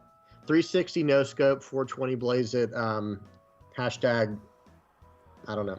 Can we be real though, guys? Like, when's the last time you've actually done a 69? Like, I feel like that was like, dude, like no bullshit. I don't think I've done that in like 10 years. It's just like what's the rush? You know what I'm saying? Like, we can just do it one at a time. Like, it's not more enjoyable to be doing more things at once. You know what I'm saying? Like, sometimes I just want to enjoy, what I got going on. So I don't know. Like, that sounds like maybe like outlandish comments, but like that, it's just like always bugged me seeing that shit, I'm gonna go with no comment, but that was absolutely hilarious. Bro, it's been a long day. And we're delirious at this point, guys. Oh my God. My eyes might have gone like sideways. This one, what's it called? Like lazy eye mode here. I'm just trying to focus. I'm like dialed in. Lisa said, huh? Lisa.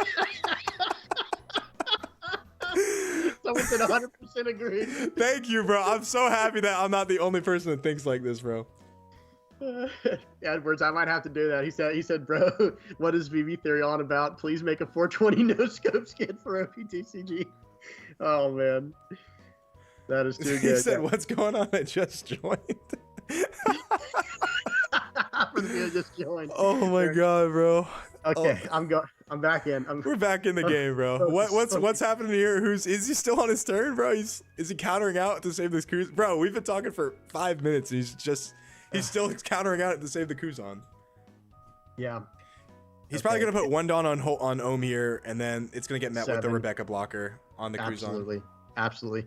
And that will leave him with 9 Dawn, so then he could Yamato out. Even if it doesn't hit anything, it's still 1 life. Bro, no, I'm not down bad. I'm actually thinking like logically here. 69s are a waste of time. Like, they're just like unenjoyable. Oh man, that is too funny. It's just, bro, I had to say something so controversial yet so like true.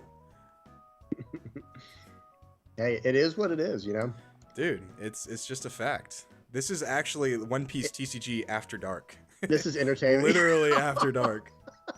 Now that would be a fun podcast. We gotta get like plastered doing one of these one day and just like completely like fucking just get like hammered and say like a bunch of stupid shit. Oh, what's the quickest way to lose subscribers? Is it that? Black Maid says they are efficient. What if you only got a couple minutes? Yeah, that's what I'm saying. Like, why do you only have a couple minutes? Ryan said completely disagree. Bro, that's what I'm saying. Like, what are you about to go to like church or something? Like, why do you only do it for like a couple minutes? Like, it just doesn't make sense. So real quick, guys, there was a big play that happened there. Tapped down the Rebecca with 200 million volts of Maru, swung 2K at it with the Shura, swung 8K at the Kuzan, getting that off the board. 8 cost, I can't even talk right now. 8 cost Katakuri bounces the 7 Borsellino back to life.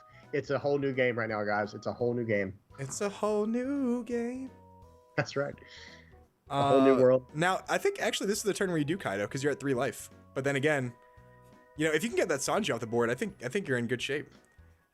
Yeah, go 5 at Sanji and then 6 maybe, because then you can go 6 at Ohm if he doesn't block the Sanji. He doesn't have much in hand. I think he has like 2 or 3 cards in hand. Nightwing said men's player never had thick thighs on his face. He knows not what he speaks. Oh, I know I know about that, buddy. That's funny. I know a little something about thick thighs. I know they save a little bit of lives. Lisa, she said, "Oh, they're still playing a game." Yeah, I love how the people that are like going to Nats are gonna like watch this game and be like, "What the fuck are they talking about?" They're gonna like mute the commentary. It adds no value to this game at all. Hey, we're still providing the footage. That's all that matters. The match is going on. You get what you deserve. Okay, so he's not going Kaido here. Okay, I think Kaido here is actually relatively safe. Especially if he gets the, he's going 7 at the Sanji, I assume. It's gotta be. Yeah, because you can't go for lethal here unless he plays the Rush Usopp. Coveted. Rush Usopp right now, show it to me. The coveted, literally infinite value Rush Usopp. Did he just say 69? The chat's got me going now, man. Can we focus on the game, guys? I got the giggles. I gotta turn over. I gotta turn that off. Oh man, that was too funny. Back to cardboard. That's right. Back to cardboard. Back to children's card games, please. Yeah. 7 at the. I assume this is 7 at the Sanji because he's going 2 over. Ohm is 6K, so I would doubt it'd be 7 at Ohm. Just wouldn't make sense. Yeah. Plus 2, or I'm sorry, plus 3 to get out of plus it. 3 So to get he out. really values these lethal attacks. So he does this dice thing to see how many cards his opponent has in hand. So he just changed it to 3, which means his opponent has 3 cards in hand. 5 looks like at the Sanji. 5 at Sanji minus 1 to Katakuri, I think you said. I mean, I was gonna say he's already this like deep into the commitment. You might as well just go for it at this point. Rebecca. Yeah, Rebecca and 3 life. I think he's gonna get Hina. I think he's gonna get Houndblaze too. I'm sorry, I think he's gonna get Lucci. He has 1 Dawn up for either Ice Age or Great Eruption, and he's gonna be able to pop something because he has Hina. Does he? Yeah, he's gonna get the Lucci back.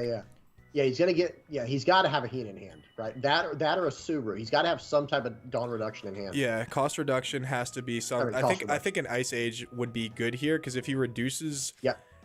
Well, I mean, actually, I don't know. It depends on what he reduces with the Ice Age and the Hina, because he can't kill. The Ice Age can get the Katakuri with the leader effect down to 2, and then the Hina can get the Ohm to 0. So actually, that does work. If he Hinas, he doesn't have the Hina. Gotcha, understood. He didn't. No, he doesn't have Hina. So he was only able to get Katakuri with that. Yeah, he was only able to get Katakuri because if he had Hina, he could have gotten Katakuri to 2 and then Ohm to 0 and then pop both. Yeah, that's rough. That's really rough. Now this Ohm, like that one turn. I know. Enough with the big moms. Oh my god. Dude's like Paul Revere over there, dude. The moms are coming. It's like this Ohm has been going unchecked all game. You know, it's just kind of eating up right now, eating stuff up. Yeah, I think they're right in the comments. They said if he had the Kuzan on field, he wouldn't need the Ice Age. Yeah, I mean, also if he had the Kuzan on field, he would have been able to pop the what's it called, the Ohm. Well, he tried to protect the Kuzan. Remember, I mean, he dumped like what three 2Ks into it. Well, how'd they kill it? Oh, they Amaru'd. That makes sense. Yeah, 200 million volt Amaru swung 8 Yep. into it for the final one while KOing the Rebecca. It was the turn prior that I felt was so rough. Like I felt like he should have cleared the whole entire board that turn, but it Yeah. didn't go through. Rush Whoa. Katakuri. Oh my Oh, god, man. dude. I did not Looking expect the at Rush his Katakuri. Wow, dude. And he looks at his life card to know it's coming.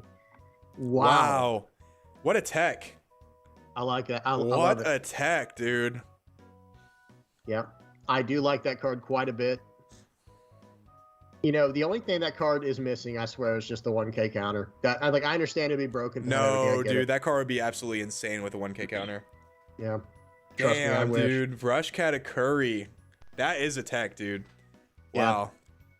What a That tech, was solid. dude. This guy's gonna win maybe $700. Guys, by the way, I got a message from Mark, our judge, our official judge, saying that these guys would want to go. Winner gets 700, and then second place gets 500. So they are basically splitting almost. So I'm a big fan of that.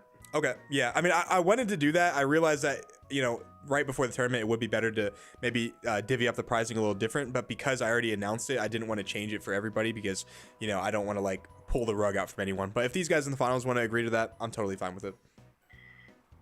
Okay, yeah, and so 5 swings 7. So the 5 got met with a 1K counter brand new. 7 from Katakuri's coming in. He takes it. No trigger. So that means it was definitely an Ice Age. Yeah, I guess it could have been a great eruption. Sean said, why is no one bitching about Anel being too good? I've already been doing it, bro. I've already said like Anel's like a lame, like really, Anel's a really good like lame deck in my opinion. Like it's just like, it's a deck that just like can survive forever, and just being able to survive like wins you so many games where like you shouldn't have, like you have no business winning. So, oh, there's a Mihawk right there too. Wow. Oh wow, yeah, Alt Art I didn't even notice it. Yeah, the Alt Art Mihawk there. Yeah. But it's looking a little rough for the Sakazuki. I will say. I thought he was in commanding position earlier on, but that I'm not even gonna lie. The 4 cost Katakuri changed like actually Yeah, that's a huge tech right there. Because then you're not punished as much for using your 8 cost Katakuri to bounce one of their cards to life. Yeah, You know. I think that's huge, and it's a body to like that's hard to get off the board. Couldn't Yep. agree more. Especially you take so much life early on, and you start out with less. It's like always active. How many cards? I really wish I knew how many cards was in the Katakuri's, or excuse me, the Sakazuki's hand. I think he had like 3, and he took 2, and then to draw for turns. So I think he has 6 now. So somewhere between like 5 and 6, maybe. Yeah, Okay. I think so. So he discarded the Mihawk. The Mihawk's not going to really do much good here. I will say a Rebecca Lucci play would be really good here. In all seriousness, though, like our Sakazuki player didn't really draw very good this tournament, or this round. So, sucks, but it is what it is. That's how the cookie crumbles. I'm pretty sure you have to eat up this board and try to win next turn. Because I don't know what else. And 2 cards in hand, you can definitely take out some of this stuff here. Well, the thing is, like, you have to Rebecca. dedicate so much dawn to playing characters that, you know, it is actually tough to taking out cards or taking out his board. However, he only has 2 cards in hand, so you are right. That is a little bit easier to manage. So he got Hina there to -4 the what's his name? Oh, the Rush okay. Katakuri. The Rush Katakuri. That's Okay. interesting. I mean, same value as the Ohm Holy, whereas potentially Ohm is potentially a 5K at the end of the day. So is he going to go 9 here at Ohm? That's got to be the play, right? There's no way you go for game here. No, it's almost impossible. Yeah. So, In fact, it is impossible. You only have 2 attacks, and they have 1 Yeah. blocker and leader effect. Yep. Excuse me. Yeah. Yeah. This is where, and he's got 3 Dawn left. It looks like, or 4. I think he has a Dawn in hand. No way I'm going up to. There's no way he's getting past a 9 on Holy, right? Unless he has 2 2Ks in hand. Well, he has a blocker right here, so I mean, he can just block right now. This is a 9. Yeah, this is a 9 at the. I believe it's the Ohm. I believe it's Ohm. Yeah, it's got to be Ohm because he's going to try and eat every single one of his characters off the board this turn. He cannot go for game. So it is impossible for him to go for game. So it has to be Ohm. If he just lets it die, okay, that's smart. That's smart because if he blocks it, he just puts the rest of the Dawn on Sakazuki and swings 9 at it, and he's good to go. Looks like he's gonna swing 7 anyway. Oh, is he gonna swing 7 at the Shura? 7 at Shura. Yeah, for sure. Yeah. Okay. Because he can win next turn theoretically. Theoretically. He can, and he's gonna play the brand new. Okay. Turn, play the brand new. He has. Let's see. He's gonna go for a 2K or whatever the highest counter he can get is. It's probably gonna be probably. I think a Great Eruptions is better here because it lets you get your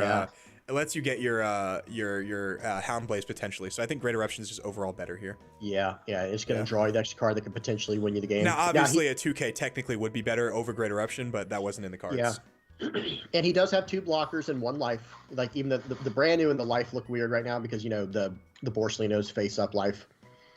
But this is going to be a weird turn. It's going to come down to 200 million volts tomorrow and a 7 cost to Nell, I think.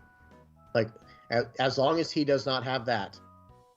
Well, the more I think about it, could he have it? Yamato. He is at 1 life. Yamato would be pretty devastating here too. I'm not gonna lie.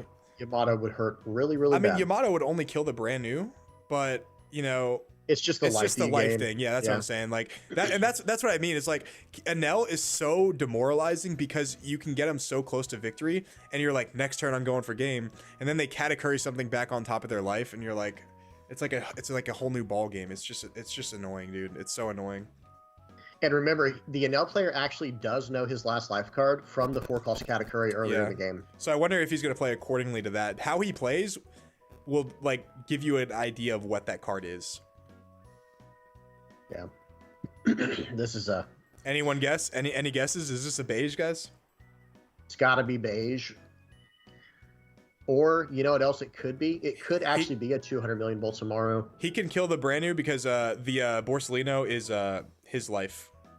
So he has the Sakazuki has 1 life, and then he has 1 life. Yeah.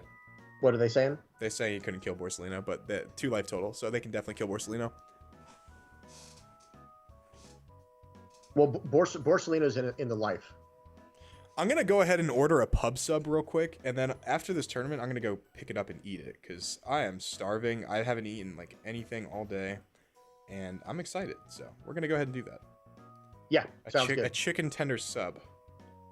Yeah, that does sound delicious. Yep. I had some spicy chicken for like brunch, or no, it was like dinner lunch. Yeah, I'm talking like in between dinner and lunch. Yeah. I mean, I don't personally like spicy chicken, but oh, I deleted my normal sub that I get. Damn, I have to make it myself. What is this? Publix is slacking, dude. Oh, you had the settings saved for what you normally get? Yeah, dude, because it's awesome. lit, dude. It's the best sub ever. Yeah, so this is turned into a pretty grueling game here. He doesn't know what he wants to do, I guess. If I'm the Enel player, I think I go for the board here a little bit. Make him use up those blockers. Depend on the blocker you have, but at the same time, it always depends on what's in someone's hand. It always depends on what's in their hand. Yeah, okay. It's really hard to tell because he has technically 2 life left, and both of them can be triggers. So it changes everything, and it's just hard. It's hard to get a gauge on what you need to do. What if you need to block, if you need to go for game. It's just hard. Yeah. I'm gonna schedule it for 8 o'clock. I feel like that's a relatively good time frame. Yeah. Yeah. So swing 7 here, and he gets met with a Rebecca. Yeah, that's a smart play here, right? Because if he takes it, then obviously he can go rush Amaru. No. I think is this a Katakuri, dude? If this is a Katakuri, I think he just wins this game straight up. He's grouping up all A, but it looked like he reached for 7 at first. They asked us how we go about the yellow matchup. So guys, against Sakazuki, I play Sakazuki, and the best way that I have success into the yellow matchup is to build a board and go really wide, right? So I play, okay, here's a Nell coming out right here. I think this one you take. Nope, you block. So he doesn't think he can go for game next turn then. He might have been going for the Hina. Possibly. So guys, I go really wide against Enel, and obviously 10 cost Kaido is absolutely massive in this matchup. Any chance I have to like basically like efficiently attack into the Enel to get him to trash a life, I'll do it. And then he's gonna go 6 at the Hina. Gotta be a Oh Hina. no! Oh wow. So there's no 2Ks in his hand then. There's That's none. what that means. There's none. The only way he has a chance now is this is a Hound Blaze and he has no triggers. He can't win this. If he doesn't have straight Hound Blazes in hand, I don't think he can win this game because every single attack has to connect. This attack has to connect. The brand new attack has to connect, and the Sakazuki attack has to connect. Off basically 2 life. And remember, he knows what his last life is. And notice we have not seen a 200 million volts of Maru yet. I promise you, he either has one in his life or in his hand. If that's in his life, dude, that is so devastating. Then the game's over. Then it's gonna be Then he won't counter out on purpose just to go up 2 life, and then it's literally over. Unless he can somehow block her up. I mean, I guess it's possible. 7. All right, here we go. Or 8, excuse me, 8. 8 at, I'm assuming, life. This has to be at life, right? Unless he has a Rebecca here and then he thinks he can stall. Is this 8 at life? Is this 8 at a Nell? Like the 7? I don't think so. That would be crazy, wouldn't it? He has to go 9. He has to go 9. That would be crazy though. 8 at an L.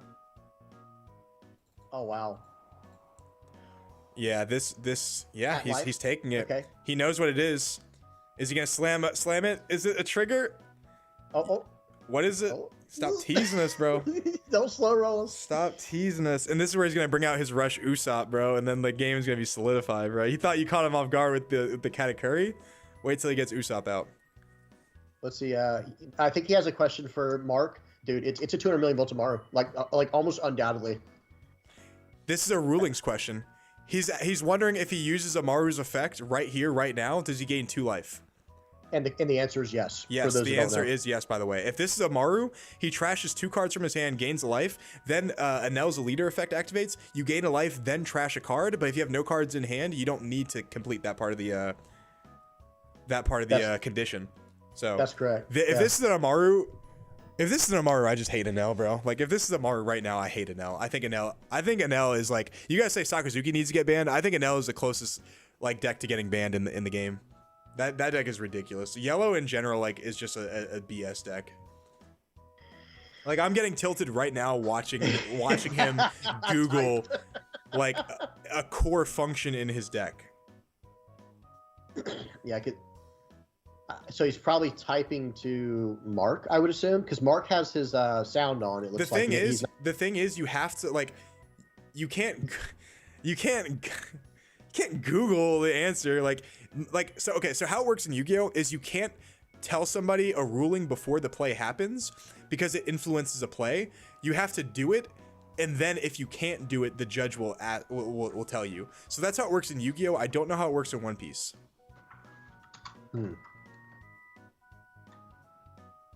All right, here we go. This is freaking Amaru, bro. I'm gonna be pissed. Dude. Doesn't it like just confirm? Because what other card could he possibly have a question about? He's Googling something. It has to be Amaru, dude. He's like, aha, I found, bro. He's like chatbot GPTing that, dude. Like the thing is, like, what's crazy is Sakazuki players know like every function in their deck, and like Enel players are not like Enel players, but oh my god, dude. Trash 2, gain 2. That's the game, bro. That's the game right there. He held on to those 2 cards. It was well played. And then now the leader effect. That's correct. Yep. Very. Oh my god, bro. Now, so now he has to block her up, or it's over, because he can't. He's through the three attacks. A 7 at the now would actually like guarantee him to trash a life though. Yeah, a 7 that would take 1 life away for sure because he has 0 cards in hand. This is where, oh man, this is stressful. Mark, am I right on that? By the way, am I right? You can't tell them to play because it'll influence the play. I think you can ask the judge. No, I don't think they can tell you. Tell you what, the mine. Okay, so he plays Borsalino, 3 costs 5k Hina, says go, has 1 Dawn active. Okay, the hidden barrier for the win right here, dude. This is the hidden barrier coming out. Swing 7. Well, that was risky. I mean, what does he have in hand? I mean, 7. I mean, what would 7 do here, though, is my question. I mean, either way, he's not going to die because he has 1 life and 1 blocker. That's what I'm saying. Like, why would you? Unless this is another Russian L, dude. This is Russian L. This is crazy. I think he counters out of this if he can. Like, I don't. Okay, he's taking it. Okay. Okay, so now you just watch. He has 200 million volts of Maru in hand too. You ready, dude? He can't use it because he has 2 life.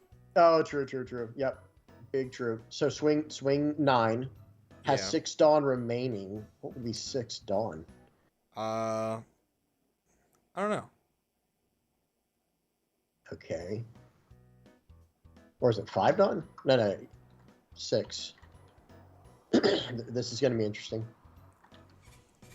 Oh my goodness. I feel like the Sakazuki. Dude, we actually almost have 500 players in here. That's crazy. 500 what? Yeah, nice. Or nice. 500 viewers in here. That's crazy, dude. Yeah. So I at this point, it's not over. No, I think it is over. I think it's absolutely over. He has 4 life left essentially, and he just doesn't have the cards to be able to do it. Unless he drops like Kaido, even dropping Kaido here won't help. He doesn't have any blockers. Dude, this is I think this is pretty close. Where is this 9 going? Or he already swung the 9 and it's oh no, okay, so he already swung the 9, excuse me. So he's got 6 Dawn left. What is he gonna play? What costs 6 Dawn in an L? It's been a long day, I can't think. Yeah, he has more life, so Rush Kaido won't get his effect. He can't Amaru obviously because he has 2 life as well. What is he doing for 4 Dawn right here? Or I'm sorry, for 6 Dawn. What is this right here? I understand the low Dawn commitment, but like this isn't what I meant by that. Right. Yeah, someone's right. He needs a Kuzan 10 drop here. I just read that in the chat. I don't think that'll help very much. Respectfully, I don't think that's very helpful. What is, you have 1 card in hand. All right, let's see it.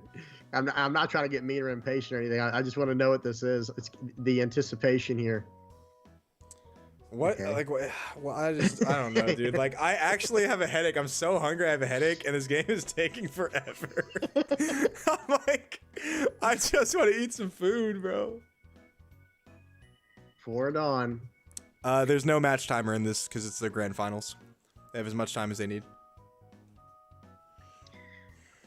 He said go. 6 Dawn active. What in the halibut? Okay. All right, guys, I'll explain the 2 million volt situation. I thought I explained it earlier, but maybe you guys didn't hear me. So, 2 million volts is trigger is trash 2 cards, gain a life. All right, that trigger activates first. After you trash the 2 cards, Anel's trigger activates because you went to 0 life.